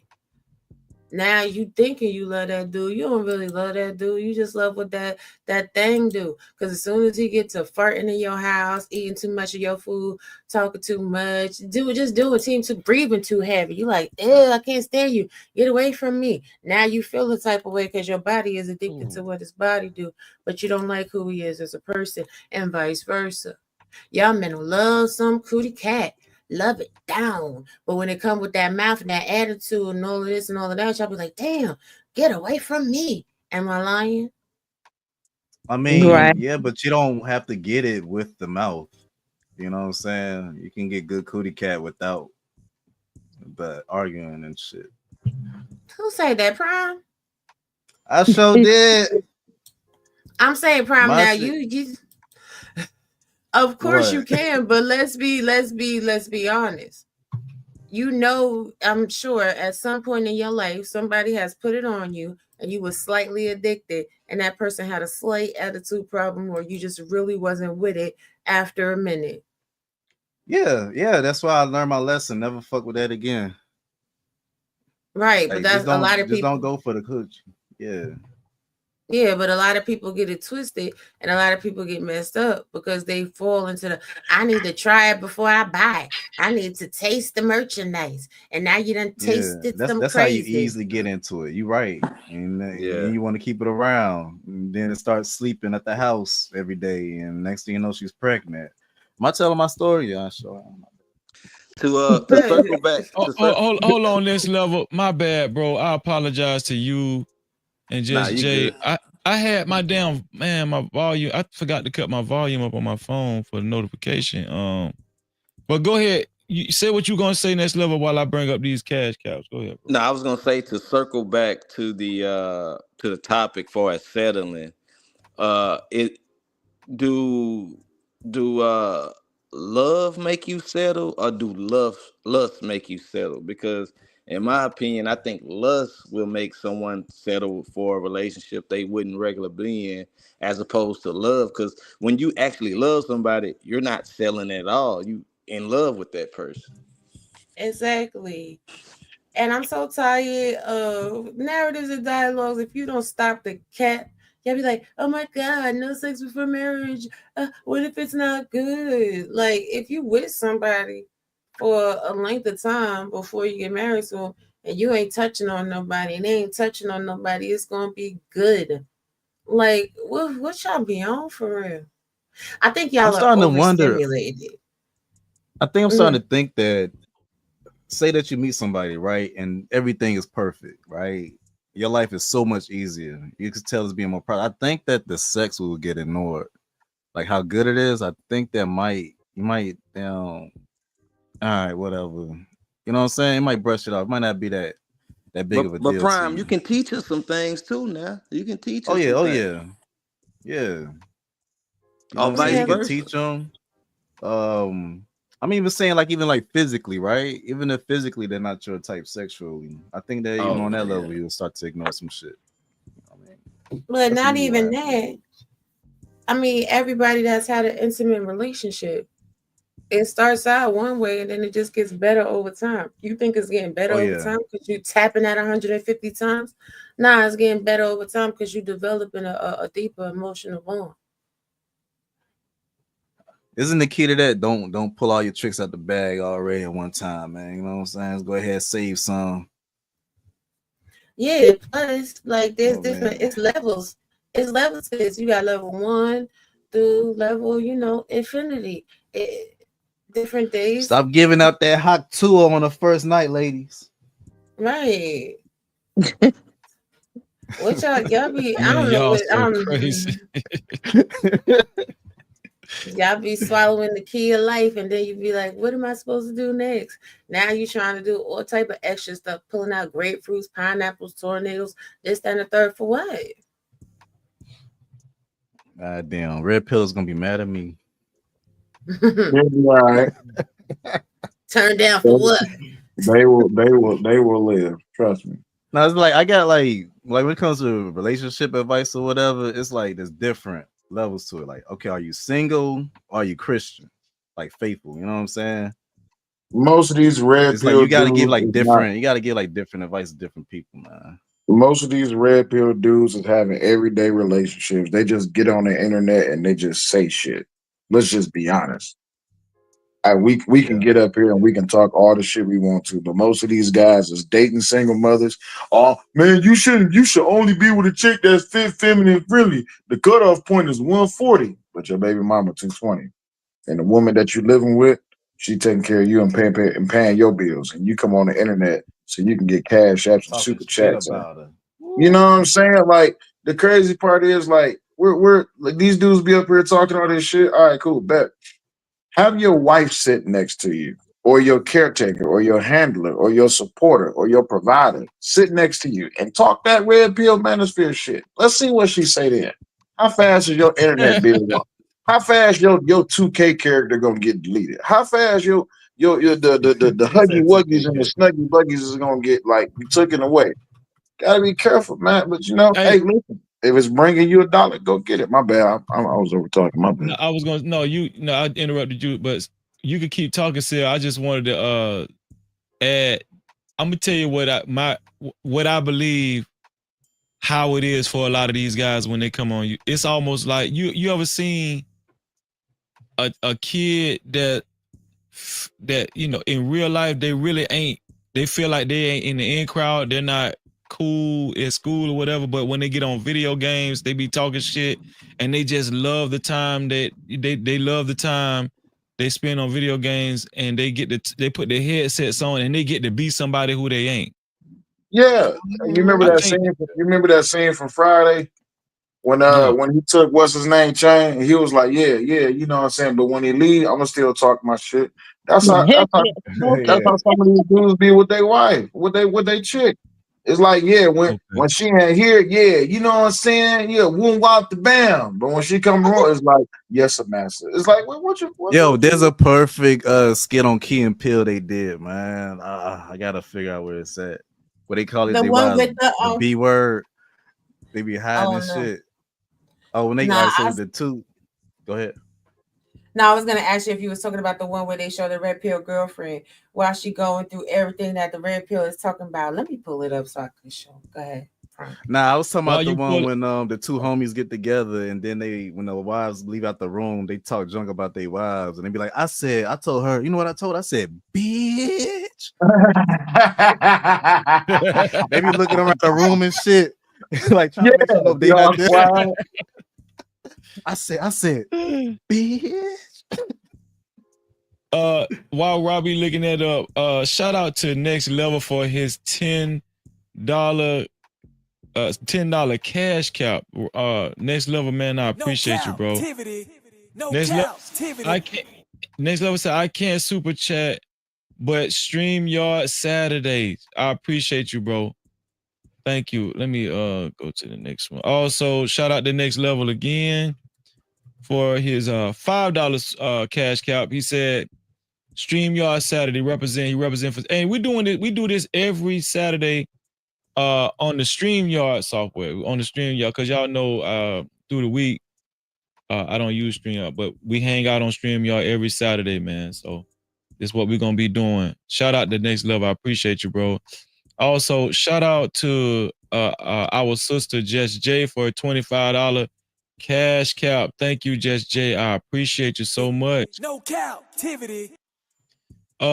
Jess J says, StreamYard Saturday. Shout out to Jess J.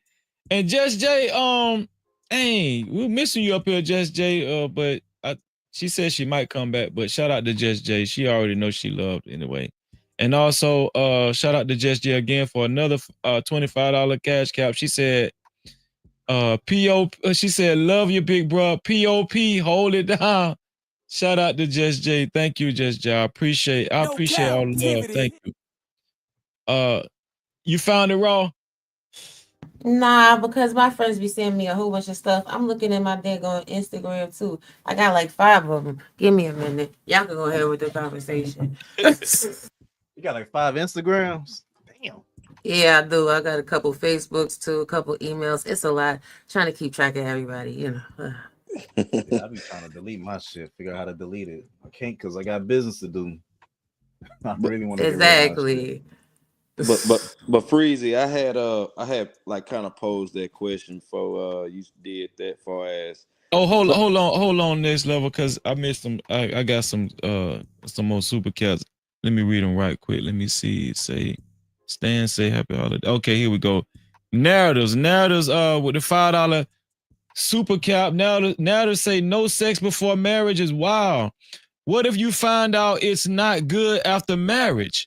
Divorce.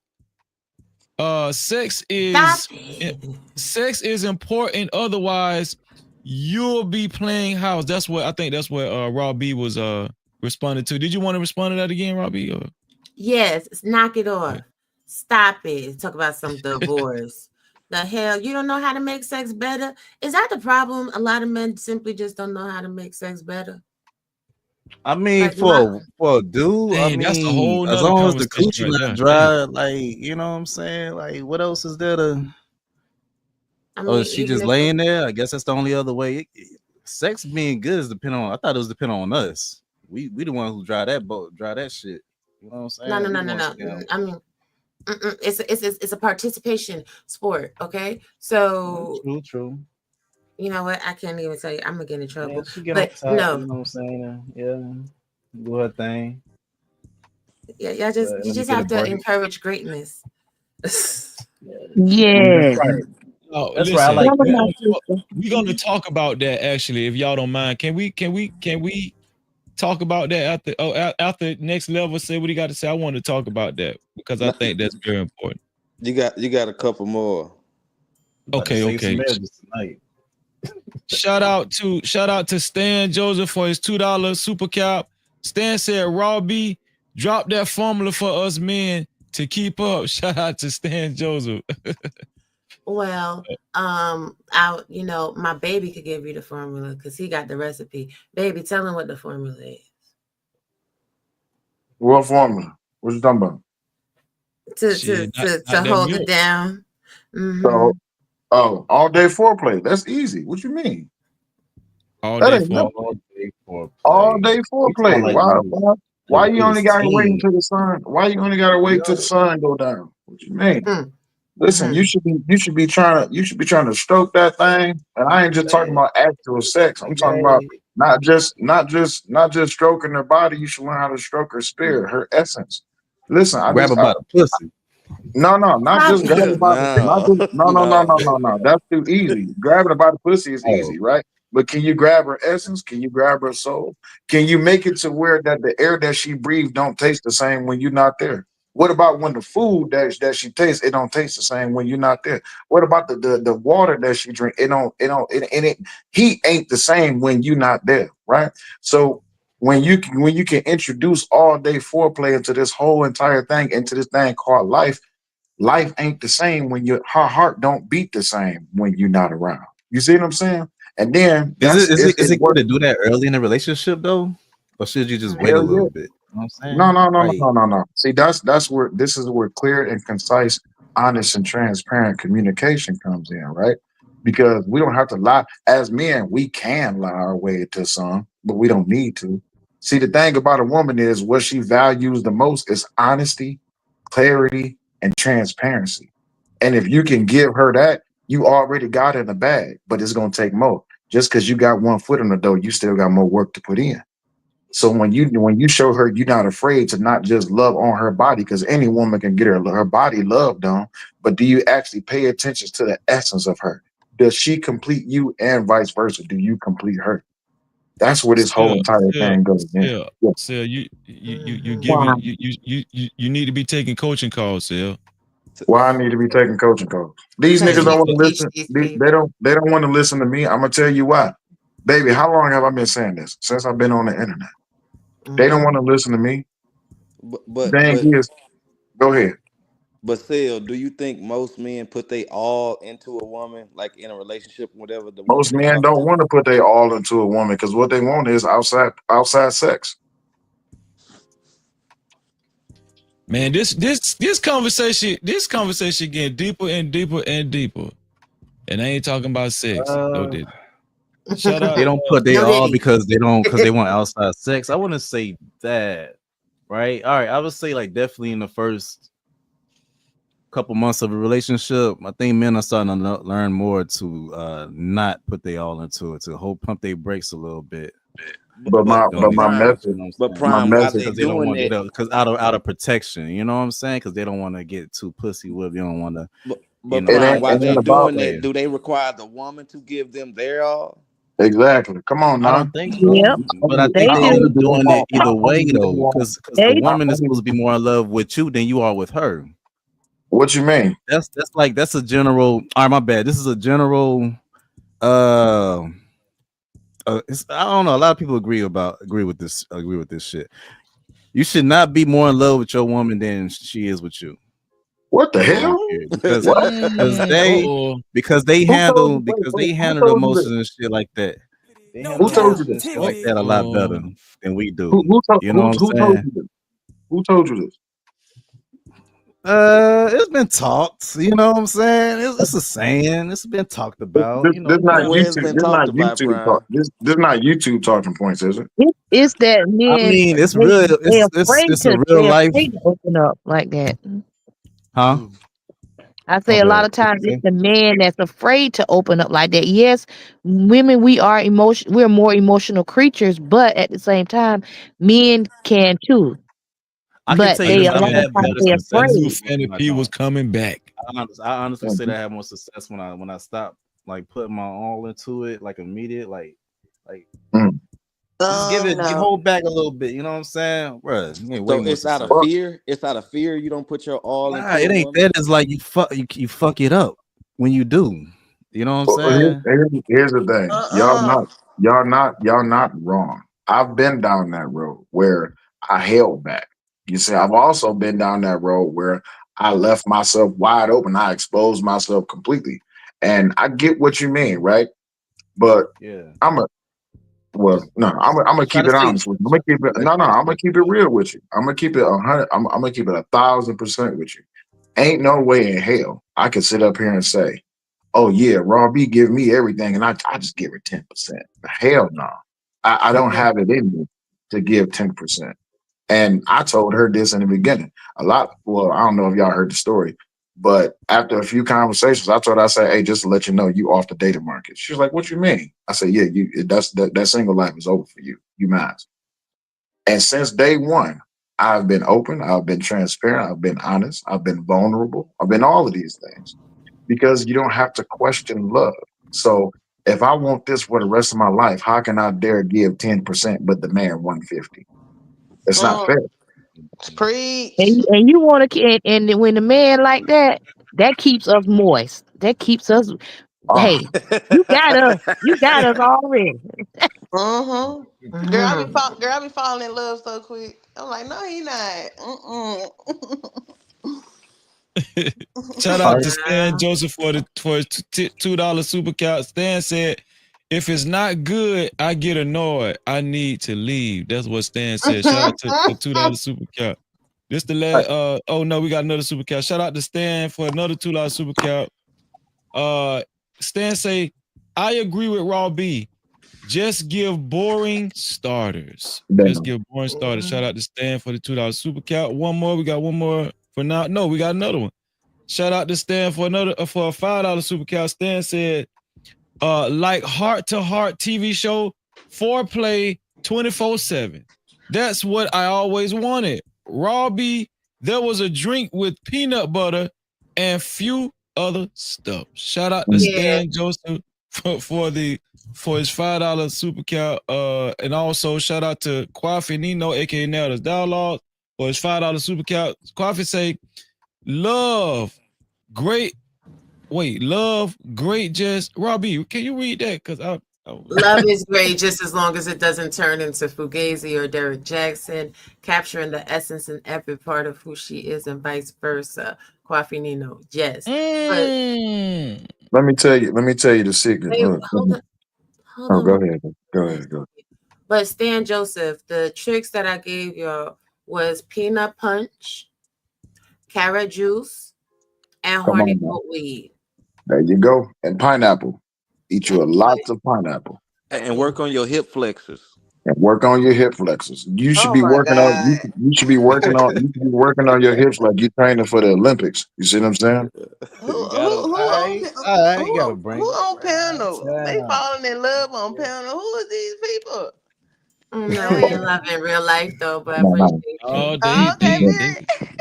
they just they married. Yeah. Mm-hmm. But see, here's the thing though.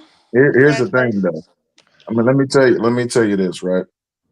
When you can look at someone and you can truly see yourself in them. Now, I'm not talking about physically.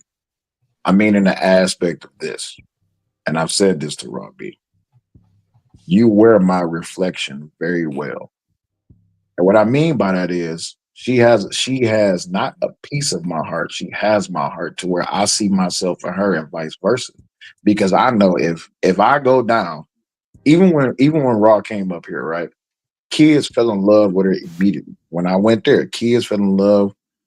Everything. Everything was great. But I know for a shadow of a doubt, if I lose my voice today, that my children will be able to follow the direction of her for the simple fact of that we on the same wavelength when it comes to parenting. We on the same wavelength when it comes to family, when it comes to love, when it comes to honesty, when it comes to God. And we know how to actually have a conversation. Even when, and the most important thing that we do is we have the uncomfortable conversations. See, a lot of people not ready for that. Those uncomfortable conversations is what makes you grow. And you don't have to yell, fight, fuss, cuss, nothing. You understand that our emotions is truly into this thing. So I'm going to take into consideration how it is that you feel. A lot of people will say, oh, well, that's called emotional intelligence. I call it love. And yes, I understand that emotional intelligence is a real thing, but I don't have to read a book to second guess how I feel about you or how I should treat you. The way I should treat you is the way the way I want to treat you is the way you should be treated. And it's vice versa. And we don't have to ask nor demand or require respect because we're already within us. This is what it means when this whole vetting process goes on, right? This is why this communication has to be clear and upfront. If you about to hide something and someone is running your reflection, remember, as much as you hide, they hide it as well. So why lie? You ain't trying to find out 6 months down the line that she on bullshit like you on bullshit. Be honest up front. Because I could if I'm being honest with you and I put the ball in your hand, now you have the option to make the decision whether you want to mess with me or not. Right, but then there's another component to this love, and we have to share with them. When we say 6 months to a year, we invested like 6 months in just a friendship. and we invested a That's what year I'm into talking about. building Thank you. our relationship. Like, you have to build these Thank you. things up. Exactly. And it's crazy because we are so simpatico in a lot of different things. Like, if you watch us in the content, you'll see none of our content is scripted. We'll wind up doing the same day, gonna dance at the same time. We'll make a same reference to something. He'll be looking up something while I'm pulling up something. We laugh at each other like, see, why was you thinking that? You know what I'm saying? Like, you make your heartbeat be in alignment. And so many people out here teaching y'all to be angry, mean, bitter, rough, doing the most. That's not it. I mean, it's cool or whatever. You know what I'm saying? When you talking with a whole bunch of people, but when you in your bed by yourself at nighttime, is it cool then? Because it's really not. They be saying to peace, leave him alone. Shout out to Stan Joseph for another $4 super couch. Stan says, for me, I have turned off Robbie, can you read that for me, please? Yes. Stan Joseph with the $4.99 super chat says, for me, I have to turn off rap. Listen to 1980s to 2000 R&B love songs. Watch Hallmark in order to soften my heart. And yes, soften up. Shout out to Stan for the $5 super cap. I appreciate you, bro. My bad, man. My mind gets slower at nighttime. Shout out to the next phases. I appreciate you, bro. Fanny, I spoke to you already, didn't I, Fanny? No, you didn't. My bad, sis. You know, you was already up here, Fanny. I'm just playing. I'm just out Shout out to Fanny. Shout out to my sister Fanny, and shout out to my dog Ashton Weaves in the bed. Make sure y'all subscribe to Ashton Weaves. Make sure y'all subscribe to Cellulite's channel and Raw Beats channel too. I know they got a channel together, you know, so all of it the same. Once you subscribe to one of them, you're gonna subscribe to both of them. You got a couple more super caps. I do. Okay. Thank you, bro. Appreciate that, man. I got you. Shout out to go ahead, Ro. Go ahead, Ro. Stan Joseph with the $1.99 super chat says, yo, we needed this grown conversation. Shout out to Stan for the $1.99. Appreciate you, bro. Narratives and Dialogues with the $2 super chat says, facts, Cellulite 100 in real life off YouTube. Yes. Let's get it. No Cap-tivity. Okay. I got to put my little sound effect in there. Yes. Let me say this because I'm about to go to bed. It's 3:15 in the morning, honey. I need some rest. Yes, but I'm gonna say this to men, right? A lot of y'all men counted me out because to you, I seem the type of way. Seldom not. And I say that to say this. Y'all be viewing women the type of way, and y'all be missing out on blessings every day. Y'all be missing out on really, really good women that simply have up a wall, a barrier to funnel out the BS. Y'all just only doing yourself a disservice. Shout out to Raw B, man. And I'm gonna tell you, so I was playing devil's advocate earlier. I was playing devil's advocate earlier, but I truly understand. You know, that's true love. Like that dude, and the dynamic that him and Miss Pat had. You know, because I'm gonna tell you something. It's easy to love somebody when everything perfect, or it's easy to even act like you love somebody, or to even stay a little while longer when everything perfect. But you know when people have situations that's challenging, but both parties actually stick it out and they, you know, and they go through the tough times and the storm. I think that love more intense. Yes, it absolutely is. Y'all, like I said, I'm gonna say it again and again and again. Y'all take Mr. and Mrs. Pat, take a page from their book now. You never know what God got in store for you. But to everybody, if I don't see Robbie, stop acting like you stop sounding like you from the South. Like you You know, I live in Arkansas. I'm from New York. New York come out of me, but you know, in the nighttime, the sarsaparilla come out. But if I don't see y'all before the holidays, Merry Christmas to everybody. Happy New Year's. I'm gonna go lay down. Yes, blessing as well. And baby, you stay up here. Thank you. You stay up here as long as you need to. I'll be waiting gonna for you. hang out with the boys for a second. Yeah, I can hang with You you. better go too. Ashton, stop telling the truth. I can hang for you. Fanny, could you read this for me? Hello. All right. Fanny, where you at?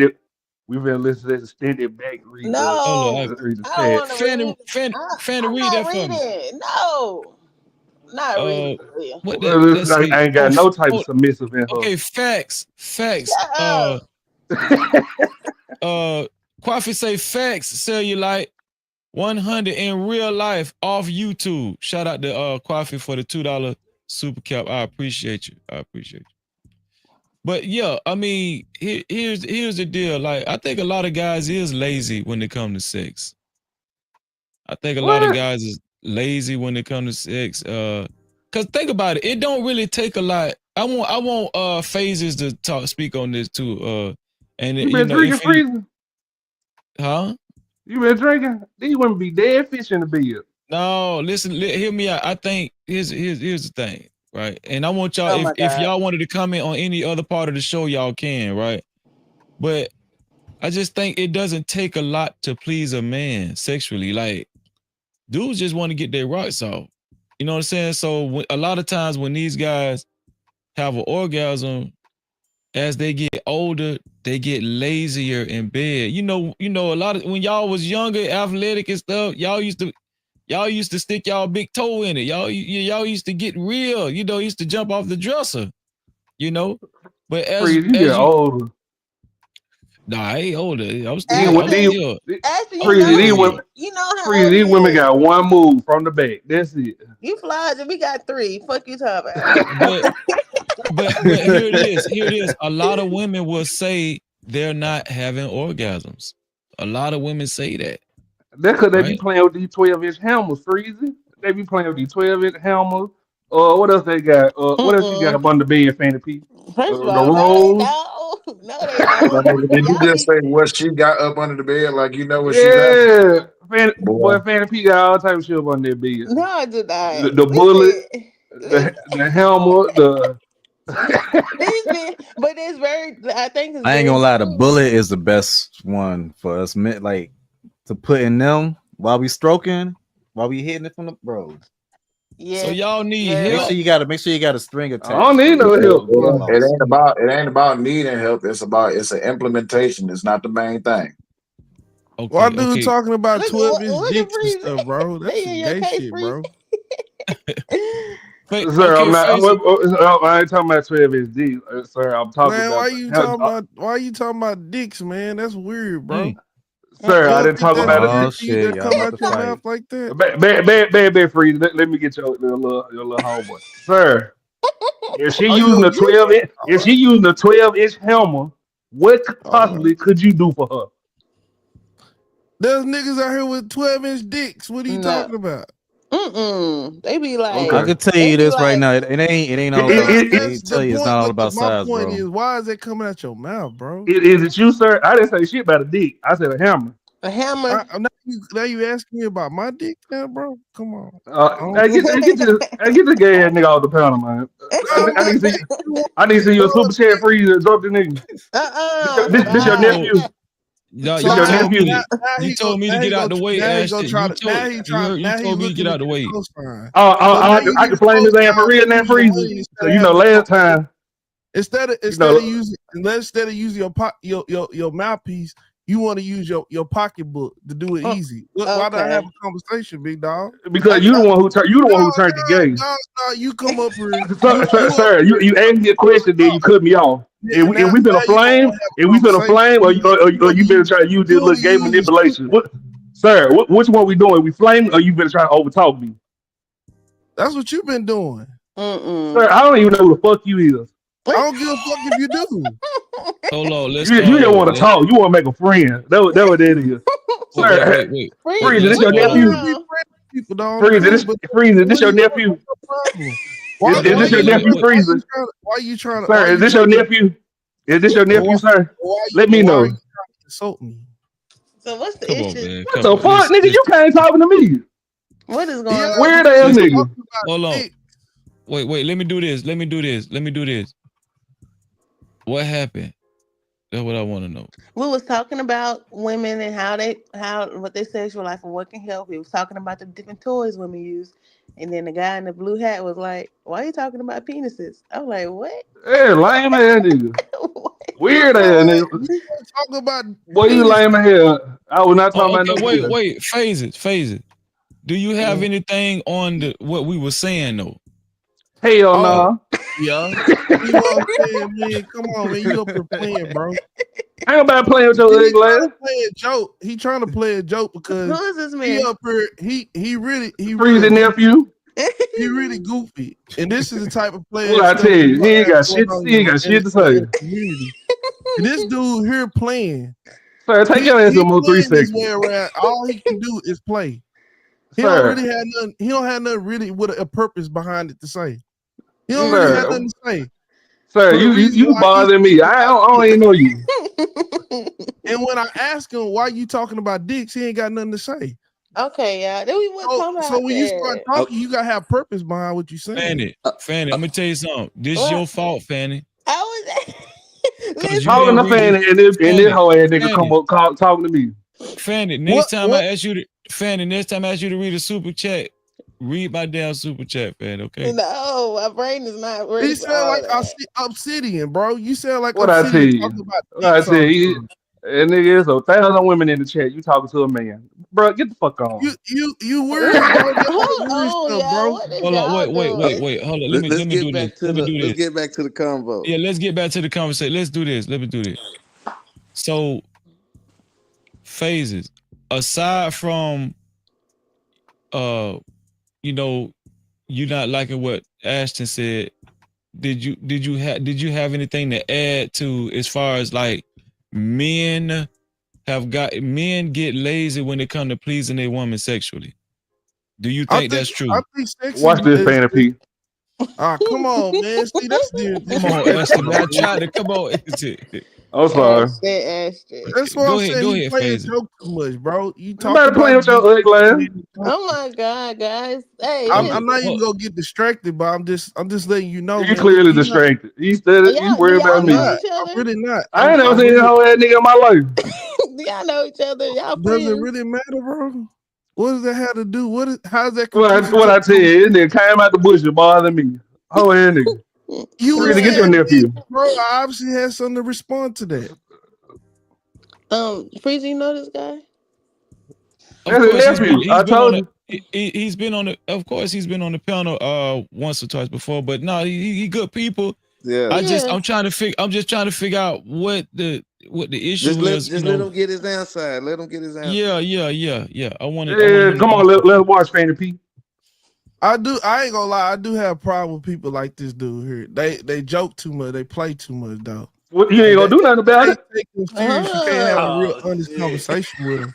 You ain't gonna do a bitch thing about it. Ashton, give him 5 Why minutes. would I want to do something like that? Why would I want to? I mean, they're talking. Like I'm right here in front of you or something. Well, I tell you. 3 yard Saturday street. That's what y'all wanted. 3 yard Saturday. Like I'm being honest. Like, why would I'll be honest too. You ain't gonna do a damn thing about it. Just talking. You talk slow, bro. What the fuck you doing, man? Let me do this. Put him in a box. Worry about a man. I don't even know how to do that. Hold on. I mean, honestly, both Hold of on. y'all. I muted both of y'all for one quick second. I muted both of y'all. Actually, Ashton muted himself. Let's get back on track, guys. I think we went off the rails. This here StreamYard Saturday, so I understand there's a little, ghetto aspect to it, but I think we that time has passed. Let's get back to the conversation. Ashton, please do not interrupt Phases. I want to hear his answer to, if he thinks men have gotten lazy towards sex, and also if he actually seen the Miss Pat video. There you go. You got it, Freezer. You got it. I appreciate you, Ashton. Go ahead, FaZe. No, I ain't see the Miss Pat video, but I mean I can't speak without I don't know what was the main focal point of what Pat might have said. Well, Miss Pat was on Shannon Sharp show, and just to give a summary of what she said, she was praising her husband because her husband he stayed with her for a long time while she was struggling, while she was broke. She was a struggling comedian. She was pursuing a career in comedy. She came to the table to the relationship with 6 kids. She was overweight. Well, y'all, you know how Miss Pat looks. She overweight, and she also said that she couldn't even hardly spell the word can, C-A-N, because she was undereducated and stuff. So but she was selling them pounds though, wasn't it, Freezer? Yeah, she used to sell dope and everything, but I had added, she didn't say that, but I added that to the conversation because I heard her on Trick Daddy show. But yeah. I gotta hit the bed. Hey, Sell, man, I appreciate you, man. Make sure y'all subscribe to Cellulite channel, man. Sell the Yo, letter Sell, U I'm on Tekken and now. Shout out to Sell, man. I appreciate y'all. I might have. I'm gonna holler at y'all too, Freezer. I'm gonna let you catch up with your nephew. Oh my Hey, I Hey, appreciate you, man. Ashton, man. I appreciate you. Man, make sure y'all subscribe to Ashton Weems channel. Ashton Weems. Appreciate you, Ashton. Does this dude realize we the same age? If I get a friend request from this nigga, Freeze, I'm on your ass. Nah. I'm good on that. No. Listen. Y'all just got off on the wrong foot, man. Y'all got off on the wrong foot. We'll be all right. We're gonna be all right. No, I'm Y'all gonna good. be best buddies. I just think the dude said talking about other dudes' dicks or a woman in a dildo on here. That's weird, bro. That's really weird. I just think it is. It's not. You don't need to be talking about that. Oh God. Where he go? Bye, Ashton. See you later. Okay.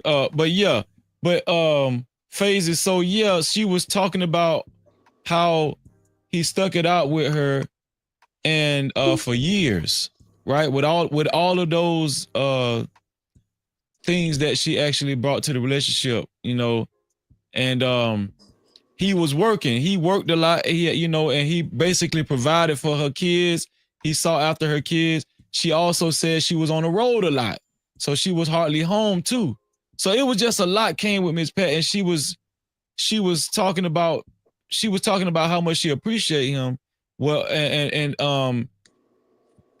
we know that comedy is very volatile. A lot of people don't make it successfully in comedy, but she ended up later on in life, in down the line, years later, we see that she became successful. And she's saying, she's well off and she retired her husband.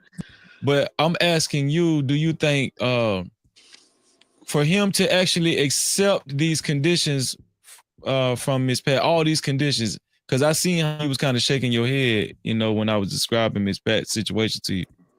Do you think something wrong with? Do you think like he was just insecure, or he just really loved Miss Pat? What would you bet on if you had to bet your money? Was he just insecure, or was he kind of crazy, or was he just a good man? I'm gonna see what he looked like. Well, I want to ask this. So yeah, I'm gonna have to say, what did the dude look like? What was his background, and what was his situation? Because I mean, for him to accept 6 kids, Ross said he was handsome back then. I guess. Not back then. What do you look like now? I mean, he's just older. They're old. They both, how old was he? How old was he when they met? How old were they when they met? I don't like know. I know right? this probably like 20 years ago or something. Yeah. Oh, they've been married for that long? Oh, when it was 19, when she was 19 and he was 21. There we go. It was in the early 90s. She had six kids before when she was 21. Yeah, man. Oh Huh? damn. But No, no, no, somebody said that four of some the of those kids was kids her sisters. she took custody of. I think some of them kids was her sister's Four kids of them. too. 4 of them, yeah, 4 of Oh, them, yeah. Oh, Oh, okay. here's a Okay, picture that's of him different. right here. I got a picture yeah. right here. If I can. I'm looking at the situation. Why he put himself in this situation? I'm He If gonna he could put have loved got an him. better, article on the I'm back. just trying to see if if if that situation was conclusive to him. I don't know.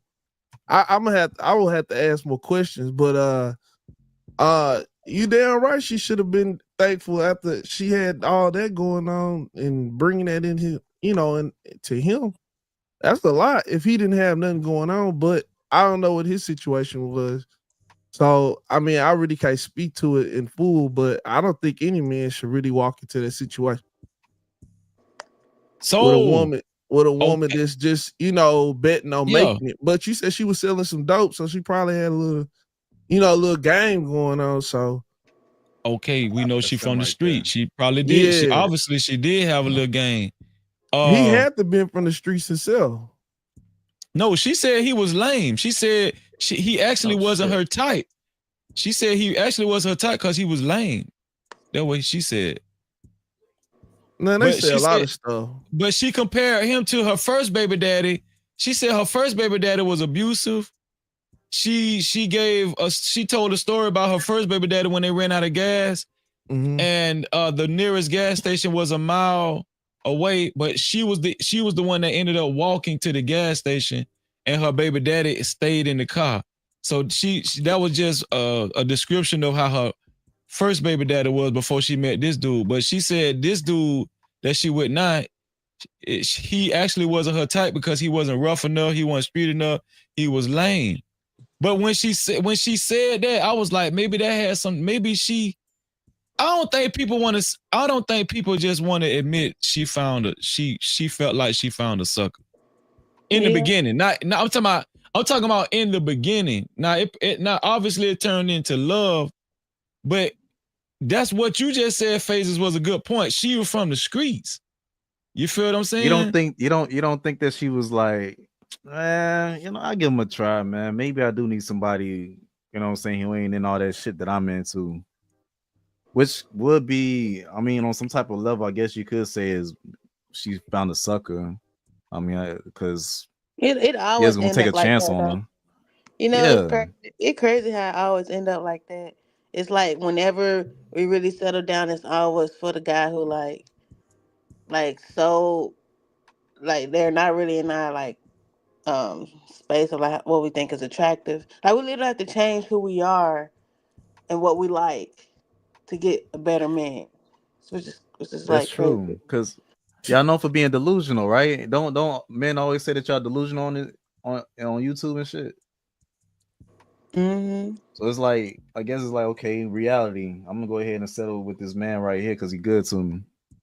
Cause sometimes like women, we be liking the wrong things, and like Hell yeah, we do too. Shit. especially that's true too. Yeah, and like women, we be thinking that like our attraction is more important than good character or he's like and how he treat us. We'll tolerate a lot more just to satisfy our lustful desires too, you know. And Mhm. sometimes like that is like it say if he like kind of like from the hood a little bit or got a little gangster in him, but just very assertive and like very dominant. It's like, oh my god, that's exciting. Like for me, like I already told myself, if I get too excited for a nigga, he ain't good for me. And let me tell you, because I'm like, I'll That's tell messed you, up. no, for real, because like I choose wrong when I do that shit. Like because I be so into like these few things, and then the red flags don't like I miss the red flags because I'm just like, oh my gosh, he's this person, he's that, like he makes me, he'll be like this, we'll be able to do this and blah blah blah. But then like he don't communicate well. He's not very nice. Like it be all type of stuff. And um I think that's pretty much how that's what happened to Sierra. Like she's talking about that prayer. No, girl, you had to change who you were and stop attracting the wrong thing, or you go get fucked up. That's what happened. Mhm. Because it's only so much trauma you can go through with a man without when you realize, like, hey, I'm the problem, and what I'm attracted to need to change. And those things that I thought was lame or not as good, I need to like those things. I'm the one Not gonna who's lie, I had to go through that. I had to go through that my yeah. damn self. I ain't gonna lie. Yeah. So what was that like? Like, what do you mean with in the lustful thing, like sexual, or like what was yours? Nah, I just had a thing for pretty hood girls, right? I don't know why. Mm, Cause mm, I like girls who was like in the shit like I was, you know what I'm saying? That could be out, that was outside like me. But okay. everybody, just about all of them were ugly though. So there'll be like a couple, only a couple like little pretty ones, like real pretty ones and shit. That Yeah. everybody was will fight for. I Oh, was gonna say this about that situation. Um, I think she might have just had a little. I think she kind of went for the guy that made her feel good. I think she went for the guy that was was being nice to her. Cause I mean, that's what it sounded like. Cause she probably was being humble about her situation. Kind of like, yeah. she knew nobody else was really paying attention after they heard her situation. And I feel like that was just the guy there that was still being nice to her. He was probably being patient. He probably still staying around, still talking about, whatever, Yeah. probably still bringing flowers around. You feel me? So But I I feel think like that's what I'm thinking. That was probably the dude that was still bringing flowers around, and she ain't had nothing else to really distract yeah. her from it that was Well, worth a damn. I mean, but at the same time too, most women who go through certain things she went through with her first baby daddy, they go choose another man like that. They don't. She was at 19 and she had to sit down with herself. What girl at 19 having to sit down? They normally go and do something else with some other traumatizing man as well, and probably have a couple of more kids. But I guess like I feel like she had a realization real early, and then the kid thing probably helped her to sit down quicker too and humble herself. But I feel like it was gonna be any man that comes to accept that she probably would have chose, because it's more like he actually have to genuinely like me for him to actually choosing me based on my situation. And I take that too, like, oh, like throw I throw I throw out majority of the things that I thought I wanted instead of choosing something that want, like, sometimes we need to pick the person that want us back. And I think that's another issue. Like, we don't allow people to love us or like want us back in what it the way they need. So it's like, okay, she probably like, man, I'm gonna choose this person because he like me back. So I need to be figuring out why I don't like him, because he really like me, care about me, want to treat me well. Like, why do I want to interact with this So I person got a back? question for you. Yeah. Do you choose what's your type at that time, or do you choose what make you feel good at the time? Like what you mean by feel good? Like, Do you think you have a type? Like right now, let's just say, do you I don't want you to say your specific type, but I okay, want you to say, okay, do you choose off type, or do you choose what feels good to you well, ultimately? I mean, I guess me maturing now, like, I do not choose like, oh, that's my type. Like, my type don't got no outer look. My type is an inner look thing. So it's like, okay, if he's this and this, it's okay if he a little messed up. He got his features a little different than these normal guys. Like, like, I guess it ain't necessarily the type that I'm going after. Like, what you mean, the way he look and how he is, or is like what type of lifestyle he live? Or it doesn't Yeah, matter. like, so that can be all inclusive. So I'm asking, Yeah. like, so the guy that looks good, the guy that go out and party, like, Yeah. young people like that type of, or some people Yeah. older, it don't matter. But some women have like a guy that looks good, he goes out and parties, and maybe he smoke weed on the side. I mean, Or yeah. okay, so Oh is yeah, I that say is yeah. that like a art? Would you go for like a type, or would you go for the guy that treats you nice and make you feel good type of situation? Like, I'm asking, like, is do you have a type, or do you go for the guy that makes you feel good in Well, that moment well, of and get course. past like your little, let me just say, the guy to get past okay, he did this, he did that. Okay, he check out. So let me rock with him. Let me see what he about. Let me give him not give him a chance, but let me go on and go ahead and get in this situation with him. I mean, yeah, it it depends. I mean, of course, you try not to choose based on your type, unless it's. I mean, the having a type thing, kind of throw me off on answering the question. But like, if you asking me personally, I try not to choose my type because that shit have you in the hole. Cause like, for real, cause you sometimes just don't. That's why like. Well, So what's what your damn? you not What's your choose your type? Is type? having a type a bad thing, huh? It's Oh yeah, like I make guess you mine not would be. choose your Yeah, type? it could I be What mean, a. will make you it can what, okay. because If like it's when bad we for you. say because you be like, what's my type? So you going based off of like what he look like, what kind of sport he do, like a lot of outer things. Like when you say Mm-hmm. that, oh, what's your type? Like you be like, oh, I like them dark, I like them tall, I like these. Like it ain't got nothing to do with like the other stuff that matters to what Miss Pat was saying or what Sierra was saying that they actually chose. Like they like sometimes it was like, oh, that wasn't even my type. I didn't even like him for real, but blah So blah. it's the flesh. So it's the flesh Yeah. that you afraid of because they can look this way and you feel like it's gonna distract you from really what you would ultimately want him like far as his like is he nice, is he Mm. the people around him, do he respect the people around him, and Yeah. do you think he treat the people around him good, what people think of him, stuff like that? That's what you're saying.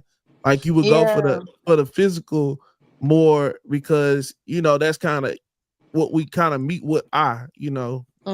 first. And I've been learning like, looking at his environment, his community, what kind of friends he got, Mm-hmm. how he treat his friends. That's why I truly believe like you really got to choose your person based on like in your networking environments so you can Yeah. see who they really like, and then you choose instead of like you meet somebody at the bar or at the grocery store or something like that. That should be weird to me a little bit. Now I'm be like, I don't even want to text this man back. Like, why? Like, clear. I don't know. It's just I don't know. I just don't take those as serious as the ones I'm in with my business networking conferences or whatever I go to. I take those a little bit more serious because I'm like, okay, this stuff right here is really stating like we kind of got the same mindset about how we're trying to live our life, like trying to be equally yoked to that person. Like even when I go to like my church conferences, like I be kind of mingling a little bit there because I'm like, okay, dang, we here, we really enjoy Jesus, stuff like that. I ain't gonna lie, you right as hell about the bar. Niggas ain't shit. I'll be at the bar. I'll be at the bar. Niggas, we ain't shit. Stop.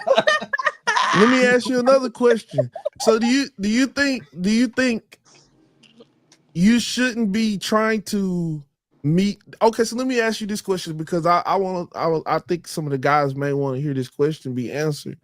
Um, do you fear actually meeting guys online more than meeting them in person?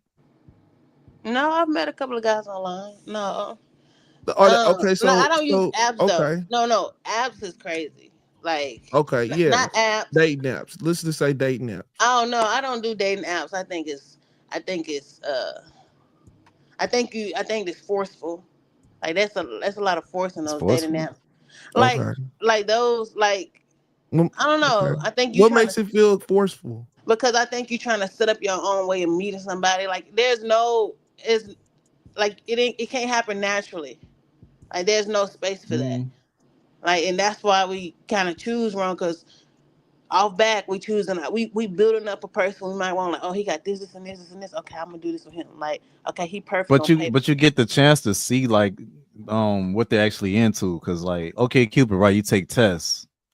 You take a lot of tests to see what type of stuff you're into, how you think about things from every broad perspective of your relationship. They got it in those tests. I don't know. Yes, I think they're pretty useful, man. We've been for 5 years going strong. We met off of OK Cupid, me and my girl.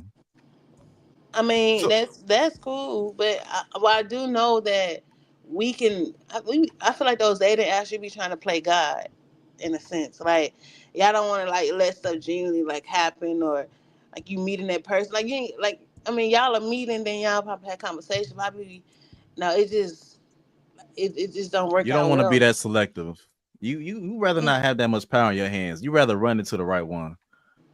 But I think that that's how real love can really like flourish. Like and then Okay. also it's easier to say no when it get bad too, because you think you got this perfect person, you got all this together, and you actually meeting this person, you talking to this person, and then it don't work out. You're like, damn, like this is everything I ever wanted, and shit don't work out. You flustered and shit. Like I don't know. I just think that it can mess with your mental health dealing with them dating apps.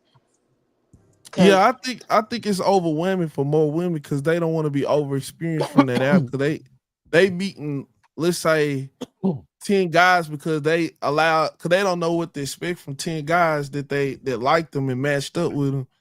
So what Yeah. Oh yeah, I can have you ever imagine. had Yeah, experience on a definitely. dating app?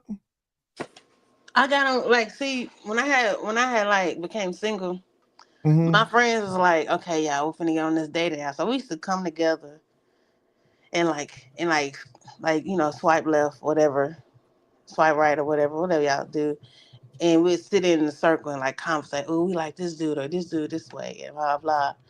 And it was so cringe because it's like it just didn't feel right. And it was just something about that energy I just didn't feel right.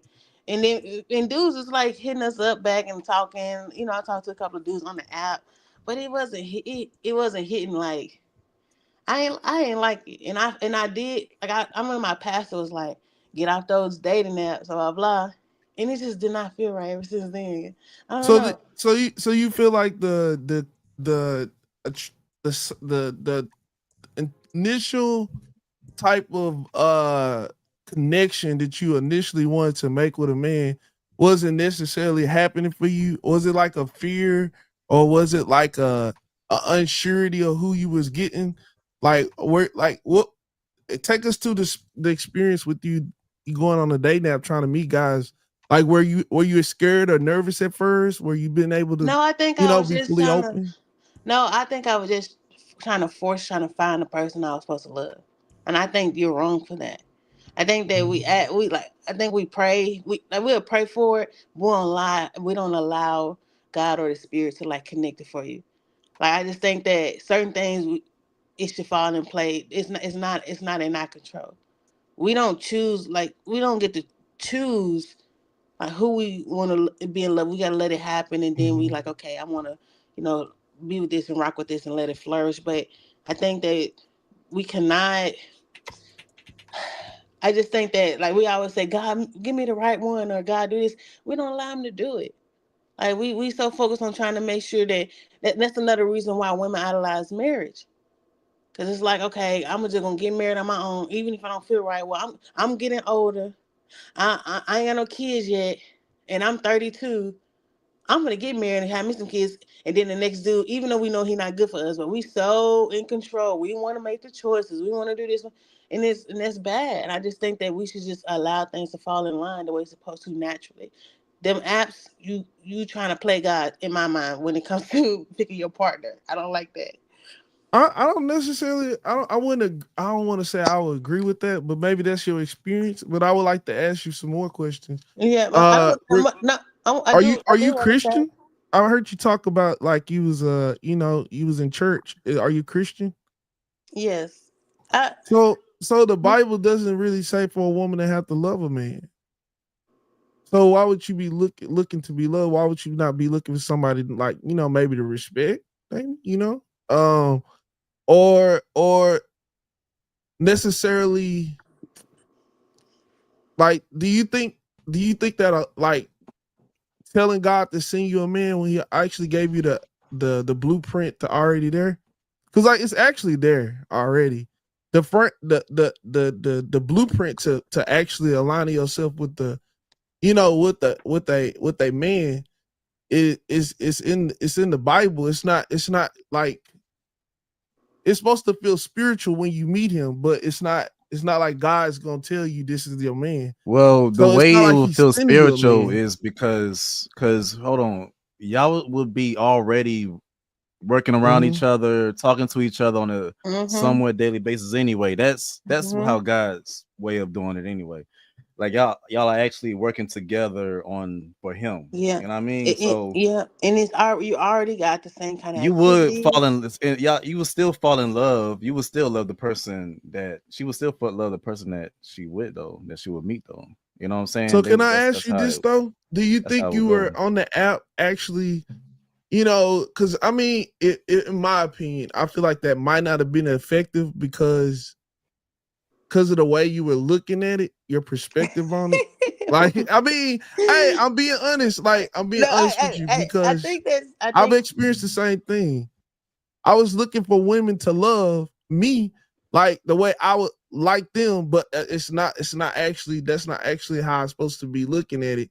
And there were women looking for love, but they were looking for love from a man. Like it's a way that, I mean, you should be looking for love, but it should be a man that has love for you that you can respect and admire, right? So like I'm just kind of asking what your approach is and what your experience is. So yeah, I I mean, mean, I like don't I know. said, You tell me. I'm like I said, Mhm. like I Not said, trying like to find flaw in you. I just, trying to see what your experience no, was, no, it's and so fine. you I can get mean, some of the perspectives from the guys. yeah, absolutely. So I do want to say that with the apps, I just think that I feel like apps trying to force you finding like going outside and meeting people in real life and having a natural connection is way better than you doing it this way, like going through a dating app. And the reason why I say is, and you said that it might be the way I approached it or how I felt. Well, first of all, we always trying to figure out why things are not working out or why it never have a real connection or why it just seems like a little off. It's because like I don't think that like you guys created. I don't think that God was a part of that because it's it feels so much different whenever you already in a space and you networking with the person instead of you guys being like going on a blind date. It could be a lot, and I think and it has not been successful for real. Not long term marriage. It has not. I mean, some people do, but even like they say that the people who make them dating apps don't even meet on a dating app themselves. It's like it's put in play to make sure y'all still stay single. That's literally the data of the apps. I just don't believe in like having control in that area because like meeting somebody and marrying them is such on another level. So you just think it's there for a hookup culture? I guess. I mean, y'all can do y'all big one with them apps, but I don't know about that. I mean, you probably could, but it depends on who you are.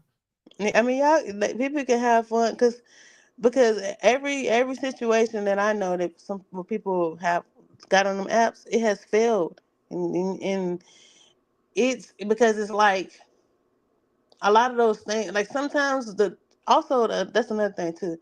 Sometimes the things that we have on our list, we sometimes we don't even know subconsciously it might not be good for us. So like when we pick a person off this list, Mm-hmm. it doesn't allow real matchmaking. Real matchmaking is a bounce off. Like y'all bounce off each other. So like sometimes like It you'll depends on find who's making a list and how realistic were you. Like, how did you do the list? Did you that's just true. do like this is what I want. I want him to look like this. No, you got to do what you want, what you need, what you willing to like the negatives that you're willing to deal with. You know what I'm saying? Correct. And the Correct. absolutes that you're not willing to deal with. Like, that's how you do a list. Yeah, correct. Mm-hmm. But a high percentage of the people on dating apps are not doing that prime. You know that. Oh That's not no, how it's no, no, no. going. But the list is it's like for generally everybody. You know what I'm saying? Like online or offline. You wanna I have feel an idea of what you gotta sit down and think. Your subconscious will start correct. guiding you towards that. You know what I'm saying? You'll start ignoring a lot of the BS. You can have a Correct. comfortable date and be like, "You're not for me," but I'm just go ahead and end this. Like, you know what I mean? And then the dating thing is correct. I think the dating thing. I think, like I said, I don't. I really truly believe what you're networking around is what's going to be good for you, because Yeah. It's not, It helps. you know, and it's not just because the networking is not just to find somebody y'all like the same things. It's really like like I said, the mindset, how y'all live your life, what things you think that are important. Because you might can still find somebody who think those things are important too, but it hit different when somebody already embody a lot of the things that's gonna help the relationship stay fulfilled. Because you guys are always in those things and doing those things together, like, or even outside of it. It's like certain ways, like your character, like like that'll flow with you with or without me, and I think that's a good thing too. But yeah, Let me But ask you Fanny this P, question. you just blame the dating app, then you blame us having shit in common. Which one is it, man? I did not. I don't have time for you. I did not say that. No, I'm being dead ass. Did she not prime? Because me personally, I don't think it's the dating apps. The same person on that dating app, the same person that be in HEB or Kroger. No, not no, no. That's not true. So next level, you don't go to Kroger or HEB on Sunday morning. I think she just Prime. have a slight bias. I think what I heard was I think she has a slight bias with online dating right now. But that's what I'm saying Fanny, though, Prime. do you have a healthy, do you have a social group where you can actually like see who's around and try to date somebody that knows something? You know what I'm saying? That's Yeah, somewhat near the okay. So then so that's why like most of the time people they have that and they have a really healthy good one. Then you're not going to use dating apps. but I think that's another problem too. Because one thing I've learned in my last past relationship is that you gotta have some individuality, right? And a lot of people like don't have a lot of that, and Mm. I think having getting on a dating app is a cop out for real life sometimes. Like I think it's we can rely on everything instead of us actually, because it's a lot of social skills that you learn when you out and about too. I do think that it kind of limits like because you have to think what you're choosing The right only now. I'm sorry, what you're choosing right now. Don't forget, y'all have to grow into something. There's gonna be like y'all gonna grow long term with each other. Like some of these things that's on this app, that shit might change in the next 2 years, and what if that person not like that again, or not like I that mean, The dating dating anymore. app got to apps. do with The only changing. difference, yeah, the only thing that the dating apps change is the approach. That's it. The only thing, everything else is still the same. It's just the approach. What I'm It saying makes it is, easier for yeah. Go ahead. what I'm saying is, we change over time. No, you change over Yeah, time. Niggas still the No, same. no people do. of No course you people do. You do. you stagnant motherfucker. People Like, but listen, mature. like Hopefully, I was saying that we change over time and we grow into like sometimes shit. if My girl that used to link. drink. She don't even drink no more. Oh, that's good. Shit. That's amazing. Oh, I miss my buddy, So man. Damn. Man, so what's your name? Your name Fanny? yeah. So Nah, Fanny, Oscar. so Fanny, Actually, so Fanny, and I agree with everything they were saying. I'm just trying to ask questions without, I don't want to drill you like that. So I'm just it's asking fine. No, questions to kind of get your experience. Maybe we can see a different perspective of what the women are experiencing on the other side. I was listening to what you were saying, and that's cool. that's I just cool. think, yeah, that's cool. I mean, I'm just asking you, like, let's just say a dude actually start asking you the right questions.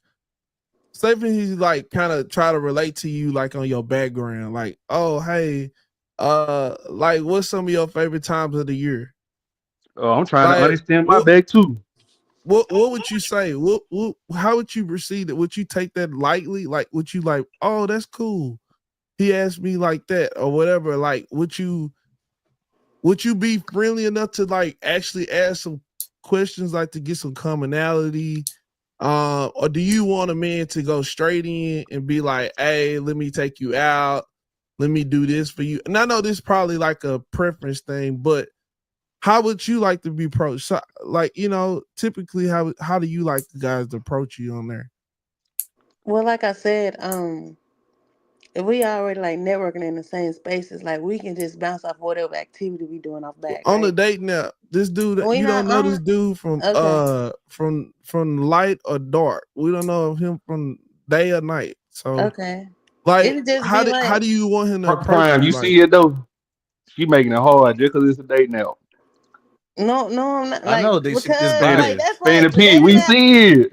A dating app is like it's like also you hit me up in my DMs on Instagram. Like it just be Okay, but like when women make it hard just because I don't talk to niggas on here. He be up on the cat. Come on, Fanny P. We all know how it goes. I don't know what type of.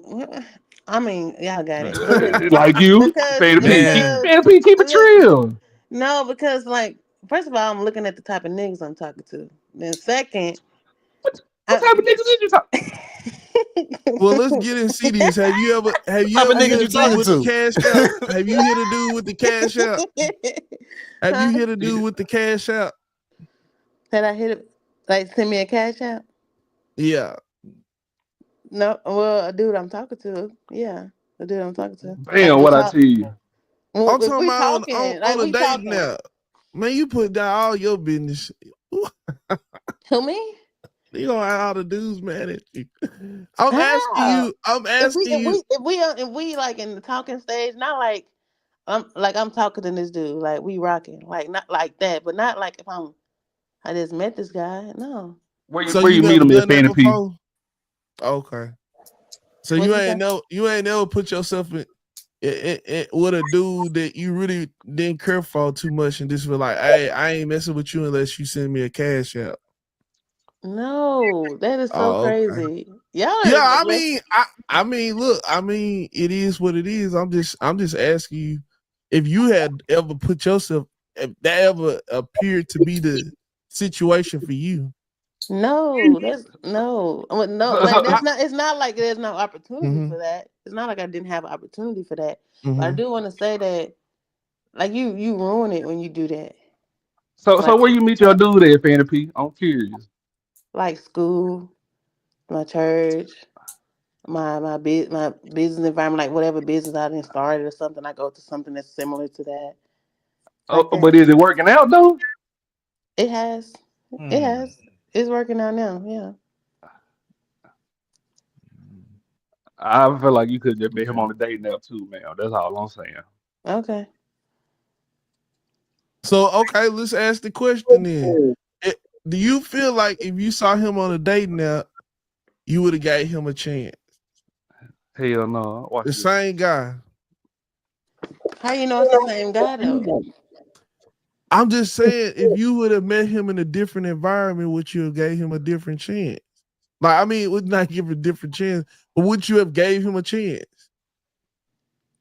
It depends, cause that's like I Boom. said, I don't be trying to like find my husband at the bar, like shit like that, or at the club, like stuff like that. You don't do that. Next level, what I tell you. That's the same nigga you meet at the bar in Kroger. That's on date now. That ain't no different. He just got an L. Okay. So we should we assume that all the girls that get on apps, they just looking for a hookup? I didn't say that. You said that. No, I'm just saying if such a nice lady, like would you say most women are nice like you, or or got similar views and perspective as Actually, you?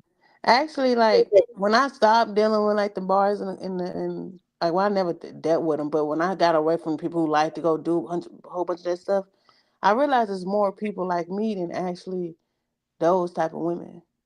By the way, I feel like it's how they say like all niggas ain't shit, but it really be like a small percentage of dudes who populating the earth with all these babies. Like it get the Mm-hmm. same energy.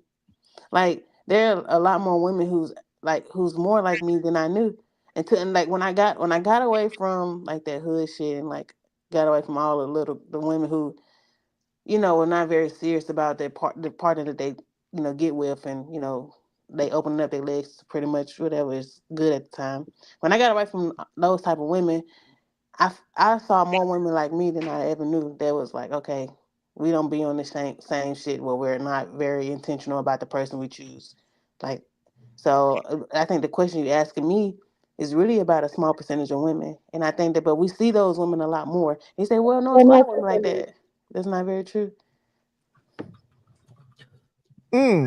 Mm. Guys, what y'all think about that? Y'all agree with that? I've been saying Fanny P full of shit. Okay, so Fatty, so why you feel like she full of The shit though? because the same if she would have saw that same dude on the day now, she wouldn't have gave him a chance. Let's keep it real. But she telling us she wouldn't though. So Fatty, why That's the point. So she got a bias against that. Most women make dating difficult. You could be the perfect 10 and she make that date awkward as hell. It ain't the nigga sometimes. Let's keep it 100. Yeah, I agree that some of the women do make the experience a little more No, let's say Fanny complicated Pete. than it has to Let's be. say who it is. We got Well, I ain't one gonna put live her in the land right in box front by of us. herself, man. She one of the many. Let's just say that she one of the Okay. many. So I mean, Yeah. You got to meet her at a corporate dinner or something like that, and it's the same woman you see on POL. Oh my I god. mean, I think she should be you know, But networking gang, and pairing with other this the people. thing though. If I see her on a date now first, then I just remember my chance of actually being with the person that I was seeing at the dinner. Man, they ain't Correct. gonna remember you. Swear These they women ain't. don't.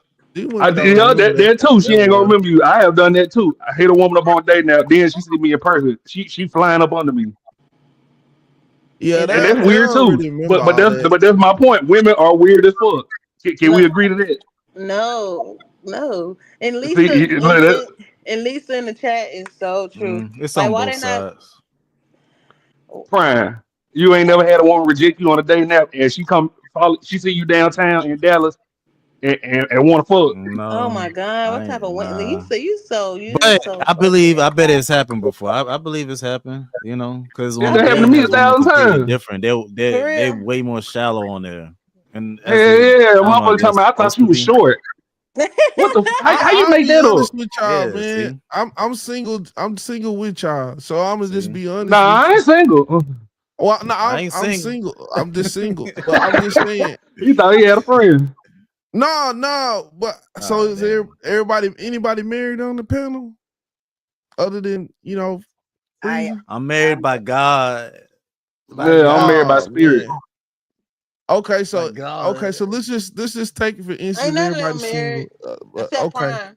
Enjoy, I So think. if you do go out, let me just say this, and you meet some of these chicks, it's not really a real whole lot of exchanging going on.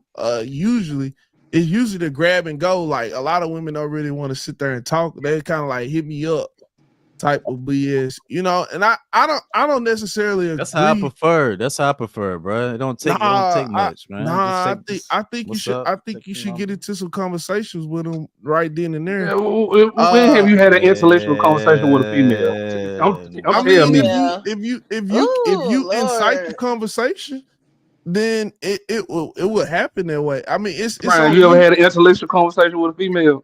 I ain't never had it. Because Yes, it be bro. the women that be I around. always have intellectual It's conversations. hard to find sometimes, bro. It's But hard to find. That's my point. it Not Man, depends really, on not, not where you at. let It me tell depends hey, on where y'all. you hey, at, man. Let me not say really. It this in depends my on what you. experience. Go ahead. Go ahead. I have walked up to women that act like they would really had to go. They're like, oh, I gotta be somewhere.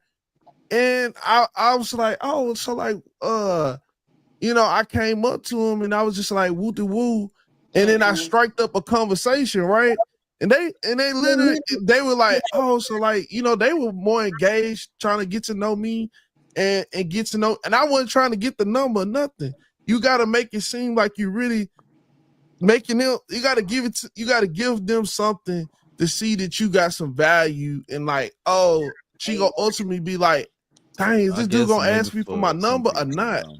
Like in a Okay, manner that but she when you kind of call like, that I playing really need games, him to ask me for it. I don't No, know. actually I just go ahead. I'm speaking, quick with It's not mines, playing bro. I like to games. just I'm go just ahead. saying that I like to go y'all ahead and get it. conversation is not based on just getting the number. It's actually trying to find commonality. It's actually trying to align, and it's kind of like, you getting Like I do that it's just not after, just bro. getting a You do that number. after, dog. Like, Yeah, you do that afterwards. Ain't nobody been sitting there with her weird you do ass. that after. But I'm just giving y'all a different perspective. I mean, I get what y'all We saying. get your perspective, but we get your perspective, but sir, do you not understand that you just admitted that you play games with these women and be playing little mind games? Come Blowing on the now. hell out of No, them, yo. I gotta go. I just don't try to. I'm just telling you, I just don't try to get their phone number unless they really seem like they gonna be conclusive to me. Like I will walk away. Like I think Well, you what's should. good, I sis? don't think you should be trying to get their phone number. I think you Hold should. on real quick. Hold on. So what we talking for? Sir, you playing these mind games with these women. Well, I get it. That's what they like. That's where you don't worry about getting a number. It's like say it's somewhere where y'all normally be at. You're gonna see them again. That's when you don't Hold up real quick. worry Hold up about it. real Like quick. the Let's pay some gym. bills. Hey, Oh shout out yeah. to Mo Love for the super chat. You know what I'm saying? She say freezy, peace and blessings. All right, y'all go have at it. Next What's level, you good, got the sis? control What's on there. good? I think he said. My Next level nigga. got the controls. Oh shit. Next level, you got the control. I see how you trying not to answer. Well, listen to the y'all. conversation. Hey, the ladies say they digging it. So I want to understand Nigga, you what got y'all one think. lady. She been on No, your ass. they all Yeah, saying they. we Nigga, that's talking They to a all saying handicapped person. they Nah, getting I'd it. rather ask Mo Love. Wait a They minute. all agreeing, bro. I can't look. I ain't Nigga, got no you control gonna sit over there the talking about chat. some y'all. It's just one. It's one Yeah, we damn talking to woman, one bro. weirdo. I'd rather ask Mo Love to say the Ooh, peace. you talking that shit, yeah. I'm just saying. I'm I trying agree with him a to. little bit too. I do agree with him a little bit. I Okay, do. okay. And I'm an older woman. Okay. So but I got a trump card for this though. But go ahead. there is some truth to what he is saying, y'all. There Yeah, is y'all like mind games. no, Whatever. this it's not about mind games. It's just all Uh-huh. about listen, you out, you out and about. If you're single, you see a lady that you may be of interest or a guy that you may be of interest, you can spark a conversation. You can have an intellectual conversation in 5 minutes. You can find out a lot if you are asking the correct questions. You can find out a lot about a person. But man, can we be Yeah. honest? Luther Vandross ain't got to ask you a goddamn thing. You would have went backstage with that man. Why y'all be trying to make it so hard for the average Why you man? brought up Luther Luther? Vandross had to talk to the You women brought up too, Luther. man. You Or the could men. not have taken me nowhere, baby. Man, Charlie Wilson would have folded you like a lawn chair. Stop it. Neither one of them. Joy, set him straight, Joy. Joy, set him Man, straight. man, you Yo, ain't got to. Man, you ain't got to lie to me. go ahead. I know for a fact the temptation would have your ass in the bag. It's okay, but stop acting like the average dude got to be Superman. Oh, next level. I think you in the wrong places and meeting the wrong ladies. Most definitely. Yo, That's but all. hold on. Let me just Next level highlight be this right lying to here. these Let me women highlight what we too. hearing. Huh? Next level be lying to these women too. Nah, You called the wrong one out. I ain't have to lie to him. Which You know, guy is with the Black Panther avatar? Who is that? No, that's a Black Power Ranger. Big. Oh, a Power Ranger. Get his ass off of here for real. Whoa. What? But yo, I don't know who's who, but I'm just saying. Hold on. But yo, what we highlighting right now is the difference between Women are weird. that's what y'all want, right? Bro, this is what they want, right? But as a man, like But we don't Prime, give y'all what y'all want. We don't give y'all what y'all want right away. You know what I'm saying? What do you think? but Prime, can we that be ain't a real? part Because of the this game. the issue. Prime, this the issue I'm having. If I got to lie and play games with you up front, then what's gonna happen 10 years down the line when I don't feel like playing them stupid ass games no more? Or that hot sunny day. She gonna say, "Oh, he changed," and she got a right to say that. That's my issue right now. Ain't gonna be That's not what divorced. he's saying, Why Ash. are you lying? No, I that's what wouldn't I'm say saying, no Faded lying P. and playing games with her. I'm asking. Are you I'm lying? actually engaging in the conversation with her before I actually. Because even if you get a number, you end up talking to her, and she crazy or whatever you want to say. Like, why? Like, I mean, it'll, even though you didn't waste your time, but like you really just got her number for nothing. And y'all need to stop calling women crazy, okay? And y'all need to stop saying It's a new word. It's called delusion. Whatever. Stop using that word too, because you're gonna find yourself single. Oh, hello. No, there is some crazy women out here, man. All of us, we all a little touch, but y'all need to stop putting that word to it. You see what I'm saying? Cause she said you right, but don't say you right. Don't throw it in our face. Hold on. Come on, man. She comes from a different generation. She comes from a different time, y'all. Come on, chill out. I know bread was $1 back in her time, but I don't care. We speaking truth. Back then, they didn't know these truths that we know these days. That women now accept it. You know what I'm saying? They accept this shit now. Except what? All right, yeah, we a little delusional. Okay, but if they delusional, do it, mean we're a it's little right. delusional. Yeah, But Prime. But Prime, if they accept it, do it mean it's right? I wouldn't feed you for a week if you call. Yeah, we're all in an agreement. Yes, that is a thing that is a stereotype about our gender. Yes, that is we agree. We all in agreement. So what is a next level? So generally, it makes it generally right. It makes it generally correct. No, what I'm saying is it just because they don't say nothing about it doesn't mean it's right to say, all right? No, because it's not. It doesn't mean that it's say, oh no. Okay, I got what you're saying. It's like the B word. Yeah. Yes, it's like the B word. And then when y'all use that word, you know it's a spectrum of crazy, right? You know, y'all will call. I thought she said I ain't crazy. No, I didn't say that. I said we all a little touched, but you don't have to use that word because all women, are emotional. We do things that probably are out of character at times, and we know it right. So there's no reason to call it out the face. Connotation. See that's my point. Next level. Who want to play this game 10 years down the line? And then when I finally called it out, she gonna say I changed. I ain't the same man I used to be. That you kiss her ass, and she got a right to say that shit. That's my issue. But why play games instead of being open and honest in the first place? Sir, they don't like that. Next level. You ain't hear them say that. She said, "Don't call me a bitch. We text. No, we can't touch." get no women. That's what it is. Who can't get no women? That's what you're saying. That I can't be upfront because of this, and that. No, you just ain't got no long term play. You know, Fanny P. We do got a long term play, and that's a lot of y'all. That's all it is. Let's keep it real. I have my entire life I have lied. I have nothing to do with this. You said that you've lied your entire life. Are they women of value though? Yep, CEOs, lawyers, doctors.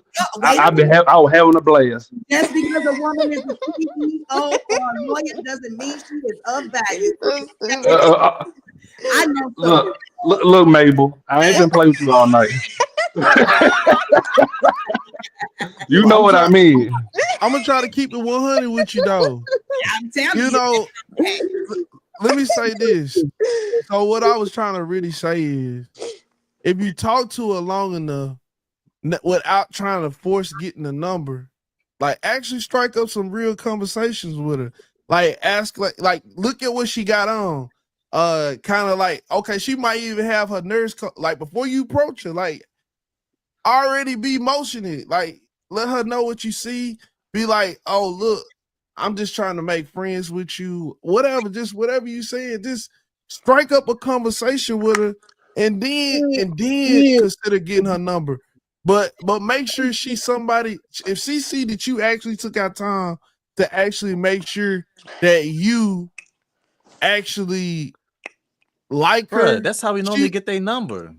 That's how we get it. Lying. That's my point. Playing the game. Don't lie. Sir, that's exactly what you did. We don't give a damn about what she got on. Most women can't dress. No, you have conversation. You don't just walk up to somebody and be like, yo, let me get your number. Nah, it's usually you guys say, oh, are those earrings Coach? Yeah, we know, nigga. We just saying we don't really care. No, I ain't gonna lie. The closest thing to it that I had to do was when I hollered at this girl in Target and she was in makeup out. You heard this really say you care what she got on. Do I care what she has on? Yeah, I care as long as if it's gonna be lounge shit, yeah, as long as it's decent, it ain't got no holes in it and damn stains every damn where. Nigga, the one with the stains and the hole be the baddest one. What you talking about? The one that walk out the house. The one that walk out the house hair tied. If she's a mom, then yeah. Oh, so you only like single moms? That what you saying now? Sir, come on, let's be real. Nah. The one that has sweats on and the one that with no makeup, them the best ones. I can't date no woman who got makeup on all the time. That's kind of insecure to me. It ain't not nowadays you ain't got no makeup on. Nah. I like. You gotta put on makeup to go to the store. But sometimes they be ugly. For real though, when they do that, they really down. Yeah, they really I'm just. They be ugly. They be ugly in the inside too. Let's keep it real, prime. Don't get the pandering all long. They gotta wear makeup every fucking day. I'm talking about like sleeping with it all around you and shit. Dog. Yo, I just want to say some real quick, and then I'll pop off. Shout out to Next Level. What's up? Been a minute, and shout out to everybody on the panel. And don't start pork meat. This level got no control for real. Free to sleep on his stomach. Yeah, he sleep. All I'm gonna say is this, man. You know, a modest chick is what you want, man. Just looking normal, no makeup. You know, is what you want. That's right. Nigga, what? You want one that looks good with no makeup, who can go without makeup, but just because she got makeup on, you don't holler at her. Nah, I want her with no makeup on. I don't like man. Because number one, y'all like them basic. That's cool, right? Yeah, I love them basic. Show me what you really like. I need my girl to know what to do with a makeup brush. I need mine to know what the hell she doing. Bro, because when she basic at 50, she gonna look great. While your great looking girl at 20 is gonna look horrible at 50 because of all the makeup and toner and shit. She gonna look hot man. Right?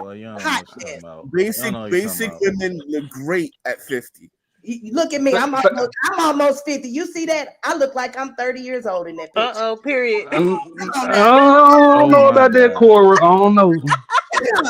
No, man, but seriously. If I could get my grandma over here right now, bro, she'll tell you. He's not a Cora. You know what I mean? Like, I'm telling you, man, all that makeup and shit makes you destroy your skin, man. No, it don't.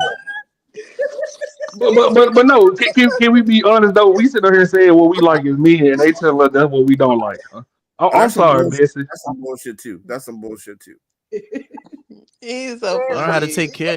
Like makeup don't just fuck it up. It fucks you up if all you're doing is just keeping it kicked on there. You don't never damn take care of your skin. No, but the toner.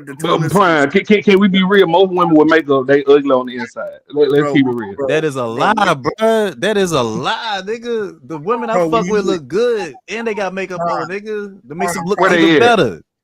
Where they at? Prime. Check IG. That's my woman right there. Prime. Let me just tell you this. Research toner and look what it does to your skin over time, right? Because you need to use toner to get that stuff off. So he gonna leave a wife. My girl has a very strict fucking damn facial regimen. I do that. Well, now I have one as well. So you be doing one with her. I'm out, y'all. Yeah, I don't buy some Bevel. You know what I'm saying? Shout out got to the real Pork Meat. good fucking glycerin, fucking cleanser, and lotion. All right, all right, y'all. And I'm gonna catch up with your hot sauce, man. All right, man. All right. You know, I mean, the side chick, cool, but the main chick, nah. Where the side chick come from? Hot sauce though. Took it in the field gear.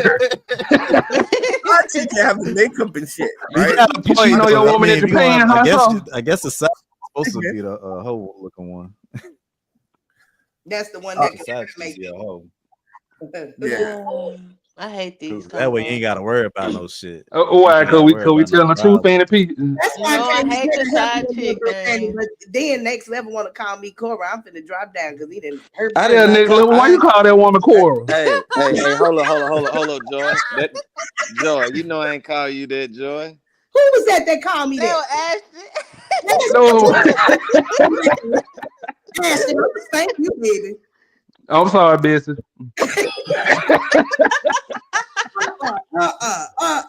I can't. Her name is That should be having me cracking the fuck up. Tell me again, Fanny. My name is Joy. Her name is Joy. Period. Fuck you talking Joy. about? I'm just playing Joy. But no. Can we be honest for real for once? Look, you better be playing. Period. What you cooking tomorrow, Joyce? I ain't This type of woman I need. nothing. Ham hocks, black eyed peas. Nothing. I'm sick of these young women that smell like pee. What? What you say? Man, where Hey, you meet? Smelling like Where you meet these women hey, at? Nah, I hey, said I'm tired of these young women that smell like pee. I need a woman like Joyce in my life. let's circle it. Let's circle it back Oh, to you're what we saying the was young ones be yeah. Damn, the next Yeah. level sound like freeze it. What is a training class for this? What's Nah, but let's circle it back to what we was speaking on, far as settling and stuff. Like, do y'all What's think up? most people are settling nowadays? Oh yeah. most definitely. Yeah. Now, are you Well, like does arranged settling marriage when it comes to considered love? settling? What'd you say now? Is arranged marriage considered settling at the end of the day? No, I think arranged marriage, we need to go back to that concept. But That was for my if time. That you're was marrying on somebody TV. that was arranged, you're still settling, though, right? No, you it's not selling. You know that you know if you know That's that your you fate. go into a marriage, then you just know you getting ready to do it. You know, it's not necessarily selling. You just know that that's the next step. Even if you wanted Johnny down the street, If you wanted what? even if you wanted Johnny down the street, but you can't because you're arranged to marry this person. That's why I hope you will be able to talk to your parents if you want Johnny down the street. I don't know how that would work. But you can't because you broke, so you got to get what the person you want. That ain't selling. That's called fate. Yeah, that's because usually I don't know. I I mean, think it's don't get me settling. wrong. I've heard about those particular situations, but most folks just go ahead and go along with it. Yeah. Okay. So we was talking about Miss Pat and her husband, their situation, and they was talking about how he got with her and she has 6 kids, and some people would say, "Oh, that's settling." But and then I brought up the idea of what if he actually was in love with her, like, and stuff like that. Can you settle for love, or do you settle out of lust? Well, I think love is a choice, and maybe he couldn't have kids and wanted kids. Oh, so he didn't have no kids? I don't No, know. no, no. She had 4 kids already. Like, well, there was her sister kids. She took in. She had 4 nieces and nephews that she was taking care of, and they Okay. had 2 kids. Oh, But okay, okay. but what I'm saying is like, for as like, if you in love with someone and y'all truly in love, is Yeah. that settling really? Is that really settling? No Oh, matter what the situation is. Next level for the most part back then. That type of shit was okay. yeah. Like I heard 1,000 women say, "Oh, my mom got married when she had 6 kids." I mean, it was just a different time of the past. Now today, hell no. But I mean, it is what it is. But I still wouldn't call it settling. I Oh, mean, you like who you like. to men out here that's wifing up women with multiple kids. I just seen a girl with 4 kids just got a new man after leaving her previous man within 3 months, and now she pregnant by the new man having twins. Who anime? I'm just I think I know somebody I like think a that. lot of that. I think a lot of that is like they're not choosing right. See, it was crazy is when I'm anime. Jesus have mercy. It's irresponsible. I think it's more irresponsibility than anything else. Yeah, like Period. it's just like that's a lot on one person. Like having 6 kids and Yes. you're not even married. That financially you're gonna sink. Show you. Unfortunately, No, you know. I gotta disagree because back then they ain't have Wi-Fi. Every family only had one car. They went shopping at goddamn at all the most expensive stores. They didn't have Balenciaga back then, so it's all about how you budget.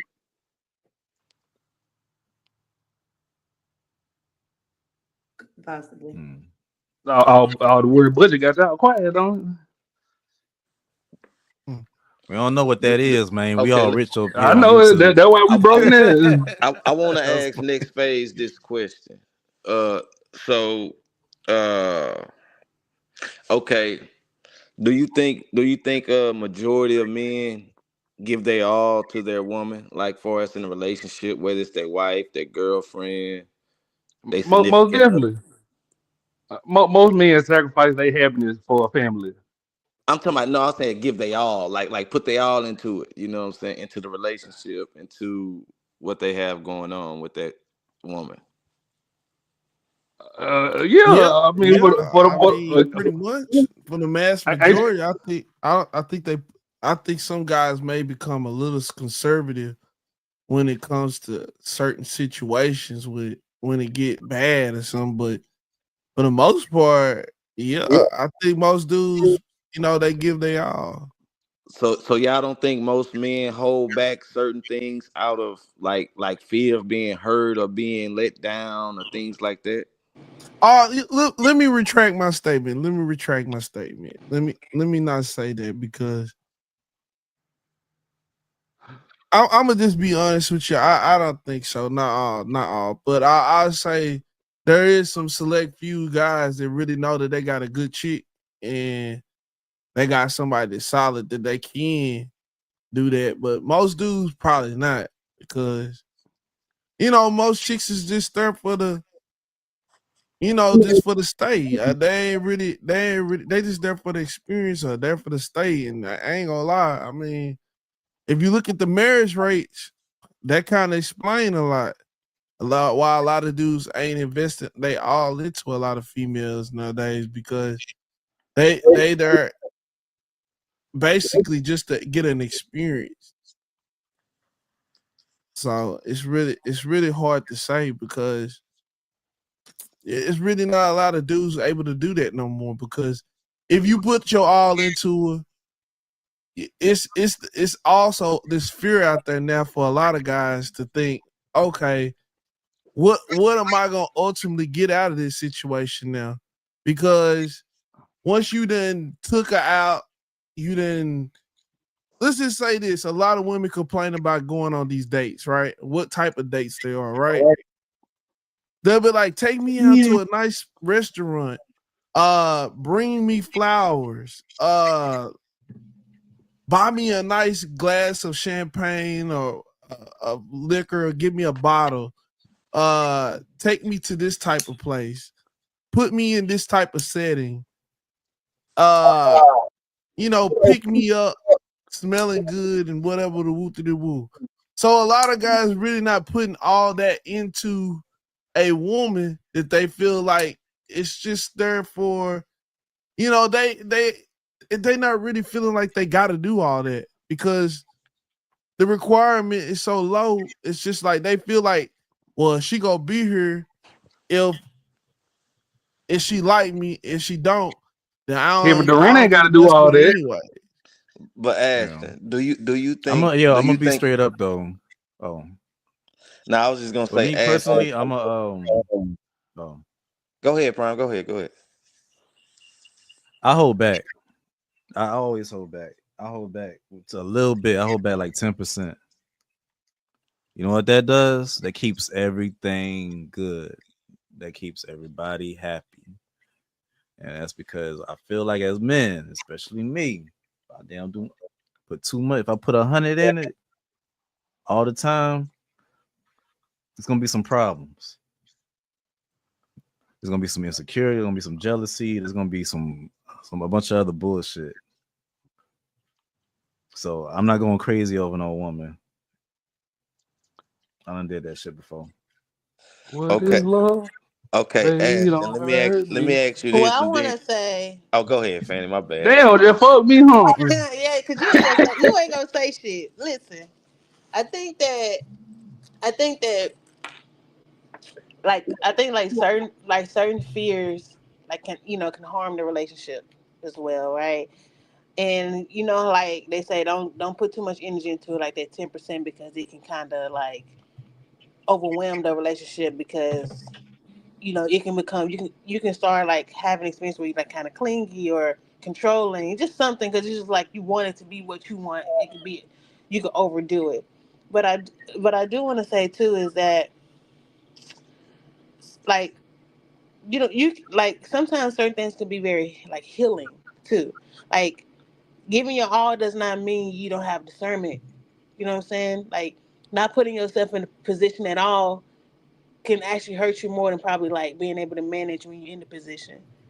So I think that I think that sometimes men have so many thoughts instead of just like putting yourself out there and learning how to like take yourself back out is a better strategy than like, oh, I just don't want to give it all, and then you miss out on things. You can't get involved with the person, and you can't experience the whole, like you can't experience the whole love thing. You can't experience the full thing. So that's pretty much what I wanted to say. Okay, I want to ask the panel this question. I'm gonna start with Ashton.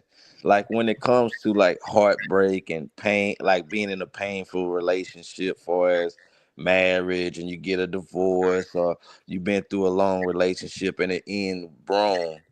Like who do you think it affects more?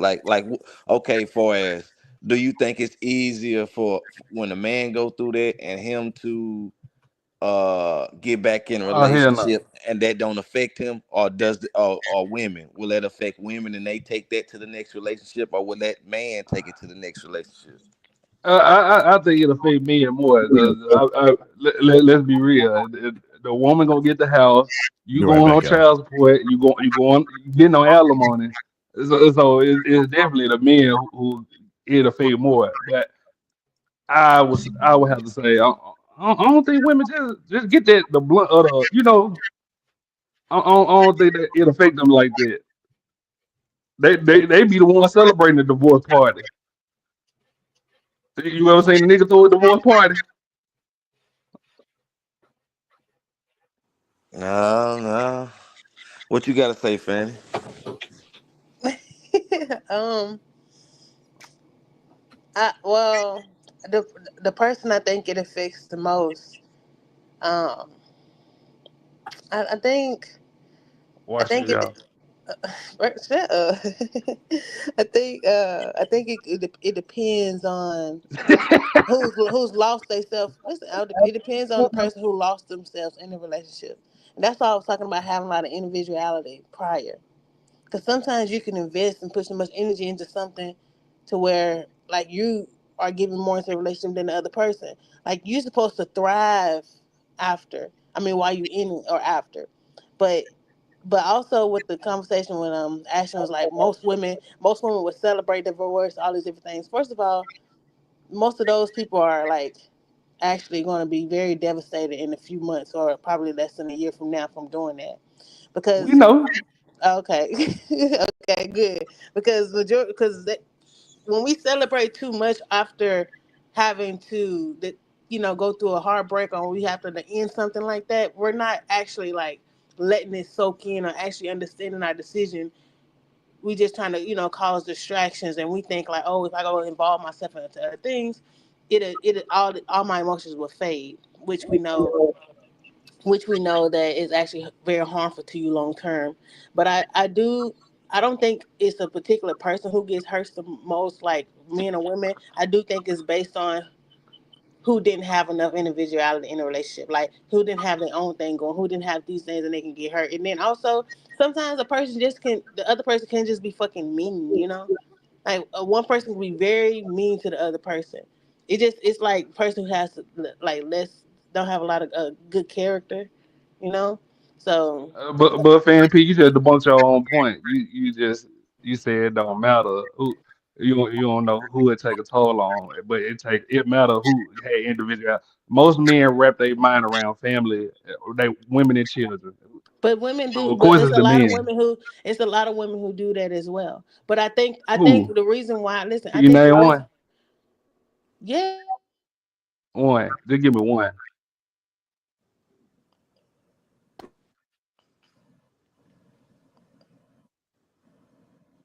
Y'all hear that silence? Yeah, cricket. What? think I might. She been like Tia Mary. Go ahead, And I, go ahead, Joy. No, I was just saying her mic was probably. oh, okay, and then, no, my somebody was calling me. Uh, Who what calling am I? you? I'm ordering pizza. If you want to know. They one of the kill boys. I'm ordering pizza. I'm hungry, y'all. But that's my favorite late night snack. But um, what I'm saying is, like the individuality. Like, well, I do say that a lot of women do value want to be married, but I think that what hurts men the most when they sacrifice so much, they give they give everything to the point where they don't have nothing internally for themselves, and that can be the downfall because there is sacrifice in there, but also they think that that's the end all be all. Like whenever something ends, I think that's what hurts them the most. Because to be honest, a man can create a different life for himself quicker than a woman can after a relationship because they don't have like they just because they can work hard or I don't know. I just think it's more opportunity for men when they're single because they can make more money. So this is like a more dominant world when it comes to men. But that's pretty much what I think. I'm gonna be right back, y'all. I gotta get my pizza. All right, let the next phase tap in. Man, I'm gonna say different because I don't think men make necessarily more money when they single. They just probably got more time to focus on, getting to, a bag. But I'm gonna just say this: what she was saying, somewhat that may be a scenario that might play out, but ultimately, I ain't gonna agree with that all. But I don't know, man. I'm a little conflicted with that conversation she was making. Okay, what do y'all feel about far as like? What was the original question?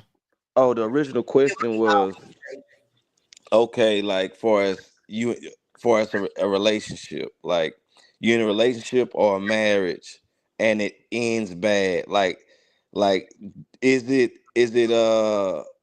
easier for? I mean, okay, who would take that pain and hold on to that pain, and that would shape the way they look at relationships going on out? Like, will that be like men or women? You know what I'm saying? Mm, that's pretty deep. I'm not sure. I've never been married, so It's real easy. yeah, I don't know. I I, mean, I, just I ne- say you got your heart broken by your high okay, school I can speak sweetheart or to it something now. like that or whatever. I'm Okay, just let me saying. just say it like this: a woman's gonna move differently, just like a man, right? So they both gonna take whatever they came, whatever happened with them into their next phase. Next time they gonna be like, oh, I'm gonna do this differently, and then the girl probably gonna be like, oh, I gotta look out for this time. But the guy gonna move different. He gonna automatically he gonna start saying, you know what, this a red flag. I'm not gonna get with a chick and let her do that this time. He gonna probably have to learn from the situation if he wasn't already aware of it. But if he knew what he was getting into, then he probably not gonna be tripping. It's just gonna be like, oh, okay, I knew that was gonna happen. It is what it is, and probably move on. It just depends. If he was situationally aware, and most time women, I'm gonna just say the truth. Like I don't think they situationally aware of everything that's gonna happen unless they would have the plot of the situation. Like they were just there for the money, or they were just there for the lifestyle, or something that's uh that they benefit. The woman always gonna benefit from the man most of the time, some kind of way in both situations. And with the woman going to the next relationship, she probably gonna want more. And the guy probably gonna say, I want less of whatever she was. And the woman gonna want him plus more because she's over experienced with that man, and she can't unsee what she done saw. Especially most women have had the best the best men they ever had probably in their early times and not in their later times. Because if we see, women are not as they get older, they're not necessarily meeting more quality men. They usually, for the mass majority of them, speak about, oh, I'm meeting guys that's not really my type. I'm meeting guys that's just sorry. They not getting me. They not getting me off. You know, I'm not really interested in them. So if you look at it in that perspective, I'll say the women probably gonna be more hurt, ending up in a worse situation, even though they feel like their freedom is back, and they like, oh, I'm taking my power back, maybe, or I feel freedom and all that, all that type of verbatim talking, type of points. But ultimately, I think the woman's going to always, probably not benefit from leaving. She's probably going to move in a way hypergamous, but the man gonna look for less. But he gonna always win, because if he could get her, if he could have gotten her and kept her that long, he probably could have got another one when she left. But unfortunately for women, that don't necessarily work out the same. Unless, because I see more older people actually remarrying than the newer generation of people. Like, if they were married it depends on how they got married. So if they got married early in life and they were like able to get married to like let's say you got married 18 to 26. Let's just leave that space right there. If they were like around the same ages and they got married, I see commonly idea like perspective that a lot of women, these people that were older, they were able to get married once they were divorced. So I don't think they necessarily changed their patterns. They kind of got it figured.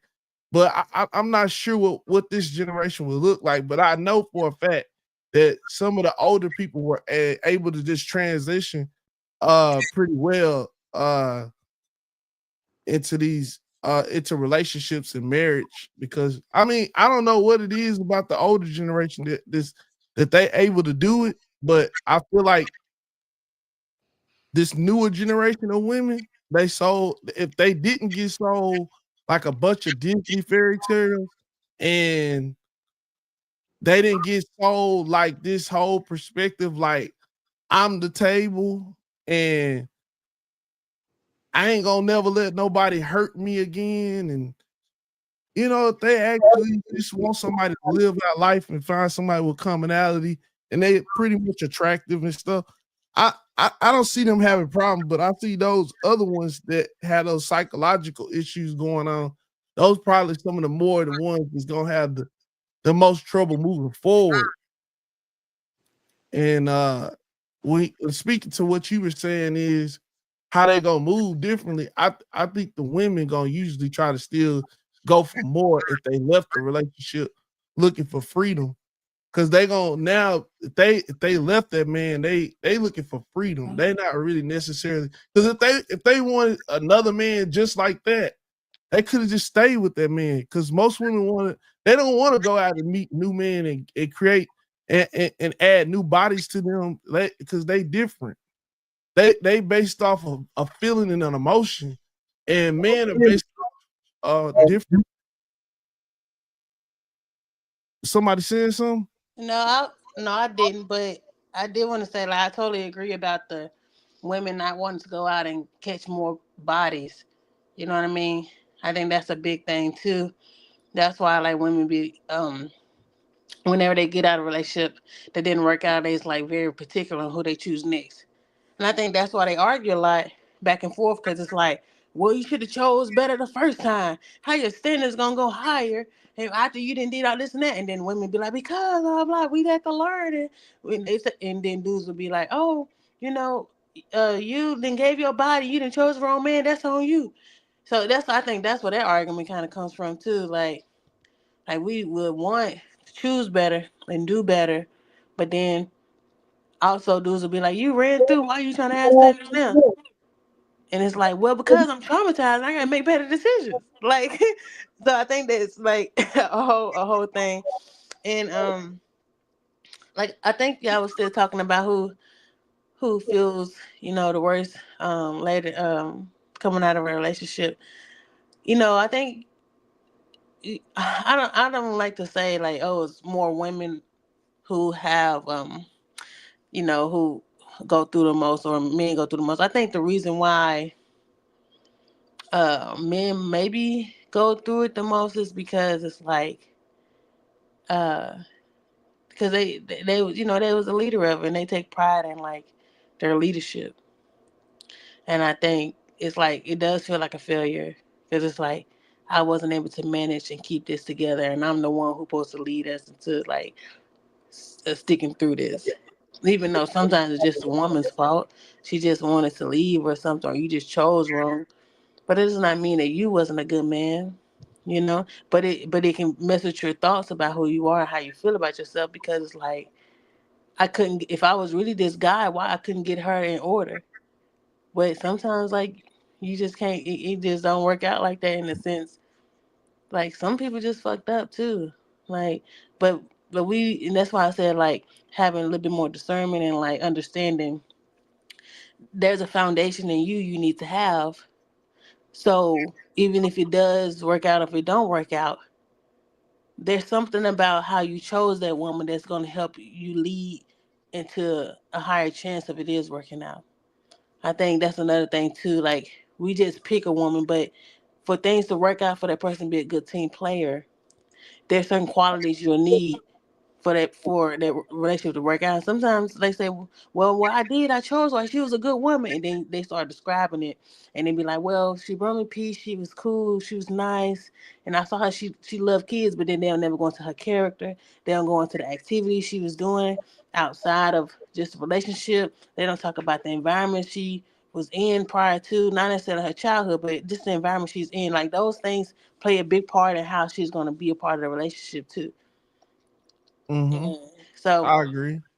I think that we look at the wrong thing. They were like, she was cute, she was sweet, she was nice, and she was peaceful, and she said she wanted to do it. No, actually, she didn't challenge your skills to manage. And I know that women are supposed to challenge you, you're supposed to flow, but also, you can't lead something or use your like I don't know how to explain it. Fanny. So Hmm. speaking of choosing and selecting right, do you think men are choosing off of like face value, and then they get into a relationship or whatever, or they connecting with this person more and more, and they just start finding out more about this people, and they're like, oh, what the fuck, or do you think they just looking for like face value instead of really looking deep into a person? Yeah, like it's a lot of that. Like sometimes like men, and that's another thing too. Men like they be upset with by the women that they choose. But sometimes men are not really in depth as they need to be to make good decisions. They can be very surface level in their decision making because as much as that, I think it's very true that men are very simple, but sometimes that shit backfire on y'all because y'all so simple that y'all don't really think deeply about anything that y'all care about. And like y'all be like, well, I'm cool with that. Or I tolerate that. I tolerate the pain. It's cool. I can handle that. And like instead of being like, oh no, like it's okay for me to have emotions and being able to ask for more and put out more. Like and I think that's why it's when men like choose wrong, where they're not very like hold on, excuse me. I gotta sneeze. Hold on. Hmm. Well, bless her. Oh yeah, I had to sneeze. God bless you. Thank you. But I think that they don't think like when they choose a woman, they don't think about things that are deeper than just sometimes surface level. And I think that's why we always ask for a man to be intelligent. But we think like if he's strong, if he got money, if he this, like and we choose wrong off that. But even for men, like if you look good, if you just work with me, things gonna work out. But you need somebody who able to hold up their own too, but also understand. Like, see, you don't need somebody to follow you because they have less than you. Like, if even if I have more than him, if he got good leadership skills, I automatically follow him, regardless if I have more, like financially, or more about like more in depth about certain situations. Because like that's like when you have a lot of successful people who are very talented, but we also have a leader. We follow that person based on where they stand and how they manage and using those certain skills to navigate a community. So I think that it's really about like the leadership skills. I'm kind of rambling. I'm a little tired, but I think that's pretty much. Yeah, well, I'm getting it. I'm tired. I'm You do sorry. the same thing I do when I'm tired too. But I've been up all day because today. next level asking me questions like, well, you know, do you think I forgot the fucking question too. I was Yeah, the question sneezing. was who you think that would suffer the most after the relationship after they go their way Nah, I after had marriage. asked a different one. He asked a different I question. was like, for as Oh, choosing, like speaking of choosing, right? Like Oh, that's all. see, I don't even remember the Okay. question. Yeah. okay, Okay, that's okay. what I Let me meant. ask you then, Phase. Okay.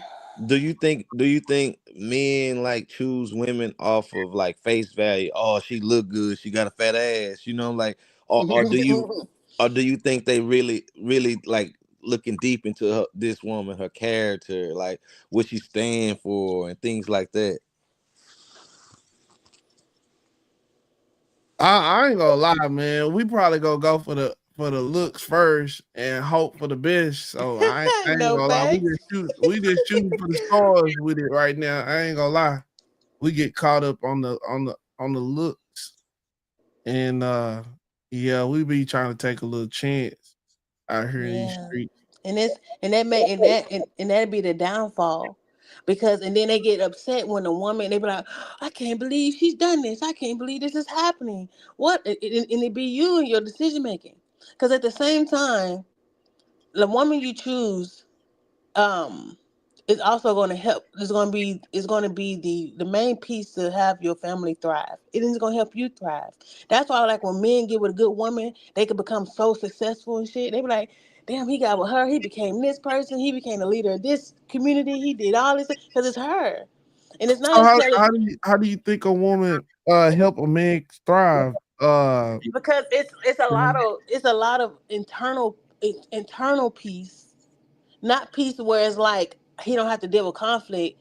It's more about him learning things to use and navigate outside of the relationship as well. Like, for instance, most men will choose a woman, and if she doesn't challenge him as much, that's good enough, right? Because she bring peace. Because she's not all this extra stuff. We just chill. We come home. She cook. We relax and blah blah blah, right? But developing the things that's needed to thrive in the world is different than what you need to thrive in your household. Like if a woman can help you be able to manage hardships or whatever outside of just a relationship, that's how you know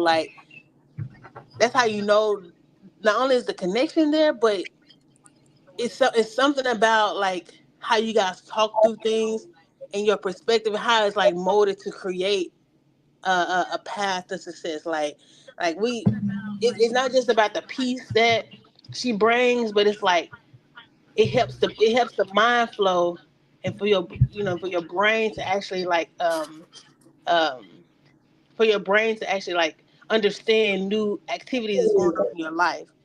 And also, like, that's why people are very creative and they do well in their creativity when there's a level of peace, calmness, but also vulnerability, right?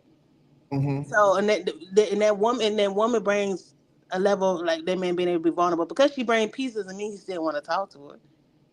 Like because it's just like, oh, well, I Yeah, don't. you just rambling. I'm not actually. You gotta tell us exactly. I'm asking That's like why I'm what do I'm you literally like? explaining it. Do you But I'm think she literally add like feminine assets or do she no. like her being supportive I don't know, like be more specific. No, Like like we what? need That's some what I'm like saying. It scenarios has or nothing. something, you know. A woman's supposed to help. Like a man, first of all, a man gotta have these qualities within himself first, right? We can only help him thrive based on. We can't teach him new things. We gotta help him push the things he already has. That's what I'm trying to explain. Like you can't. Like you can't just you can't say like, oh, what she brings more support, what she helps him with his business, what she do, oh, she cooks and brings less stress to his life. No, this man has to be this particular way before she meets him, and when they get together, it's like okay, you got the seed, you got the plant, but like her watering it and taking care of it and being a part of the process too, because it's not just her supporting. Can she add too? Can she help with the problem solving? And can they also like figure out things together? Because some people don't have critical thinking. That she has that. Like those are the things that I'm stating. Like it has nothing to do with material, like tangible, like things that she can just do around the house or whatever. It's got to be her pushing the greatness in him. Do you understand? She's pushing the greatness, and she's actually challenging him and asking him questions and being there to be able to listen and be patient. It's a whole combine of things. I wouldn't ask a woman. I wouldn't ask a woman to be challenging to me, but No, see, that's the problem that I don't understand the yeah, difference. that's not a good thing to do. No, it's not. It's a difference. You don't want Challenging to challenge him. a man. No, challenging him is you're not attacking him to like y'all not going at each other. Challenging him is more about like are we thinking through these things, asking questions to be like, let me look at it from a different perspective. Because don't Yeah. forget, you want somebody that can help you guys bounce off each other. You don't want to be the only one who can actually have true thoughts. And I think that's the thing that men make a mistake. Oh, she's challenging me. She does. No, you want somebody around you who's not a yes person, and also like be like, well, have you thought of this? This doesn't make sense. Let's write that out. Let's actually go through a particular plan and look at how this might work out. You want somebody you can work with and build with. You can't just do that shit by making sure she doesn't say anything. That shit is weird. And straight up, some dudes, some of y'all niggas, y'all need somebody to tell a woman to tell y'all what to do. Honestly, No. y'all need some of y'all niggas need that shit. Challenging him though. I think the manner she's saying is correct, but I think she's using the word challenging, and it should be like more of a code type of word, like saying she basically like encourage or something. Yeah, something encouraging, not necessary, because you gotta let a man be a man. You can't challenge him and be like, oh, let's and I get it. That's not the energy you was putting out, but I'm saying like you can't come aggressively at a man in a way and be like, hey, we need to put this. But if you say that in that way, it just depends on how you say it. I'm just saying that because if you say you gonna if you walk up to a man and challenge him, that's a masculine approach, and you don't want to be challenging your man. You want to be. What it's the same way as we say submissive. Right. Come on, speak, prime. Because we don't. They don't like hearing submissive, right? We don't like hearing challenge. Right, exactly. And it's I guess I'm glad that y'all went through the emotions. Y'all broke down like what she meant by that. Submissive is good things. I'm not gonna speak of submission to each other. It's supposed to be a man submitting to the woman and a woman submitting to the man. Correct. So, but that don't have nothing to do with like culturally. You know what I'm saying? Like culturally, no, it don't matter. It don't you know what I'm saying? It just falls on the ear kind of bad. It does matter. Yeah. Culturally, it does matter. Just like she don't like just like we don't like challenging or whatever. Same thing, you know what I'm saying? That's why we say cooperation. We say cooperate now instead of submit. Right. You can use the word submit, man, because it's just a lot of people don't understand. Buck, I'm trying to tell you. Yeah, let them know. I get it, but if you don't understand, if you don't know the word, if you have never read the text, it says it don't matter. None of this matters. None of this matters. As blah blah blah, and then it says woman submit to your husbands the same blah blah blah, and then it's not. It's the context of that. He just It's saying the context of that understanding that needs to be had. But the thing for it is, to exist in a positive, in a healthy way, in a fruitful way. Let me not say a healthy You had way. the conversation with the millions and millions of women in this country. Then go ahead, dog. Yeah, Go ahead, I don't Go want ahead. to. I'll say this: if a woman doesn't understand that, and she's not being understanding of that, imagine the other things that she's not going to want to be understanding on. And that's a woman that just not ready fit for a fruitful relationship. If you are if you are a true believer of the Word of God, if that's what you choose, but if you don't, This is look, YouTube, it's sir. not for you. It's not for you to try to save her if she doesn't want to be saved. She gotta recognize that what you are doing is something or somebody that she can respect. So a lot of your fruits have got to be showing of your labor got to be showing that you are somebody to respect in order for her to see that okay, maybe I should take a look at this and maybe, oh, okay, so that's what the text say, because a lot of people don't know the Word of God correctly. I talked to a girl just the other day and she did not know that Eve was put on earth for Adam. She had no idea. I asked her the question. I said, you do realize Eve was here for Adam, and that means that women are here for men, not men here for women. And she was like, oh, well, I don't know. Like, what do you mean you don't know? So sometimes people just don't know. what are you talking about? Listen, I'm saying they don't know the Word of God. So when you I'm say correct. I mean, submission to certain women, is they don't know, they don't understand it because they're only going off hearsay. You got to understand, a lot of people, especially in the Black community, they So why are ain't you arguing against they me? ain't been in church long right, enough to know and that. that's all. I just want to talk about the You just challenging said thing. that most don't know. Yeah, Most don't know. so, So that's what I'm so you saying. gotta You don't tell them. say. You gotta sit. No, you gotta have the We ain't got conversation. time for that. Yeah, you do. That's what I was telling you. That's what I was telling you. When you talk to these Oh my women, when you God. meet them, you actually need to This get boy into like a to talk, conversation with them. boy. He like to talk. I personally think with the challenging thing, because I want to be clear on that, because I think one thing I don't like is one thing I don't like is when say the word challenging, we automatically think like going against when he's leading the household. No, that's not what that challenging like first of all, I want my man to be the best version of himself. You know. So challenging just be like me asking a question. Like that could just be like a quick like just just working through a thought that he had. That's what I mean by that.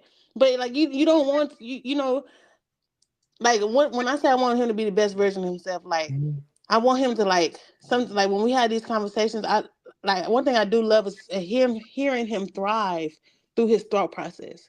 Because it's we I'm sorry. What you saying? But I'm just saying we hear what you're saying, but Okay, but even I don't think any man on here would agree with a woman trying to challenge him. what I'm saying is, but challenge like that's the thing too. We follow our man, right? And we know like challenging him in a negative way is like, oh, I'm gonna not do what he's saying in the household. Like I think that there's a difference. Like sometimes That's the even challenge I think of when I hear the word challenge. It reminds me of my baby mama who went down, cook, clean, and do shit. Just fucking be on the Hey, couch watching World Star. Oh, hey, that's And don't ghetto as argue about fuck. every damn thing. That's hey, so ghetto. y'all. Hey, y'all. Let me give a shout out real quick to the sponsor of the show. Shout out to Just Jay for being the sponsor of the show. Yeah. Hey, Just Jay. Where's Just Jay at? She Y'all can not in. Okay. y'all can keep it going, but I want to throw this in there too. How I want to say this. How I want to say this. Okay, Prime. Prime, What's up? do you think far as like like far as our generation, do you think like romance is dead?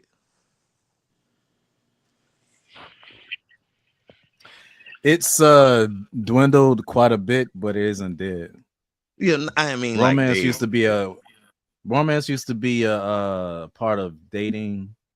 It used to be a lot more a part of the whole dating thing. 'Cause, dating is a bunch of trends and shit. Romance came in as a trend as well, but it's dwindled, man. It's definitely dwindled a lot. Will it die out? Shit, I doubt it. We can go ahead to the What next. you got to say? What you got to say, Joy? You been quiet.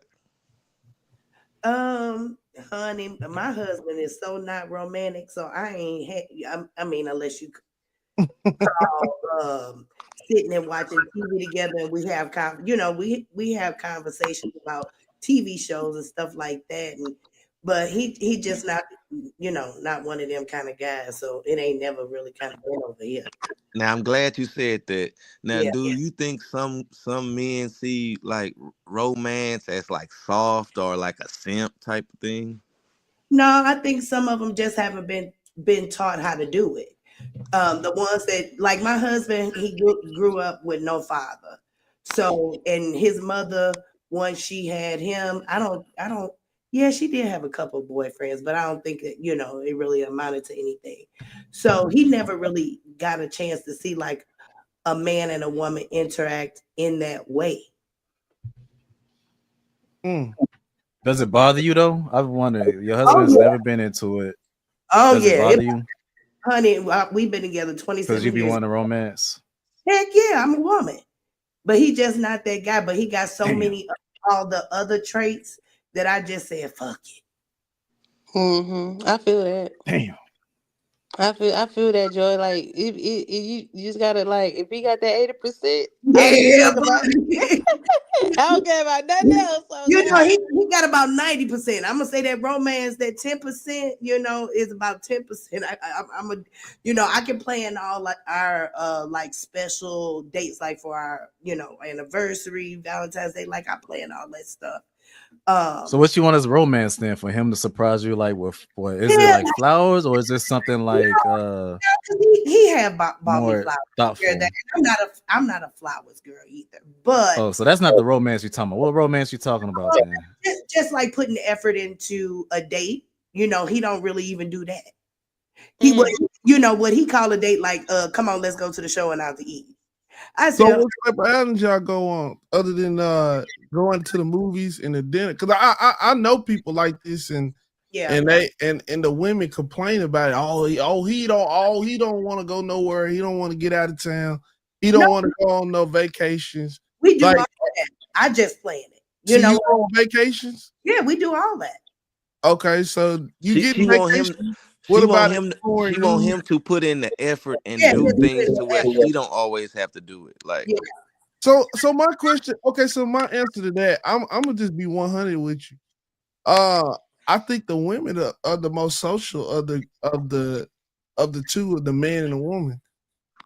The woman is actually more social. No, So- not in my relationship. My husband is way more social. I So don't have your husband is more social, but he's not romantic. Okay. right, yeah. Yeah. So what type of things he into? Like, I don't want to get like too much detail to his. Well, him. my But- husband is a homebody. He is my best friend. I am his best friend. So he just into watching TV. He loves TV. He work most of the time. So when he is not at work, y'all, he just kind of like settling down.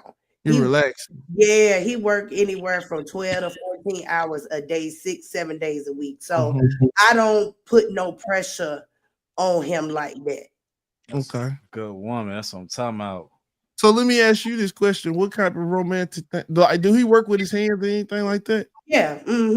What kind of things do you to some advice to some of the young ladies? Oh my God. In the chat.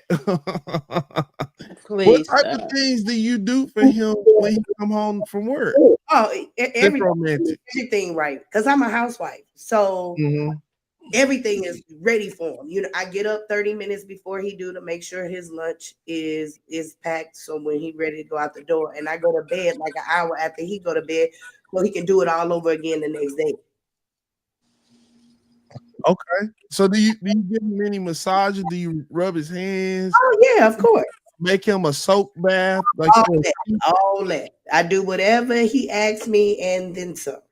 Okay. Oh, Okay. period. I'm Do trying you to be like her. Okay, I hear you. You over there I ain't cooking gonna with lie, it Greek. does feels nice. Feels real Yes, it good. does. Yes, it does. But he give me everything that I ask for too, y'all. So Okay, period. And that's what we need to state as well. yeah. So it's definitely a we a give and take or We ain't however you giving want shit. or whatever. That's fine. He definitely takes care of me, and I take care of him. So do you? Let's ask some more questions. Oh, do you do manic? Do you clean his nails? Like, do you keep them? No, Or do he ain't. you like to go on a date for that? Like, I don't call things. Do you like to go on an outing or to do that? Like to go get our nails done. My husband ain't doing that. He is a manly man. Like if Yeah. he just not finna go sit up and get his nails done. No, that So ain't. will you do it for him at home? Like, would you at No, least because tip his nails? that's just not him. He ain't finna sit up and let me, like paint his nails and all that kind of stuff. No, not paint his nails. I'm saying like clip them, clean the dirt. Yeah, I clipped it, like clip his toenails and stuff like that. But like sitting down, like giving him a pedicure or a manicure, no, he not into that kind of stuff. Yeah. Most men probably not. I ain't gonna lie to you. No, it's these young guys now. I be seeing them at the nail shop. They be in there more than us. Yeah. Hey y'all, I'm back. I got my a lasagna. You got a lasagna. Yeah, I got a At lasagna 6 for the o'clock in people. the morning. Look. Why you ain't cook? Okay, Joy. I don't know where she at. Where she getting lasagna at 6 a.m. Yeah. I ain't Where right. you I just live? made Because I some got the ramen money to noodles. get some food. What area Okay, you let in? me ask Joy this. Wait, hold on. Y'all finish talking about lasagna and pizza at 6 a.m. Y'all need to be drinking water. Y'all get y'all water up. Where y'all vitamins and supplements at? Part-time vegan. Like you just But Joy, I mean, okay, so it seemed like y'all do romantic things. You just want him to be more of a planner. You want him to more take charge. Like Right. you want him to have like what are your ideas? Like what are you know Yes. so it can seem more special, so it can seem Yes. more significant, I thought she like was talking Yeah. about she wanted like the roses leading to the bedroom with the perfect symmetry. No, that's literally I literally agree with that. Cause like that really helps in the bedroom too. Me personally, like What? there's those like little mini romantic things. Yeah. Like I'm talking about like the engagement be more intense. Cause like we are more of a mental connection. Like when women, like we gotta be mentally stimulated, like for some good sexual interactions. But like that's what I be wanting. Like just put in effort. Or you be like, oh, I'm like, oh, you thought of that idea? And that shit had me like going crazy in the inside. Like, oh my god, like you. That's like But that was Shit, I just me. want y'all to clenching know up that and down, I tingling don't and everything. Huh? Everything tingling, legs up. No playing. I just like. oh shit. I don't fuss about the him playing I and was stuff. wondering So, where does that fluid comes from. it comes up every now and again. But I think it's so romantic that he has let me stay home too for the last 18 years. So Okay. That's on period. Yeah, so that it, I got a real question to ask you as a stay-at-home mom, though, wife, though.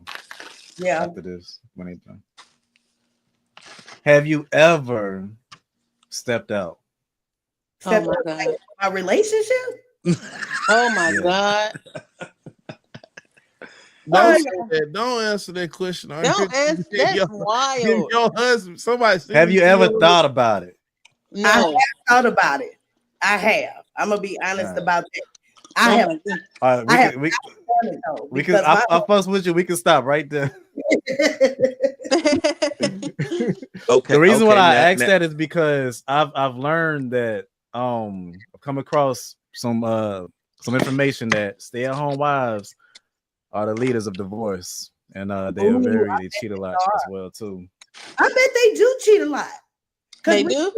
We do have all the available time in the world, especially if the kids are like school age and the hubby is working during the time that the kids is I can see that. Okay, let me ask you this, Joy. How did you get rid of or get over these temptations? That's a real question. Pull out that rose.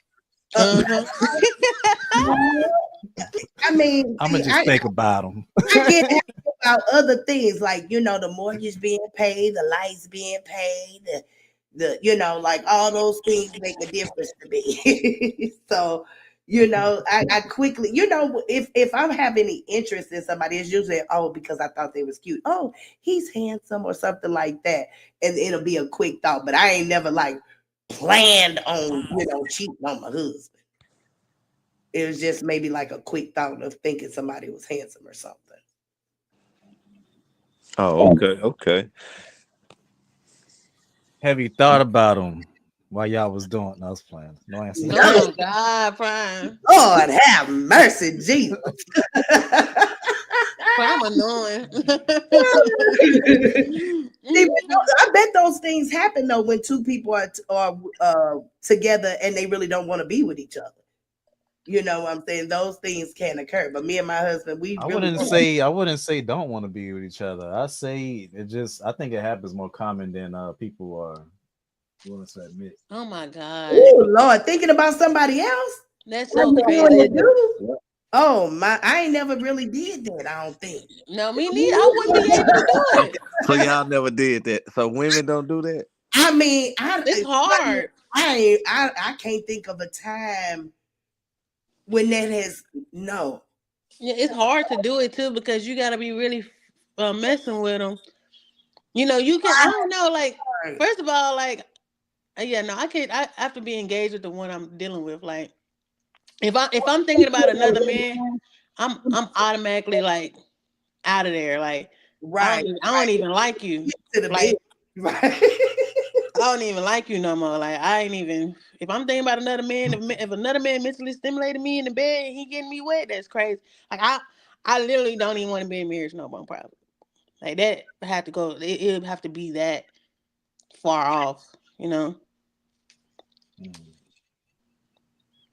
Okay. Like, so Fanny, have you ever been in a relationship and you had like temptations to step out, like, but like didn't like something like that? No, I'm gonna tell the truth. I haven't. Okay. Like that, yeah, I haven't. No. Okay. Hey y'all, man, I'm gonna get out of here, man. I'm getting kind of tired. I missed y'all earlier, man. I had some man. Don't be a stranger. Go ahead, pull up and pop up. For real. Subscribe to the channel. Join the Discord. I've been on here Discord before. right here. You know what I'm saying? No, I've been on here before. Yeah, he be on okay, yeah, I think I seen you before. Yeah, like a couple like of Friday. times, maybe. Yeah, something like that. I think it was Thursday night. Okay. Well, have a good night, love. Yeah.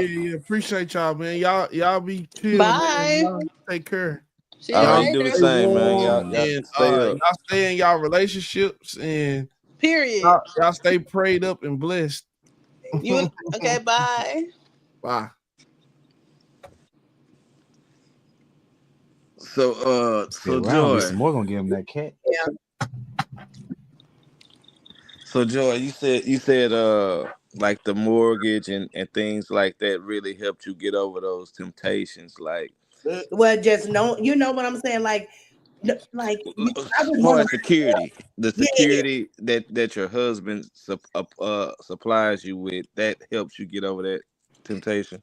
Yeah, or not even, even think about it. Cause I ain't never like thought about actually, it'd be like a quick thought. Like if you see somebody out like, oh, he fine, and it just be a quick thought. Nothing like, oh, I done had a crush on somebody and, I done had like 1 or 2 or 3, thoughts about I ain't never had that. And I just What don't let my about what? Oh. go ahead. What if you did he didn't give you that? What if y'all did 50-50?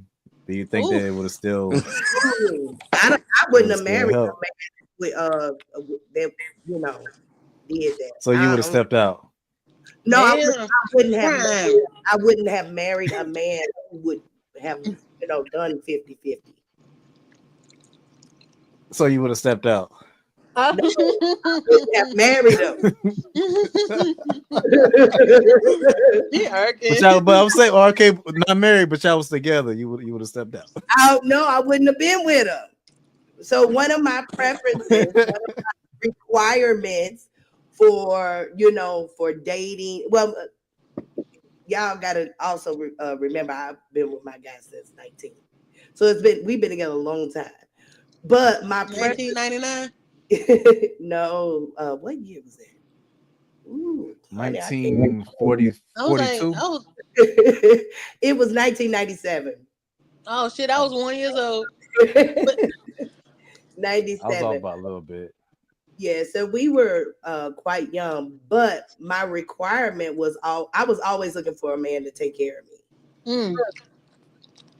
So I would have never dated a guy talking about 50-50 or none of that. You had to be talking about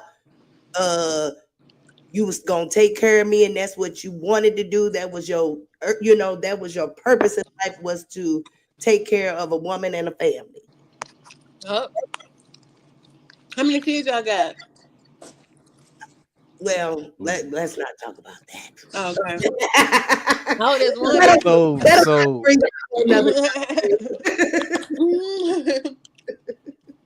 So Prime is taking Damn, I care forgot of I a was going to woman. ask him. Let me ask you this, Prime. Is taking What's care of up? a woman a tall task for a man? I mean, for a woman to ask a man? Hell yeah.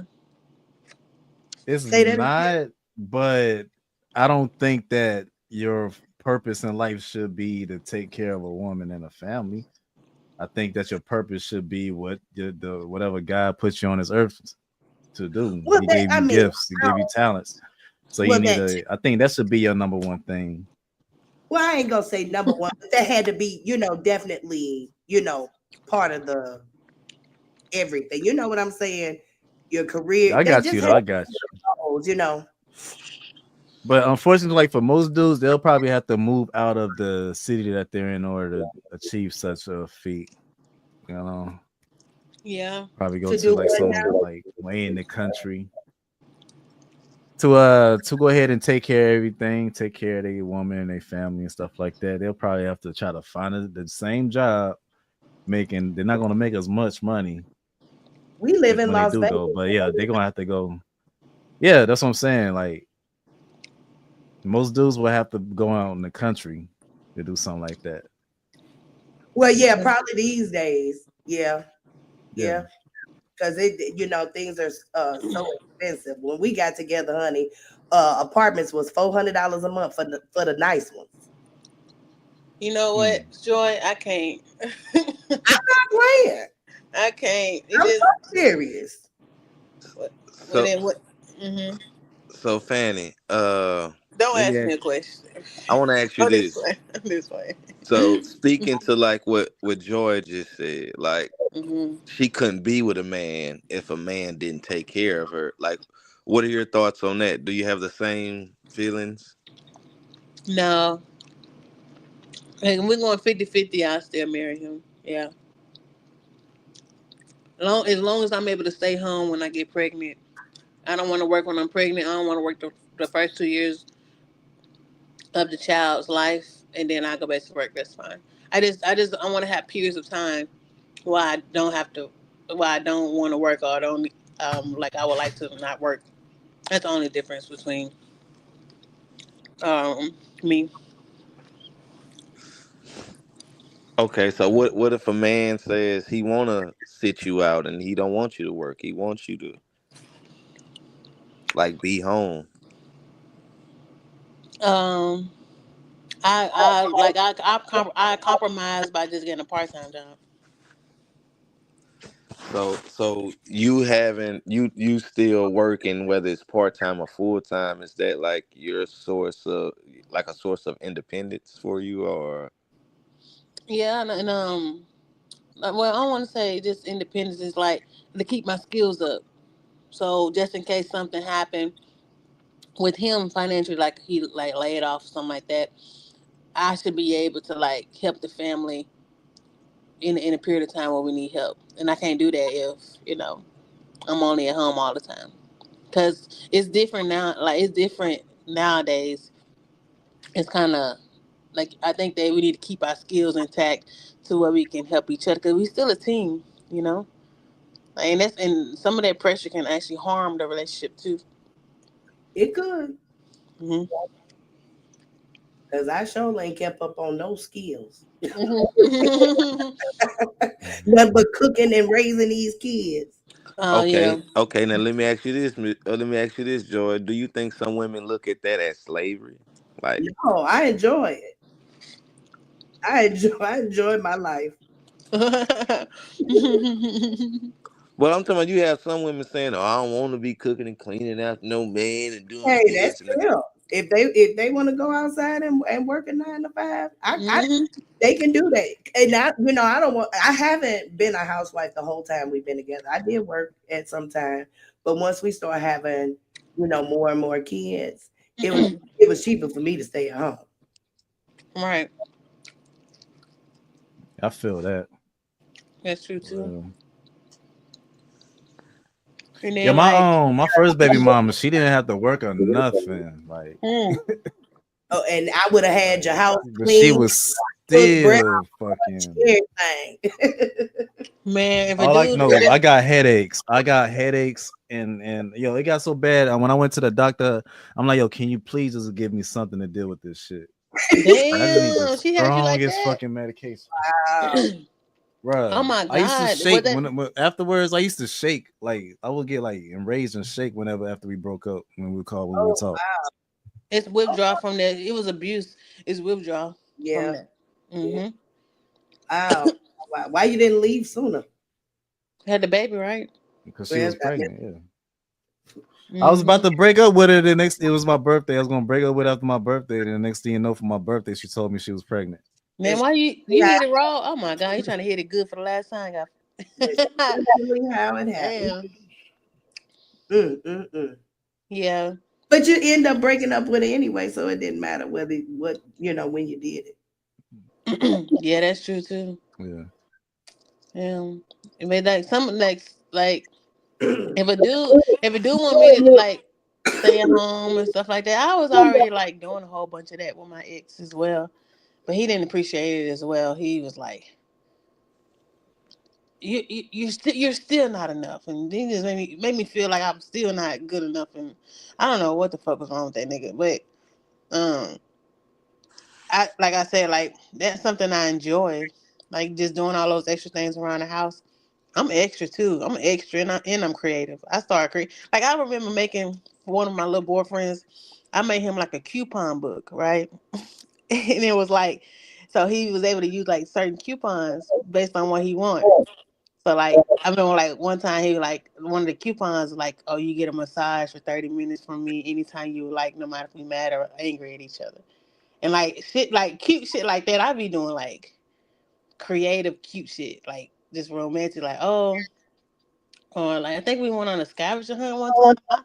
My motherfucking ass. I be in love and I just be doing like crazy, crazy activities. I love engaging like that. But Oh, Fanny, that's what's up. yeah, I like for his birthday, like instead of giving him money or whatever, I gave him a coupon book of anything he would like in those things like like a date night or a massage or like one of them was like I get to give you oral sex in any place you want me to do it at. So like he chose the car. Like it's just like cute like little stuff like that. So and I like the car. I ain't gonna lie. yeah, he was like, I want to do this one. For And I was those like, days. and he got to choose where we did it at. And he was like, let's do it at the movies. I was like, I can't keep horses at the movies. Like, let's go do it You know, Yo, yo, yo. I did all that with that first baby mom, but we got some leggings, so we put a hole in them. oh man, You gotta go in the middle of the day, Fanny. Where yeah. nobody there. Cause I've done I've gave my boyfriend oral sex in the movies one time. This was when I was in high school. My first boyfriend, the one I lost my virginity to, but the other guy, cause I only had 3 boyfriends my entire life. So and then the other guy, I gave him the coupon book and he asked for it in the car. And then like I think I did one where it was like I get to make your favorite meal. You don't mind if it's in the middle of the week or if I'm tired or something like that. I have to like obey the coupon. Like and it's like but I love little stuff like that. And like for Christmas, oh I'm so dramatic. Jeez, like I just I do like all little fun stuff. Like I just know like my husband, like I'm just really gonna just be like, oh my gosh, like I don't give a fuck. We gonna live the best life ever. Like my dramatic ass. but yeah. Yeah, y'all a little uncut this morning. Talking about the movies and y'all giving steps of what to do. You know, It's what's funny is like I don't know. I was like super nervous about that, but yeah, that romantic thing Joy was talking about, like that's a real thing. And then like staying at home, I'm like, please don't give me that much time. Man, I start doing arts and crafts and shit, creating a garden and shit. Just be doing all types of stuff. I'm like, look, I found a way for us to save money. I'm gonna get all our vegetables together, like, cause I want to have me a garden. Cause I actually hate paying for vegetables in the grocery store, cause it's just expensive. I'm like, I can grow this shit, like, but just be doing all type of shit. Like, come home, got some fresh tomatoes from my damn indoor garden over there in the living room or some shit. It's stupid. It's like like fun stuff. yeah. Do you think I remember you said earlier men like simple things or just men are simple or whatever. Do you think sometimes women can do too much? Like Hmm. It and it depends. Like what area are you talking about? And like how should I say this?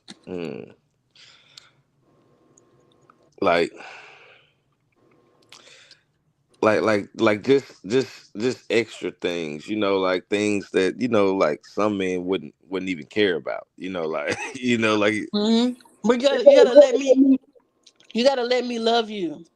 Like I don't think like I don't think you could do too much because it's like too much can be.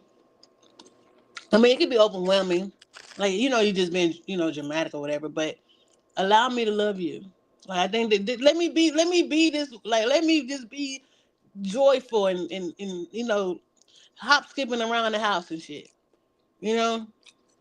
I mean, but go to Joy Point. Like, what if your man just wanna let's just chill. He ain't got to do all that. Let's just chill. We can watch TV or something. Like I mean, yeah, but like y'all gotta last for 20 years. Right, because I do, even though like he do be sitting and chilling, and I do be getting on his nerves sometimes. Cause I come play with him. I'm playful. So I kiss on him, play with him, tickle him. He be hating that sometimes, but I Hmm. do.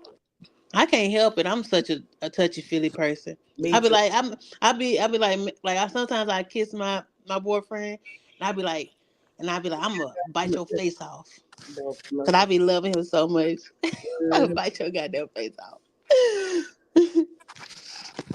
But dude, like, okay. but what's crazy is Joy. Even like, say if you stop doing it, like they'll miss it. They be mad when Yeah. you doing it, but they'll miss it, and they'll be like, cause like not like it's certain men who don't get affection at all, you know. True. Mm. Okay. I want to answer Cassandra B question. She say, "What is too much in the early stage of a relationship?" Okay. yeah. Far as with a man, far as my opinion, I would say maybe when a woman like lay it all on you, like her history, just talks a lot about herself and don't allow you the time to really get to know her. Like she tells you about her instead of you finding out about her. Things like that. I also want to add too, Cassandra, is that um, I don't think nothing is too much when the sex is not involved. Like sex and when you take out sex and you guys are just like having conversation and stuff like that. I mean, of course, you want to probably not bring a lot of the negativity in there too much. You don't want to overwhelm that part. But I think you can do whatever you want to do. Like, if you're not having sex with him, you're not losing nothing. I'm telling you right now. Like, Nah, you but you only can't say lose. that though, because now you saying like sex is like the key. No, like sex. I feel like if They, it don't work out, it yeah. won't be harmful to whatever happened. Like that's how I'm coming from. Like and then don't spend no money on it. But everything else, you can do your big one. So sex will put the harm in it. Hell yeah. Yes, indeed. Yep. Like No, I want a lot of mine back from some folk. man, it's like because even Joy, after after y'all have all these conversations, you do all this fun stuff with him, whatever. But if you didn't give up the vagina, if y'all ain't talking no more, No harm, no foul. no harm. Look, no harm, no. Listen, I'm telling you. But okay, so you mean to tell me y'all have situations where they're like, damn, I wish I could take that back. Yeah, Yeah. it's some niggas I shouldn't have been fucking. Shoot, But I was whoop, look, listen. it was not out, and then it wasn't even all that. Yeah. I said, how my vibrator do better than this shit? What the fuck is going God on? damn. Let me get back to Cassandra B. While you talking about vibrator. Cassandra B say so wait to offer cooking and stuff, or just wait until the next time. You want to cook immediately, Cassandra. I cooked immediately though. I ain't You gonna want to cook you want to cook immediately, baby. Okay, I'm gonna say this. It depends on what you want out of that man. You trying to get a man, or you just trying to Well, it trying to sounds have, like you trying to get her a man. or you trying to have a little fun with that man? It just depends. But It if you trying depends, to yeah. But if you're trying to do it like that, I would say yes, because and first off, you gotta, yeah, because sometimes, okay, damn, I don't wanna come off like this, because now I might be dropping Uh it, I might be dropping a little too much, oh. because sometimes we was talking about this earlier. Sometimes a woman can offer a lot, and some men might see that and still not want to offer, like meet that offer. Like she'll be giving 100, and you might just give 50. It just depends. But that takes up to you to know that person and stuff like that. Right. And then you just got to be a person that pay attention. A woman is, you always want to be a woman. So you just pay attention to how he moving. After you done moved a certain way, then you pay attention to how he move. If he ain't moving the way you think he's supposed to be moving after you done moved a certain way, you move on. Yeah, period. Let it be known, Joy. That's exactly, you gotta manage the interaction so you can see if y'all engaging with each other and y'all like each other back. You Yeah, don't want that's to. all. Because women ain't stupid, men ain't stupid. You know when a person ain't into you. Right. Point blank, And period. that's cool. And And I'm talking about yeah. in the intuition, I'm talking about I think that's one thing I do believe that I've experienced it like I've experienced it to the point where I'm like, damn, like I can't believe that I was so true about that and all I did was feel that. And I mean, we might know like, oh, this person ain't feeling me, but like you can just catch wind quick. Yeah. That women intuition is That's crazy. Like that's a real thing. I think I'm gifted. I don't care what nobody All says. women have it. All Okay, let me ask y'all this. Let me ask y'all this. Do y'all think y'all saying if the man into you? I heard you just say that, Joy. Do yeah. y'all think like far as okay, women might be with a man and they know this man not fully into him, but they steady pouring, hoping that they can convince him or sway him differently. Does that happen? Oh yeah, they call stupid women. That's Damn. all, point blank period. It's plenty of women that do that. You can't. Yep. I don't. If a man not into you, I don't care how many tricks you think you got up your sleeve. Ain't nothing of them gonna work. And you might as well use that on. You might as well move on and use that on somebody that is gonna work, because there's no way I'm gonna keep pouring into something that is not pouring back into me. That is silliness. That's how women get themselves caught up in being stressed, depressed, crying in the corner. I ain't got time for all that. Gotta learn my lesson. Tell you that. No, I ain't never been in no lopsided relationship like that. I've learned when I was in college, when I was dating dudes in college, I learned my lesson from one guy. Like I was like so in love with this man, and like I only knew him for like 6 months. But listen, I was so in love. I was so in love with this man because I was like 19, and man, he was rocking with me at first, but like we was in, and then he was just fading away, and I didn't understand why. But I just kept going. I was like, I can't believe we didn't have this type of interaction, blah blah. And then it got to a point where he like disrespected me to the point for me to leave. And I was like, I can't believe I allowed it to get that far. That's all. I think I was telling one of my friends, I was like, you don't want to get to the point where the man doing something foul to for you to leave. And I think that women can get that far when they chasing after men that don't really want to be with them. Yeah, you It don't can hurt them. chasing after no man. So to speak on the video Freezy was playing earlier, you know, it was a lady saying that women will select guys with that go under the ideology of happy wife, happy life, but they don't really like those guys. They cheat on those guys. They That is divorce a those lie. guys. I And stuff love like my that. husband. That is a But lie. I'm And period, Joy. And you better let it fucking be known. I love. I still get butterflies. We've been together 27 years, baby. I think he the finest thing walking through the door. Ooh, you better tell her. I'm up here stretching my legs. No, I'm just playing. I'm just fucking. That's a fib. so y'all wouldn't mind a guy that believes happy wife, happy life. No, I married one, and that's what all women should be looking for, because that's how you stay It happy. depends. It depends. You don't want them. You don't want them too much of that, because Well, I mean, don't get me wrong. Of course, you do have your men that could be a little bit too submissive. You wouldn't want that. Oh, But so I you do want your get. man? You want your man submissive? No, not at all. Oh, I thought that's what I heard you say. My No, bad. no, she was saying. When you say happy wife, happy life, sometimes the tables can turn with that, where it end up being where the man could be submissive. Yeah, that's where I was going with it. Yeah. Yeah. And I don't want that. No, he get thrown back. Mm. Okay.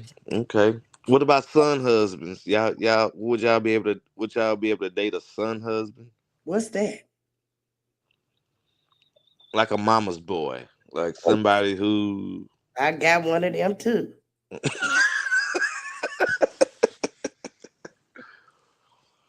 He is definitely. He was the only child and raised by his mama. but was he like smothered by his mom? Smothered. Oh Lord. To where she was in y'all relationship? No, she did not. Now she was raised in Mississippi, old school woman. She did not interrupt. Okay. Okay, but most of them be interrupted though. Yeah, Yeah. she didn't interrupt. You know, he got to get both of y'all something for Valentine's Day. Well, he did. Ooh, He did. No, I'm talking about it gotta be equally though. He did. Okay. He did. And I didn't. Next level stupid. You said His okay. mother was very important to him. Very. She just passed not too long ago, but very, very important to him. And What about you, Fanny? If I would date a No, son. can you date a like would you be okay with that? Like where the mother is like smothering him, like he'll stop what he doing when his mom call, like, or he'll put plans off with you to go handle things with her, things like that. I don't know. Like his mom comes first almost. I mean, he gonna ruin the marriage with that energy. Nope, 27 years. But you said that she didn't interrupt the relationship. No, but when she was living, I knew that she definitely, out trumped me in a lot of ways. So, Oh so shit! yeah, Hell yeah. no. And I'm gonna say it like, say for instance, like you were saying, if mom called and she needed something done, he'll stop doing what he doing at home. No, he said next level said that he would counsel y'all plans or whatever y'all got going on with y'all to go help her. If it's something important, yes. Yeah, but Joy's son husbands are more in depth than that. They not just, oh, my mama got it's a mercy, she need my help. No, he values her opinion a lot more. He Mhm. puts her above you in a lot of situations, and he even probably fund some of her lifestyle. He did all that. And see, but that can be harmful to a relationship with another woman. But see, don't forget too, though, Joy, you was a stay-at-home wife, so it's probably a lot of stuff that was just like, we're gonna rock with that because he good to me. But I think that in a lot of situations, that can be harmful because he's not valuing his wife in certain areas or her opinion about stuff.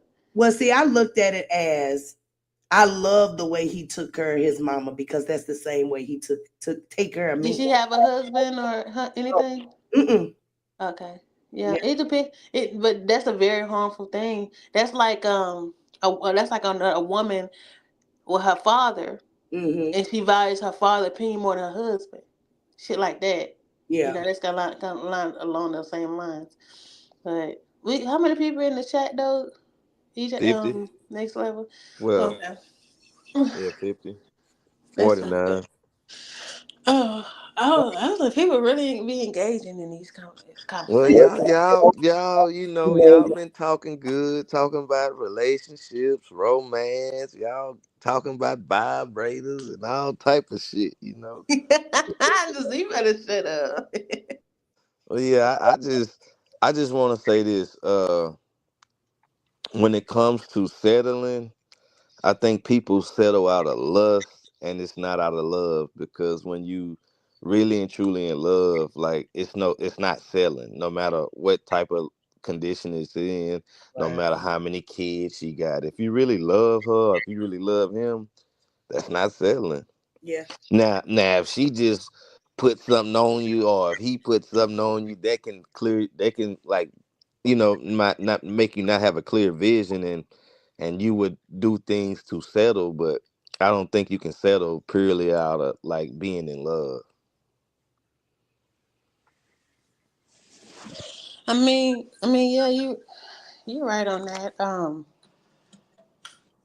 I think that I don't know, like it needs to be a good foundation when y'all like. I think that when it's a good foundation, certain conversations y'all won't have. I really just think that a lot of these extra questions and stuff be dealing with people who have all these other things they want to add. That's probably not gonna be good for the relationship. Like settling. Like how can you settle when you choosing right where it goes very well, and you guys really connect in y'all how y'all align and equally yoked. How can you settle?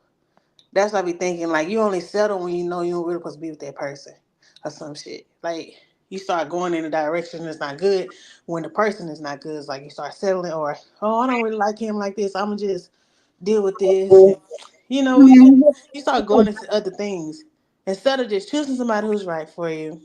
And then also, you humble your goddamn self, too. Because a lot of people talking about settling, they don't be humbling themselves. They be thinking they deserve a lot more than they really don't. Right. So there's a lot of that.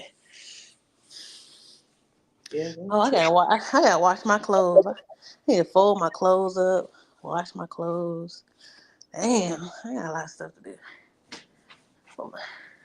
Okay, what are y'all ideas on, like, how they say, oh, you can't turn a hoe into a housewife? Should the past be the past? Yes. No.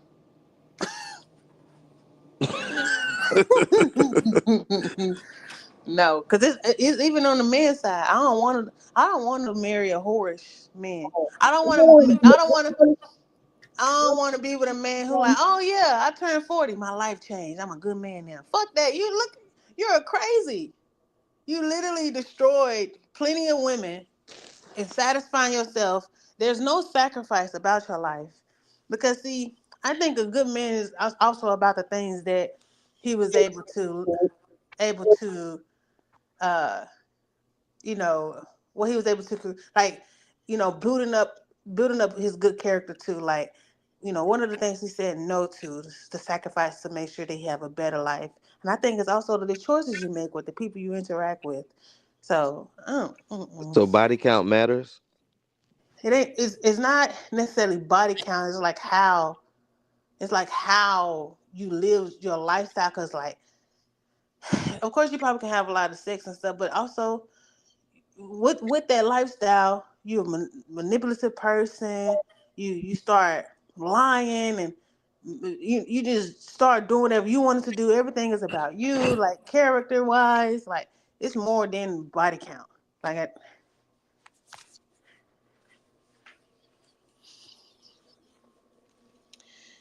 I mean, so Joy, you feel like the past is the past, right? Yep. So,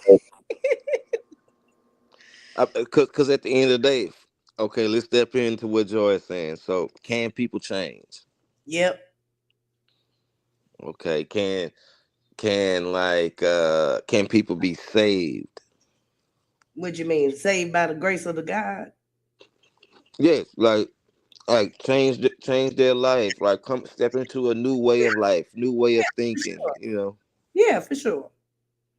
For sure. So if they're not moving as, like we say, a hoe, or That's acting as a hoe, would they still be considered one? Nope. What you say hilarious. about That's that, hilarious. fan? That's hilarious. Because it's like, I do believe that people can change. We know this, but there's trauma that's coming with that too. And I know that people can still get with people and have something healthy, and they can change. They can get married. They can rechange their life.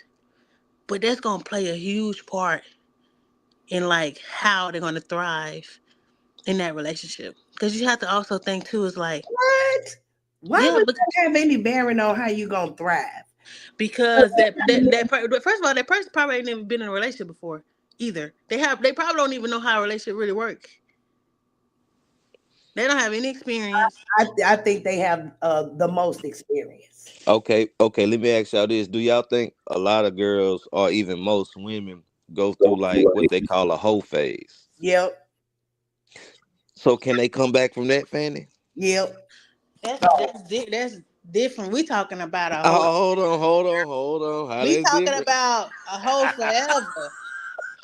Y'all, a whole phase is you in college and you got 2 or 3 months or whatever fuck you trying to do. Not being a whole for 7 and 10 years. So it Now, matters how long you hoe. If you hell hoe yeah, for it matters how long you hold. Oh Lord. For real. Oh For shit. real. You say 2-3 months good, but not 7 years. Yeah. That's too much. But she might get enlightened on the 8th year. But that's 8 years of Trump. That's 8 years of different men's, different penises. I'm talking about this, just all of that. And you gotta, and then you're gonna be like, okay, now I'm ready to settle down and get the best husband I can get, or the But best. think about the woman that was that way, and then go through like maybe 5-6 years worth of celibacy to get herself together. Okay, that, like I said, people can change, and that's different. That she went the whole healing phase. She Well, sacrificed. that's what I'm. You got to go through a healing phase if you was that way. Correct, but women be like, okay, now I'm tired of being a hoe. Let me just go find me a husband now. Ain't done shit to prepare herself to be a wife. Well, she still won. That's Yeah, different. right. Okay, yeah, okay, yeah. Let's add BMU to the conversation. Let's add BMU to the conversation. He said a hoe forever. He coming up here funny. So good morning. Can y'all hear me good? Can you hear me good? Good morning. He the one that like SJ. I mean, just day. Now I want to say when I said a hoe is forever, what I meant by that is that some women, when they go through their hoe phase, which I think is ridiculous. I don't think that you have to put your vagina through a test of penal action for 12 years before you decide, oh, I want to go and get a husband.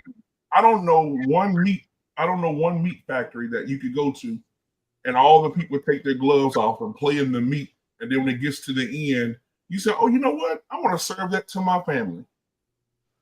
So I think that we have to be careful when we go through this thing that's called the hoe phase, because some women they suppress their hoism, and what I mean by that is, you know what? I think I'm ready, like you just said. Fanny, you said people don't prepare themselves for marriage. They want something that they're not prepared for, and what they do is they get into a marriage. They've been promiscuous for 25 years. Mm-hmm. They get into a marriage, and then they say, you know what? I'm gonna have this. I've been used to 12 penises a year, but I'm going to get this guy, and I'm going to have this one penis for the rest of my life till I die. That's an extreme, y'all. Joy, let me tell you, it's not an extreme. Because I could tell you, and Freezy could tell you, because I've been knowing Freezy for some years now, that women have said these very things that we have. Oh, I want to be with a man, but then I get tired of the same dick, but I have to stay with him because I'm a wife. No, I'm talking about the 12 peens a year. Okay, well, average. And the 25 years of hoeing. Yeah, just say like 5 years. Let me help you. Because now I got to bring the numbers. I know Freeze will probably over there laughing or sleep or whatever, but I bring the statistics, man. Yeah. All right, now, Doctor. I don't know if you guys know Dr. Nkumbe. He has a PhD in psychology. Who is that? His name is Dr. Nkumbe. Dr. Nkumbe has been on my show several times, and he has a lot of. He does criminal cases as well as he works with teens, young moms, fathers, so on and so forth. He stated that the girls that, statistically speaking, in his genre of work, that by the age of 14, since 2019, by the age of 14, young girls have already had 4 bodies. Not none in my house. Hell no.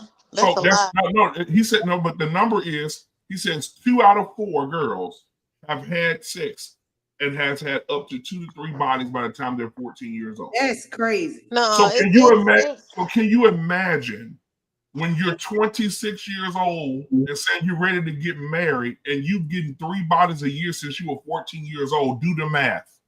3 times. What age you say? He said 14. Let's do so it. You got 3 bodies. If you get 3 bodies a year since you were 14 years old, how many people have you slept with? And what age you 35, about 35, 36 people. Yeah. Say if you want to get married at 35. Okay. But the thing is, I don't think you should be asking the body count. That's what You don't have to act the body count. You don't have to, Joy, because they're gonna show you in how they act. Yeah, that is true now. You're gonna see it. Yeah, you're gonna see it in their behavior. You're gonna see it in their behavior. It's gonna if a man has discernment and he's not there just for the cooch, but he's there And to you be know with he a gonna woman. be there for the cooch. Right.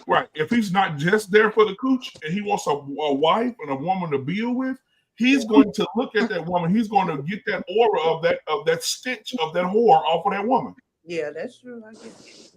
And so when a lot of women have been promiscuous, I'm telling you, a lot of women have been promiscuous to the point where they suppress it just to say they're married. Thank you. Next level. That's 60. And think about it from a spiritual realm. I'm gonna go spiritual here. From a spiritual realm, 60 bodies. How much women? And this is why women say women can do the same thing as men. You cannot. No. Because think about it. If I put my hand around the cup and I gave it to next level, and next level say, "Oh, okay, appreciate it, man," and then you hand it to the Joy, and Joy handed it to Freezy, and Freezy handed the Fanny back to me. Nothing happened to the what was inside the cup.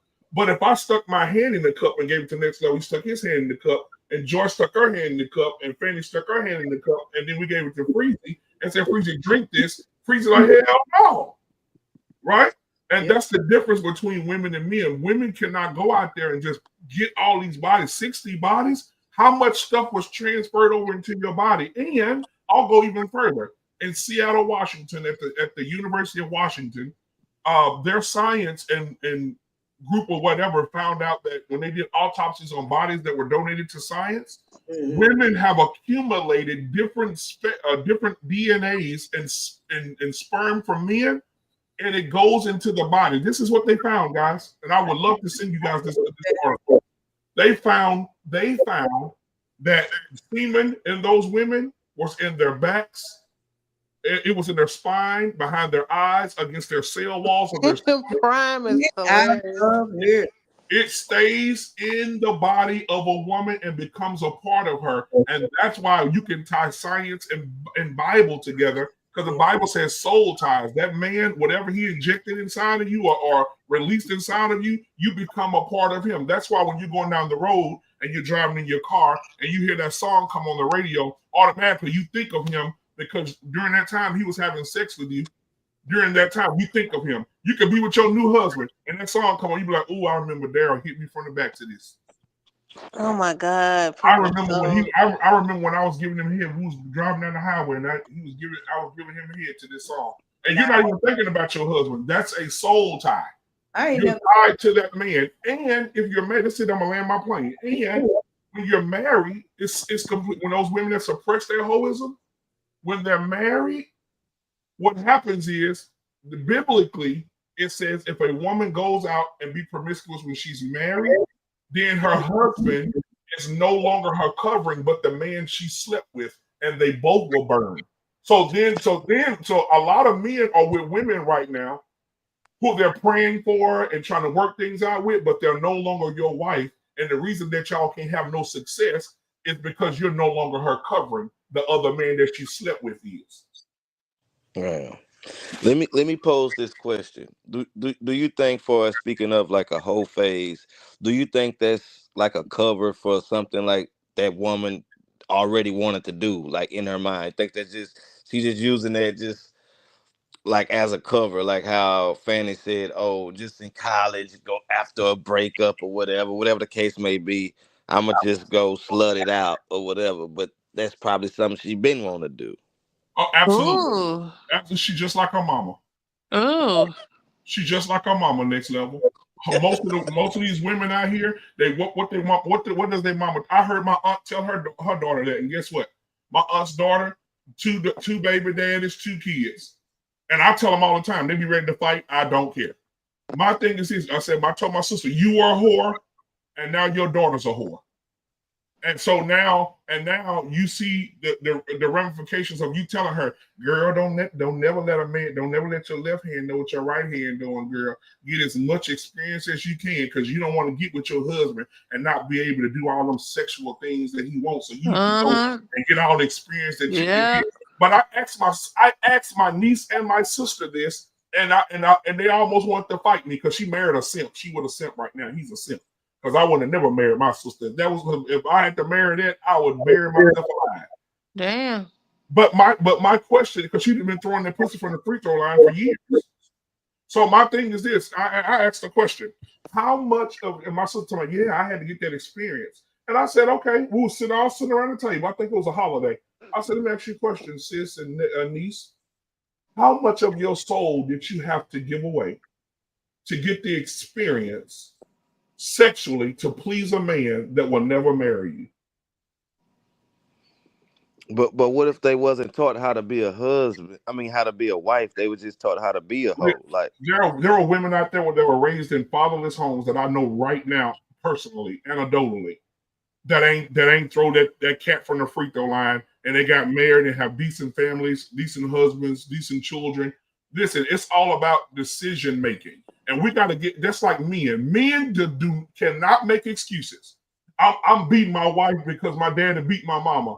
What the women gonna say? Nigga, we don't give a damn what your daddy did. You need to grow up and get your shit together. It's the same thing for women. Your mama was a whore. It does not mean you have to be a whore. Your mama slept with Jimmy, Earl, James, and John on the same day to pay her rent. And that does not mean you have to do the same thing. Men don't get to make excuses. Women should not be able to make excuses either. You can't justify me being an abusive man, domestic, DV man toward my woman and justify it as my father did it. I wasn't taught not to slap a woman across the room. I know in my mind that it's wrong to punch a woman in the face. But wouldn't that be like generational trauma? Generational trauma. So we can look at it from a generational trauma. Let's see. Okay, cool. So if we're looking at it from generational trauma, we could say, oh, okay, when a woman go and be promiscuous, we say, man, you know what? There's generational trauma, and she's been through a lot, and that's the reason why she was promiscuous. Okay, so then we give her a pass.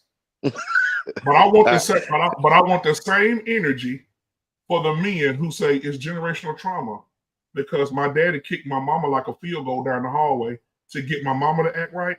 So when I'm with my wife, I'm gonna slap the shit out of her too because my daddy got act right from my mama. So that means I gotta beat my wife too to get act right from her. Also, my kids.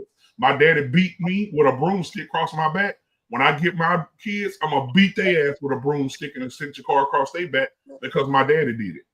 Oh my God, what are we talking about now? This is that's what I'm saying. He just correlating the I know. I'm just like, oh God, we going deep in. He going extreme with it, but he just really laying out examples.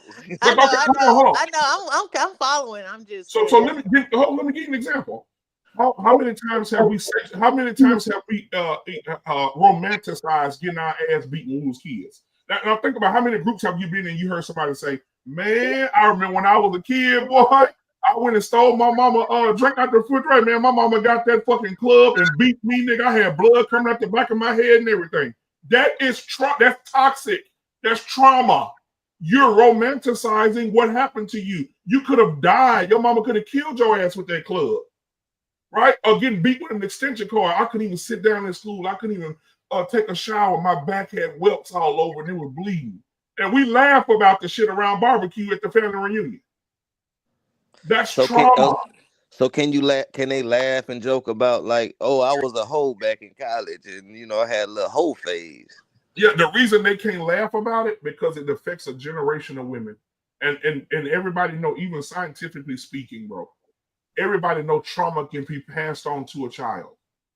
And have you ever? I swear I'm done. Have you ever seen children who have never seen anything that their parents have done, but they end up doing it anyway? That's trauma that's passed on to that child. You seen a woman that was sexually promiscuous, but around her daughter, she changed her life, and she around her daughter becomes the same thing as she was, and she's like, God damn. Why is my daughter acting like I used to act? It's passed down trauma. Oh. So when you out there going through your whole phase, your child is going through a mental phase while it's inside of you, while you're carrying it. And then not only that, think about it. Just think about it, because I don't have the camera on today, but think about it. Draw a circle on a piece of paper and make it a pie. And then you write a name, and for the women, write the men's names of the men you slept with all the way around the pie and leave one slice open. what happens is when you get married to your husband and you have those 60 bodies, God created you to be a whole pie for your man. But when you get to your man, because of your whole face, he only gets one slice and he deserves the whole pie. So now you've given a 90% of your pie to an undeserving man, and all the other men ate that pie and threw the pan in the trash. You only giving your husband one slice of pie. How fair is that for you to go into your husband and say, I want you to accept me, these 60 bodies, and these 2 kids by 2 different men, and I want to be married, and I no longer want to be a whore. How fair is that to a man to go inside of you, and he may not even, and like you was talking about earlier about sex, he may not even do it right sexually for you because you've been through so many penis. You had the big one, the small one, the medium one, the curved one, the round one, the mushroom top. You done been through every penis you can think about. And now your husband having sex with you, and you like, oh my God, I remember Earl used to hit me from the side. That shit used to make me. Then you're gonna start then you're gonna start thinking about all the men you slept with. Because 60 bodies is a lot. You're gonna start thinking about that man that used to hit it good. I'm married to this man, but damn, I remember Jeremiah. Jeremiah used to throw that thing on me and have me sleep. Man, that's lust. All that. Now, Fanny, I know you said you probably shouldn't get out of here. Like, what would you say before as like a man having a bunch of bodies? Like will it be like a turn off for you or something like that? Well, he gonna have. I be nervous that I won't satisfy him in the bedroom. Like, cause I don't know. Like, certain women who are very promiscuous, they do a lot more in the bedroom than just normal average women. I feel like, and he having all these experiences, and I guess sex is important for men. That's what they say. So I be like, okay, will I be enough in the bedroom for you? Like having all them bodies, all those experiences, like, that's pretty much what I think. Ooh. Joy, you still there? I'm here.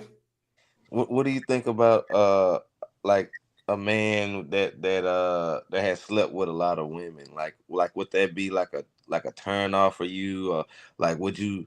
No, you already said the past is the past. You already said. So yeah, but now I just feel like some women do use the whole face as an excuse to really show who they really are, and then like, okay, I got that out the way. Let me be because they say the whole final form is a church woman. Damn. Say that again. That's fucked up. Holy pussy, huh? Listen, No, listen. that's what some of them turn to though. Some of them turn to religion after they, when they try to get their life together. Yeah. When God was trying to help them before the whole phase, they didn't want it. But then when the vagina loses its width, loses its power, losing all the absolutely. All you gotta do is just type it in Google, brother. It'll pop up everywhere. Sperm that stays in women for an eternity. But anyway, so you talk about these women that God is always there. And God, you know what? I really want to have sex with this guy, but I would help me through this. Or when you all used up, then you go to God. God, I know I gave it to everybody, but I need you to re-sew it up, make it tighter again so I can find me a husband. I knew it. I know. No, you do not deserve to be with a man if you slept with 60 or 70 people. The matter of fact, think about it. Think about this. You're in a bedroom as a man, and when your woman comes in, I just want to put this picture in people's head. If she slept with 60, 80, 100 people, imagine your woman coming in the room with lingerie on, and all the men she slept with came in behind her to watch her fuck you. That's what you're doing when you're having sex with a promiscuous woman. You're bringing every spirit, every damn thing that tied to her. She's coming in, and all those moves and how she kicked that leg up and how she sucked that thing, all the stuff she doing, those men sit, those spirits sitting right behind us. We caught her well. Handle your business, boo. Everything that your woman doing to you, Earl, Jamie, John, Pierre, they taught her that. I'm screaming. Who is Pierre? The way she ride that thing, Pierre told her how to mount that thing and ride. So now, basically, her team put her in position to be the best sexual partner for you. Okay. And through your marriage and your relationship, all you're gonna hear is she's gonna be moody. And see, that's what we are. She's gonna be moody. Sometimes she's gonna be bitter. Sometimes she's gonna say things that she don't mean. You don't think she bipolar? No, that's those different spirits that live inside of her and that turn on and off, on and off. Have y'all ever seen a movie called Split, where the man had 12 different personalities? This is what happened. You have 12 different spirits, and they show up at different times. That dude that was angry had an anger issue, very violent. Then she's very violent. She took on some of his characteristics. If she's got a smart mouth, got an attitude, she being bitter. She sometimes spazzing out, but then most times she's nice and sweet. That's because she's fighting those demons. Oh no! All those ejaculations up in her, because remember, the sperm stays in there, becomes. Because what about men though? What about men though? Okay, men. Okay, let me tell you why this is a. Let me tell you why this is different from men. Oh man, Fanny, I can meet you today, Fanny. Well, I don't know Fanny because you're beautiful, Jesus Christ. But I can meet you today. Say for instance, Fanny, you weren't as beautiful as you are on this picture. Okay, praise the Lord. Oh damn. Okay. Okay, Next level, stop laughing. Okay, let me say it like this. A man right now, next level knows this. I can go out right now, go to a movies with a chick. I can have sex with her behind the dumpster, behind the AMC theater. And when I get in my car and drive off and leave her there, I don't think about her. I don't give a damn about her. Bye. Men are not attached like that. Now, some men are because they have feminine traits. But men are not attached like that. If we're not in love with you, not married to you, not seriously dating you, we can have sex with a woman and move on and not think about her no more. Next level, am I right? Yeah, that's true. That's true. So my thing is, but women are attached. If you give a woman some of that sweet dick willy, she get emotionally attached. She calling you, she texting you, what you doing, where you at, where you been, why you not calling me, baby? We're not in a relationship, but wait a minute, but you, and then that's when you get the bitter, the mean, the tires on flat, the windows bust out your car, she showing up at your mama house, trying to cut you, shooting at you while you coming out the gas station. I already know. So that's what happens. So women are emotionally attached to penis. And women, when a man give you some of that good and he busts a good one up in you, you become a part of him and he becomes a part of you. Okay, let me ask you this, BMU. Like you said, women are emotionally attached, like when it comes to having sex. And I agree with that. Now, as far as men, do you think when men just have sex and say they do like want to settle down, get with this woman, do you think by that time they so far detached from bringing the emotional state, like when it comes to having sex, like they would just have sex with that woman like normal, like a regular woman, like it's not a more emotional connection like with your wife, like you just having sex. Yeah. So what happens with men is reverse that what happens with women. Women have a whole phase in the beginning, and then at the end, they're so tied to who they had sex with that it's impossible to try to bond with them, because there's studies that show babies won't even attach to their moms because their pH balance is off based on the sexual partners they've had. So that's a fact. But with men start out bang, bang, bang, bang, but over time, men break down.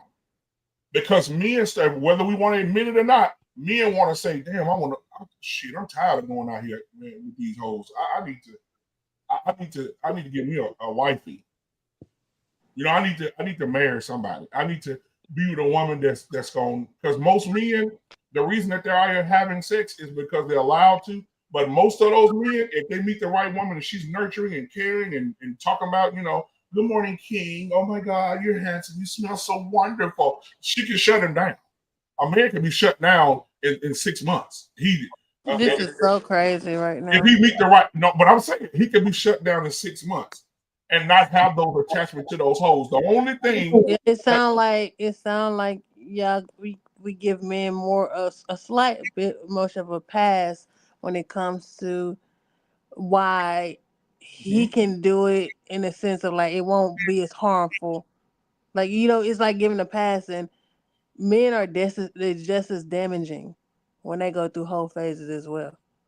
By the way, You said we're damaging to the person, or we're damaging to ourselves? all of it. Y'all can fuck up the marriage too with all that those extra partners. If Yes, I'm y'all can. okay, hold on. You're right. I'm gonna give you your flowers on that one. It's hard to disagree with this woman. So my thing is this: if I'm out having sex with a whole bunch of women or whatever, and I get with you, that the first thing is that I'm not going to be. Some men will probably expect it, but I'm not going to be like, girl, I need you to throw that ass back like Amy. If you ain't throwing that ass back like Amy, or I'm feeling like we're not on the same page, then it is in my position, because I would love to teach you a few things. So, ma'am, what I'm going to do is we're going to be here for each other. We're going to teach each other the things that we like, and we're going to make it happen. But men go out. Men are conquerors. This is the difference. When a man has sex with a woman, he can leave her, like I just said a few minutes ago. But when a woman allows a man inside her body, she's and I said this too, and y'all please don't get mad at me, fan. This is not to y'all, but I said the black women are most submissive when they're being fucked. Oh my God. Okay. All right. I can't have this conversation. This is not a real convo. Hold on, fam, but let me get it out first. What I'm saying to you is I have dated a woman before where she was without sex, she was you had the attitude, just oh my God. You know what? When I grew up, my mama told me that my daddy was my daddy and no man was my daddy. He needs to be my partner. Blah blah blah. He can't tell me don't do nothing. But when you're in there, oh shit, turn over. Okay, baby. Oh no. Okay. So then now I'm getting everything I want. I'm telling you what I want. You getting what you need, right? Because that penis will change your attitude when you're being submissive. You're allowing that man to conquer you. You don't have when that man's inside of your body, you're not pushing back on him. You're not telling him to stop. You're not telling him to move. Get out my face. You get on my nerves. You are allowing that man to conquer your body. Yes or no? No, this shit is lust. Fanny, if a man is having sex with you, Fanny, come on now, and you really enjoying that, you're not going to tell this man, stop, leave me alone. No, I know, but you're saying that's the time when a woman is the most submissive. No, we just can't get aggressive because it'll mess up the mood. It ain't got nothing to do with. Exactly. So why can't we translate that into, baby, I need to have a conversation with you. Oh, Why are we saying that all women be doing like? I'm not now, saying all women. I said most. Now, Fanny, I'm just saying like. Let's role play this, Fanny. Let's role play this, Fanny. No, I don't role. I'm not having sex with you for fake. No, not that. I'm talking about real life shit. Okay, me and you're dating. I come to you. I say, Fanny, baby, I need to talk to you about something. Okay, go ahead. Huh? I need to talk to you about that. Fanny, I need to talk to you for a minute. I'm too tired to be talking. That's what you said. So that's what you said. No. I'm talking about just in general with you right now. Oh, okay. I'm about to get off. So let me say this before you leave. Okay. If I come to you and I say I need to talk to you, baby, I think that your behavior, I think that your attitude and the way that you handle things and the way that you speak to people and your attitude, it's not what I need. It's not what I want to see. It's not as a man, as me being a leader in this relationship. I need you to be better in these areas in order for us to thrive. How many women would accept that? A lot of women. Right? A lot. So would you say the majority would accept it? I can't even say. I only heard half what you said. I'm going to sleep, y'all. Okay, go to sleep, baby. Go to sleep. All right, okay, bye.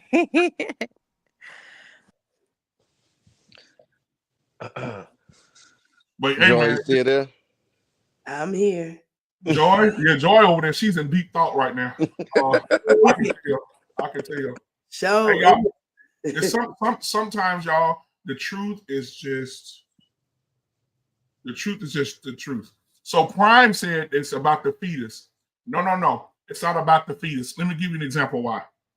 So if you go back and look at my content on my network, Black Men Unfiltered Network, when we have the shows, it is not that. It's been proven to be not that. Even I've had a guy on the show whose wife, her brother had cancer. He needed bone marrow, right, Prime? So I want you to, if you could go find the show, I can't remember. It's been so many.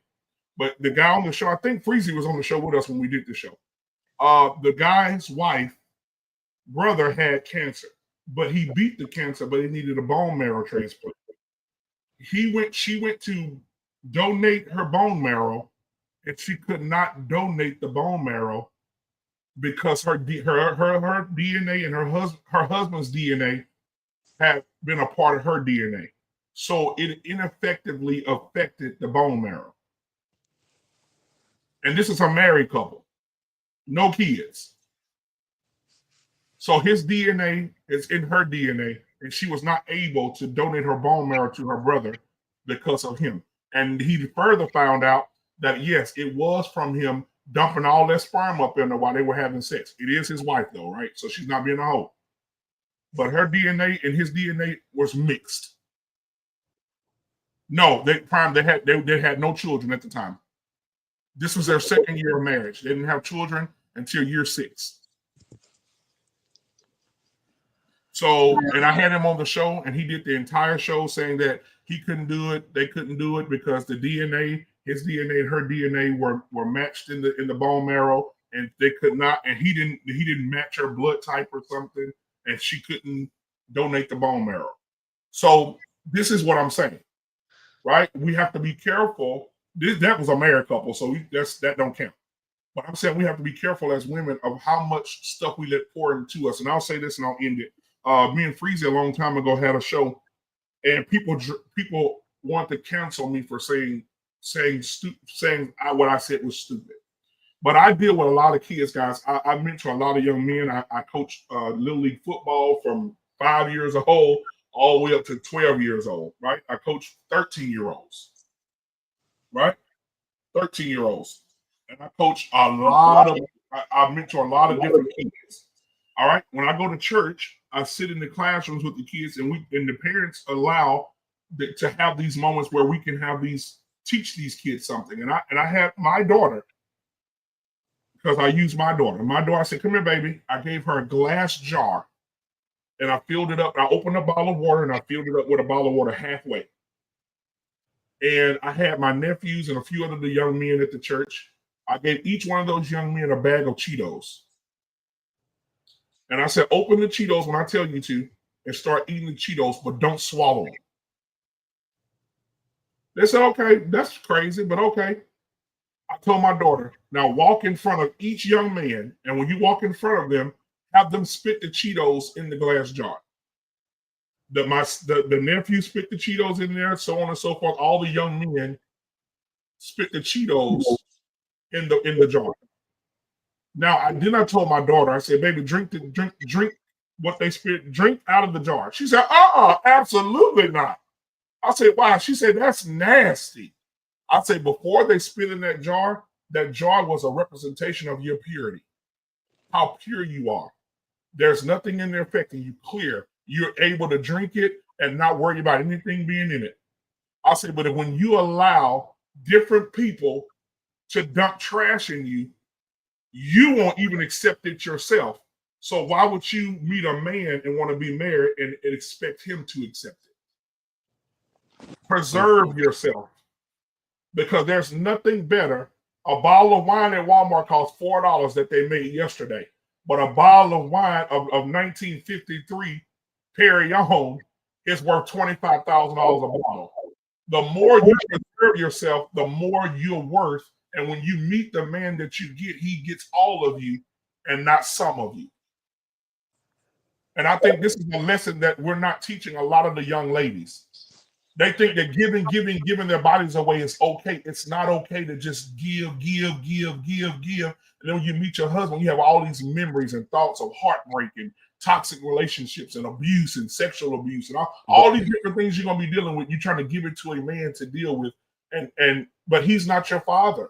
He's not these men that broke you, but he has to be with you for the rest of his life and deal with those different emotional attachments that you have to those 60 bodies. This is what I'm saying. So I don't have anything against anybody.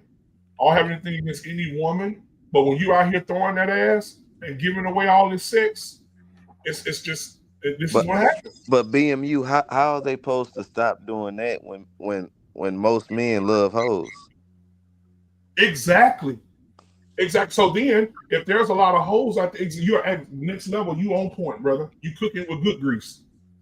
My thing is, when do we as people? Because, like I said, I always go back biblically. The Bible says that the elder women should teach the younger women not to be whores, not to be drunken with wine, and how to serve their husbands.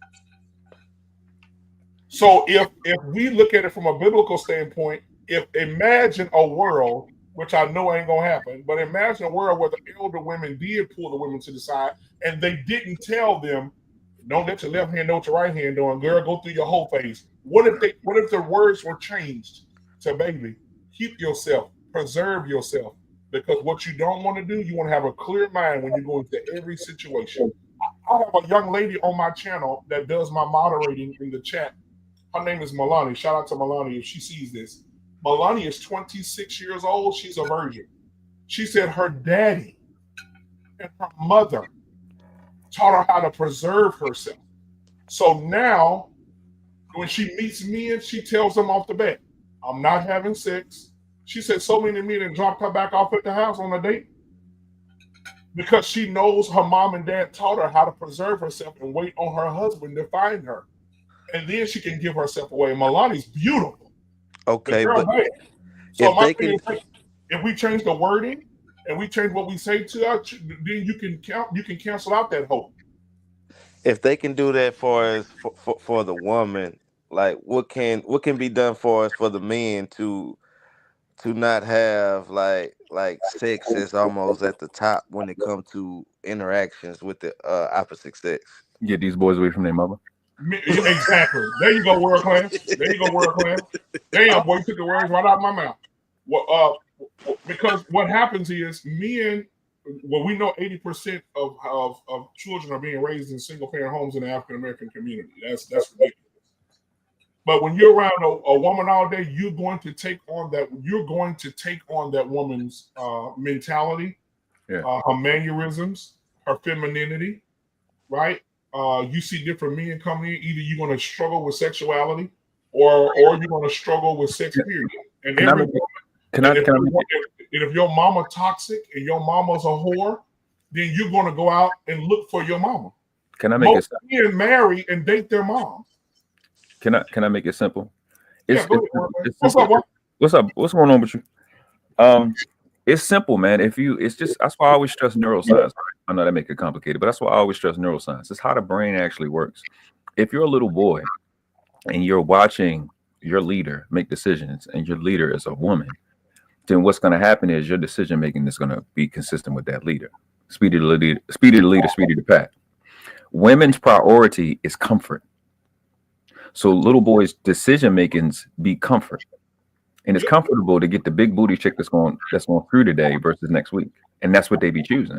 And that's the argument that I be having with the feminists, is just that point. That's not a point that y'all can argue, because it's based off how the brain works. If 90% of his decision making examples is coming from a female and he's making female decisions, how's a female going to watch him make that and then criticize him? If you work first shift and every time y'all do a meeting, everybody's getting in trouble because of what some third shift is doing, you're not about to take responsibility for third shift's mistakes.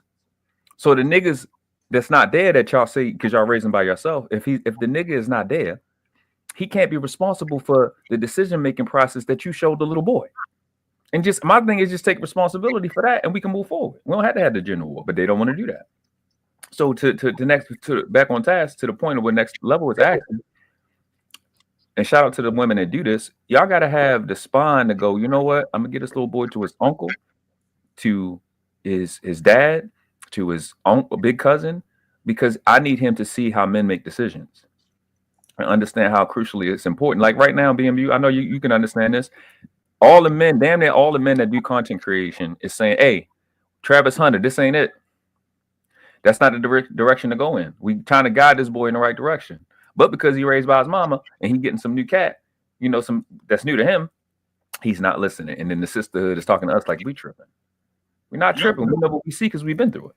So Absolutely correct. The women, you're absolutely correct. The women are saying that. Leave that boy alone. She fuck him over, so what? No. Why do we want to see another black man, successful black man, get stomped in the ground financially, or he spaz out and lose his career over this damn Neanderthal? No, get her out. Bye. Get her out. Cut her loose. Let her go, bro. You're gonna have so much. And now Bow Wow, I don't even like Bow Wow like that, but Bow Wow made a goddamn good observation.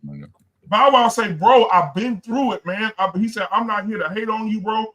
But if I'm with a woman and she's sitting in the bed beside me liking another man's picture, putting the tongue out with the money sign on it, and with the eyes and blowing kisses at an NBA player, she gonna be up out of here in 2 minutes. She gonna be packing up out my house. BMU, did you see the video? I mean, the new the music video. Oh, of what? Who did a music video? She was in a music video with a dude. Oh, hell no. And then but you know what? World Class, I'm gonna say this because I gotta go. But let me tell you this, bro. Did you see when she said she want to party in club, but he don't like the party in club? He's a homebody. And so he'll take her to the club and let her party and get drunk, and he sat in the car and wait on her. Huh? You better go find the video, sir. She said he loves her so much that he don't party, drink, or smoke. But when she want to go party, drink, or smoke and get, go have fun, he'll take her to a club, drive her there. It's a designated driver. Let her go in, party all night, and he's in the car waiting on her. Travis Hunter, the Heisman Trophy winner. Yes, sir. He is pussy my time. And if it was me, I'd tell her, man, I couldn't be his daddy, boy. Ooh, I have a secret meeting with her. I say, hey, listen, you need, my son ain't gonna never let you go, but you need to let him go immediately, or something gonna happen to you.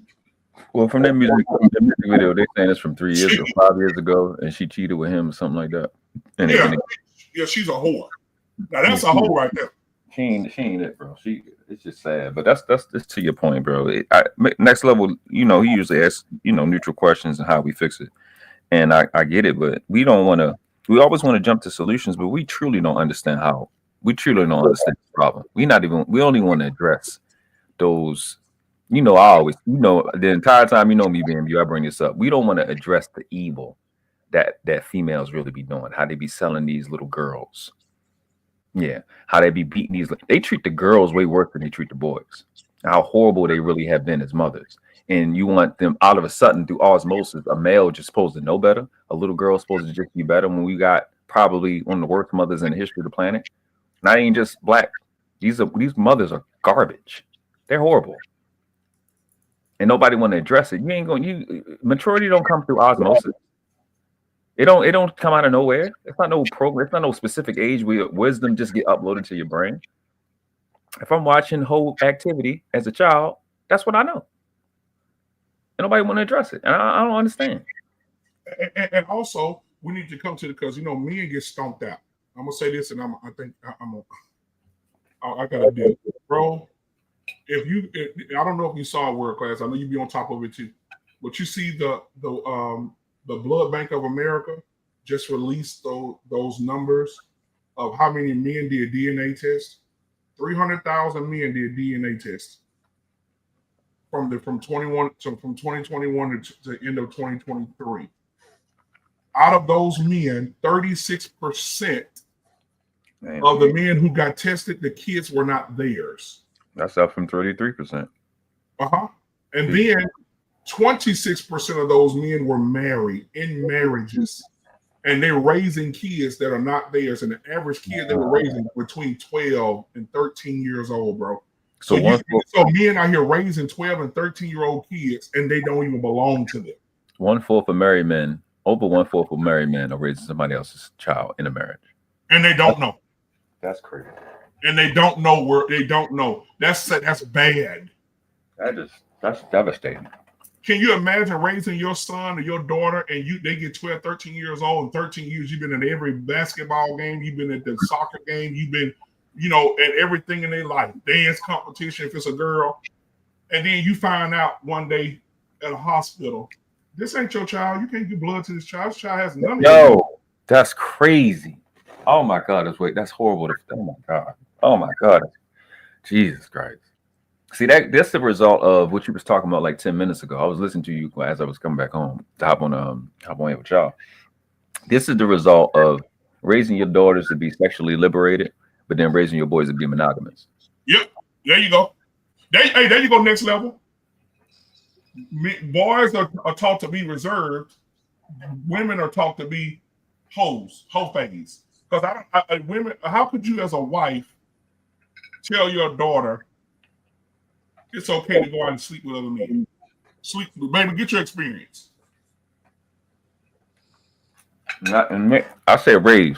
I'm not talking about the Prime, I don't know a prime for women or men. I don't know if he's not anything offensive. I mean, because some men do take a role of saying, "Hey, I'm gonna protect the women." What I'm saying is, Prime. He said, if you're taking a DNA test, you're doing it because you have doubt.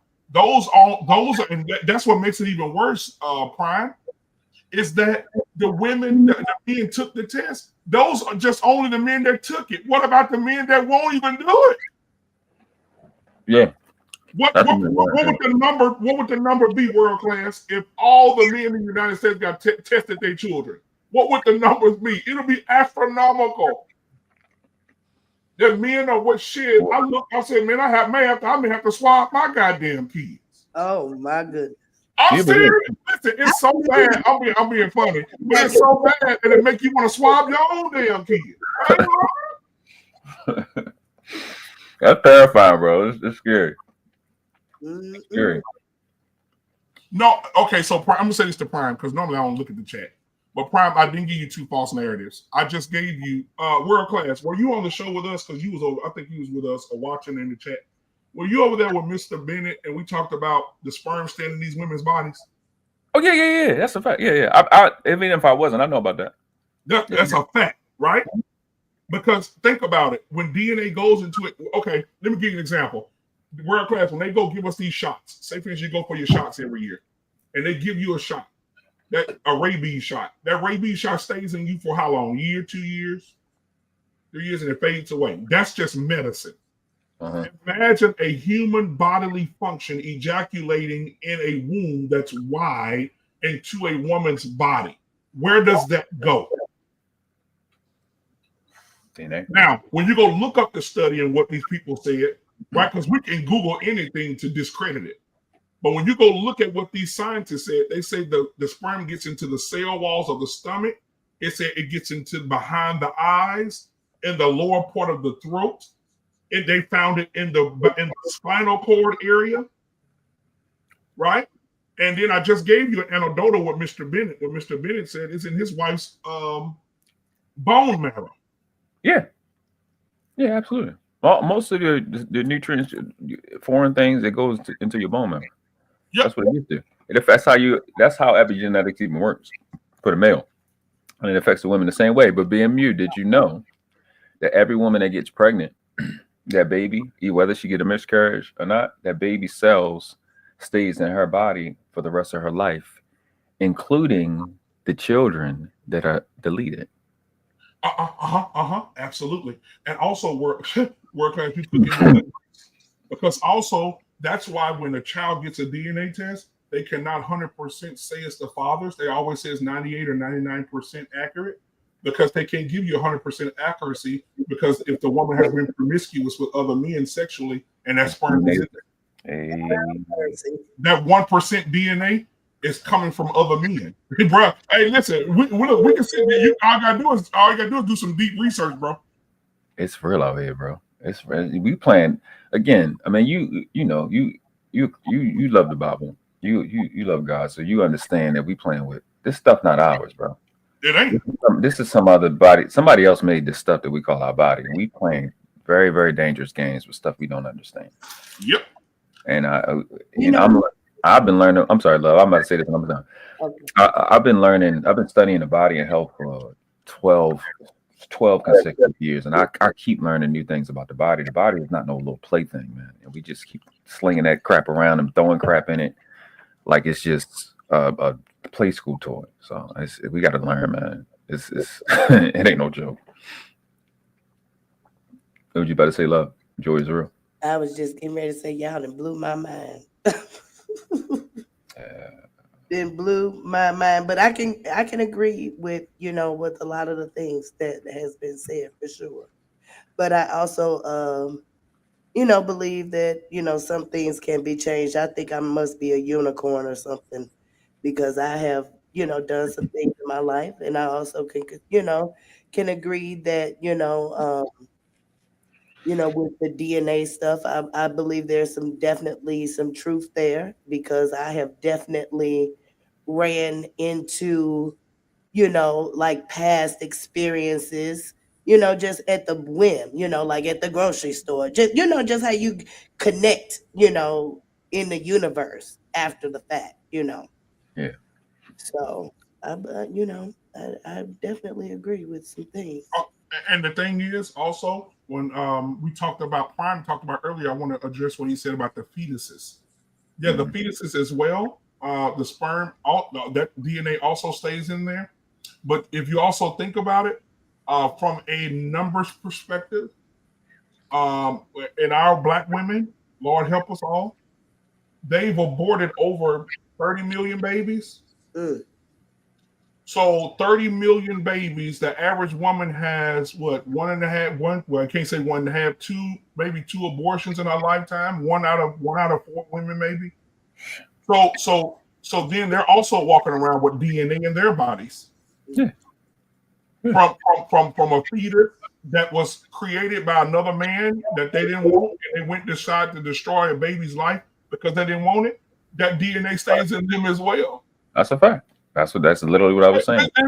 So 30 million babies. I mean, think about it. We're add 30 million more black people to the population. Where are we statistically? We got an army, literally.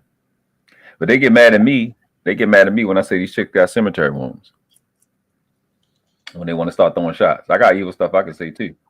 A lot of these influencers, they be like, these chicks are crazy. No, she's a haunted house.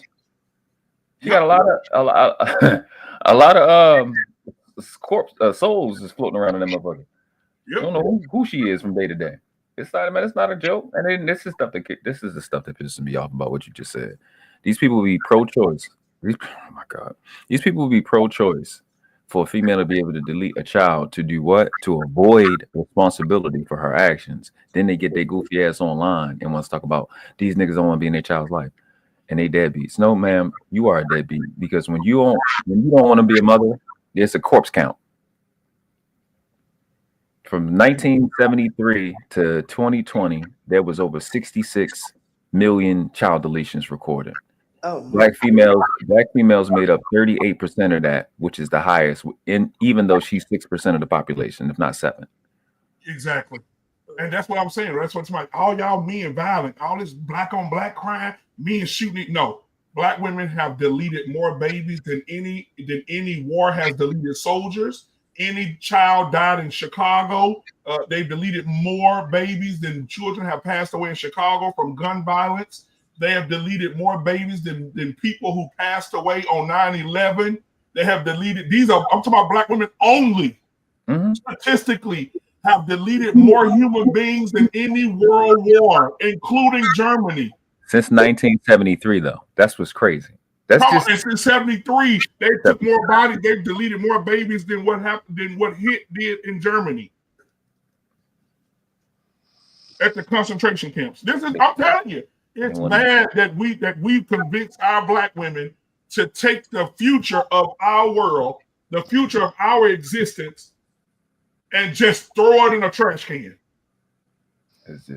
But they want to get on the internet and mess up somebody else's reputation. But men ain't shit though. Men ain't shit. Because they don't want to take, men ain't shit. Okay. Yeah, I was having these conversations well before I came on YouTube, bro. You see a whole different side of them when these conversations come up. Because it's I gotta go to work. But all right, Brim, you be safe. It was good talking to y'all, man. Y'all have a good day. Definitely. Freezy, what up? You up, Freezy? No, no, probably gonna end it in just a second. We've been going for a little over Oh, you 8 got to close. hours. That's what's up. But yeah, man, I'm glad you tapped in with that though, world class. Definitely. I don't rarely do I get to get up on here with Freezy because he in a third shift. So if he when he extended over first shift, you know what I mean? I'm rock with my guy. I like that he do these stream yards every once in a while. Yeah, it's StreamYard Saturdays. So Saturdays we do Okay. the StreamYard and gonna try to keep it going like that. This is the second time, right? I know I've seen it before. Yeah, the second Yeah, time. This yeah, second time. I'll be through it more often. Because I get up. Joy, what's your final words? Oh, just great conversation. I appreciate it. I learned a lot and mouth dropped a lot. And, Yeah. you know, I definitely appreciate knowledge for sure. Yeah, great conversation. Go ahead, world class, with your final words. To back up the stuff that I said, it was from the CDC from 2020. Their studies, everything I said about child deletion. The rest of it is the so-called black female. Like I said, made 38 of that. 38% of the 66 million, which is 24,117,000 children that they've deleted since 1973. The other number is they delete from the CDC 2020 649 children a day. That's 27 children an hour. Yeah, so it's not a joke. The gender war been over when I came here because there's one side shouldn't be opening their mouth about anything because 100% of that is females doing that because niggas don't get pregnant. But don't let the alphabet community hear you say that. I think I'm here to end the gender war. That's what warriors do. We come and we end it so we can get focused on what it really is. It's a spiritual war. Like I was saying to BMU, this is not no joke. Like relationships between humans is a ancient battleground for spirits. And I say the stuff I say to put stuff in proper perspective so we can get it clear and concise. Because like I said, at the end of the day, when you're raising, I'll just say this because this is my guy Freezy. Freezy know what it is. A lot of stuff they didn't teach us, and I'm not gonna be long, but a lot of stuff they didn't teach us. And one of the things they didn't teach our people in North America, so-called black people, they didn't teach us warfare. Even the conscious community don't teach warfare. I've spent a lot of energy learning warfare because I've competed and I played organized sports. I've competed in business. I've competed in this religious aspect. And when you don't know, when the other team knows what you're doing and you don't know, like if you don't know history, you don't know war tactics, you fighting with your eyes closed and your hands tied behind your back. So you got to understand. And one of the enemies that you never heard of is the true enemy, and his name is Azazel. You'll find him in the book of Enoch. Azazel, not Satan, not Lucifer. It's Azazel. Azazel was the one that taught man warfare. I say that to say this. One of the old adages, African adages is, an organism at war with itself is dead. So when Azazel taught man warfare, he taught man to go war with itself. And that theme is where you'll find true satanic stuff. A lot of the things that we think is okay is actually I don't want to say the word, I'll just say self-defeating tactics. And it's in the word in and of itself. Even if something as simple as how we eat in a way where we're supposed to eat to nourish ourselves, but we do the absolute opposite. What we eat is actually taking us out. And that's how satanic stuff works. It's like a flip-flop type of deal. Like we walk around with brown skin calling ourselves black, and the word black actually means pale. It means the opposite. That's how the enemy rock. You know, when you look at the tactics, you see it. And if y'all can start understanding warfare, spiritual, mental, financial, that's why I just said warfare generally, and you look at it in all aspects, we're gonna be brought up to speed, and you'll get later, probably 10 or 20 years from now, y'all realize who the hell I was. I'll be gone by then. Trust and believe. You'll realize what I was teaching you and what I was sharing with y'all. Like when you understand warfare, you get it. That's why I tell people you can't hide from those of us that know what to look. I know what to look. I look back 6,000 years. I already know what they're gonna do. I already know what y'all gonna do. So I'm sitting here being patient. When you know what the enemy is going to do, and somebody like me will know that they're gonna call you a minority because you don't know warfare. So no matter how old you get, how much money you make, you still a little girl, little boy, because that's what minority mean. It don't mean a lower number of something. It means infant or child. You always are at a child's level of understanding. That's why you walk around with brown skin and call yourself black. You don't even know your colors. Because the root word of minority is minor, right? Exactly. It don't mean what you like it to mean or what somebody told you. It means what it means. You next level, you're not what somebody thinks you are. You are what you are. You understand? Like somebody can think you whatever the hell they want to think you are. What you've I'm actually, with you. I'm with you. You know what I'm saying? Because that's how words work. And every word I've said is older than everybody breathing.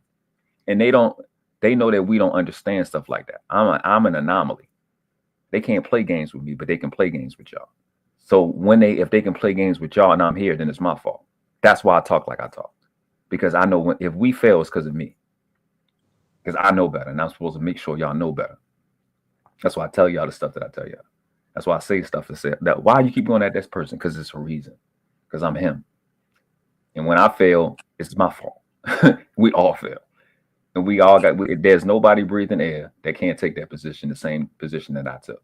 Because ain't nobody invite me to take it. I just know I got two parents, and my two parents got two parents, and they got two parents. And I'm not going to walk around with their face and be I ain't going to say nothing on Freeze Channel. I don't know. I'm not going to walk around with their face and be in dishonor and dishonor the people that bled, that sacrificed for my ass to be here. I'm going to honor the people that came before me and live like a human being is supposed to and be a man and die on my feet. So you know what I say, man? Ain't but two classes on this planet, never been three. You either world class or you outclass. And the question is not which class do you want to live in. The question is which class do the ones coming behind you deserve for you to die in. On your feet, on your knees, respect the craft. No, we up. Man, we need a little sound bite for that. Damn. Mic drop. Yeah, man, I appreciate that. I appreciate everybody pulling up, to StreamYard Saturday, another one in the books. Y'all go out there, get some rest or get your day started, whatever y'all gonna do. Appreciate everybody for sending the super chats, the cash app. Shout out to the sponsor of the show, Just Jay. We tap back in with y'all.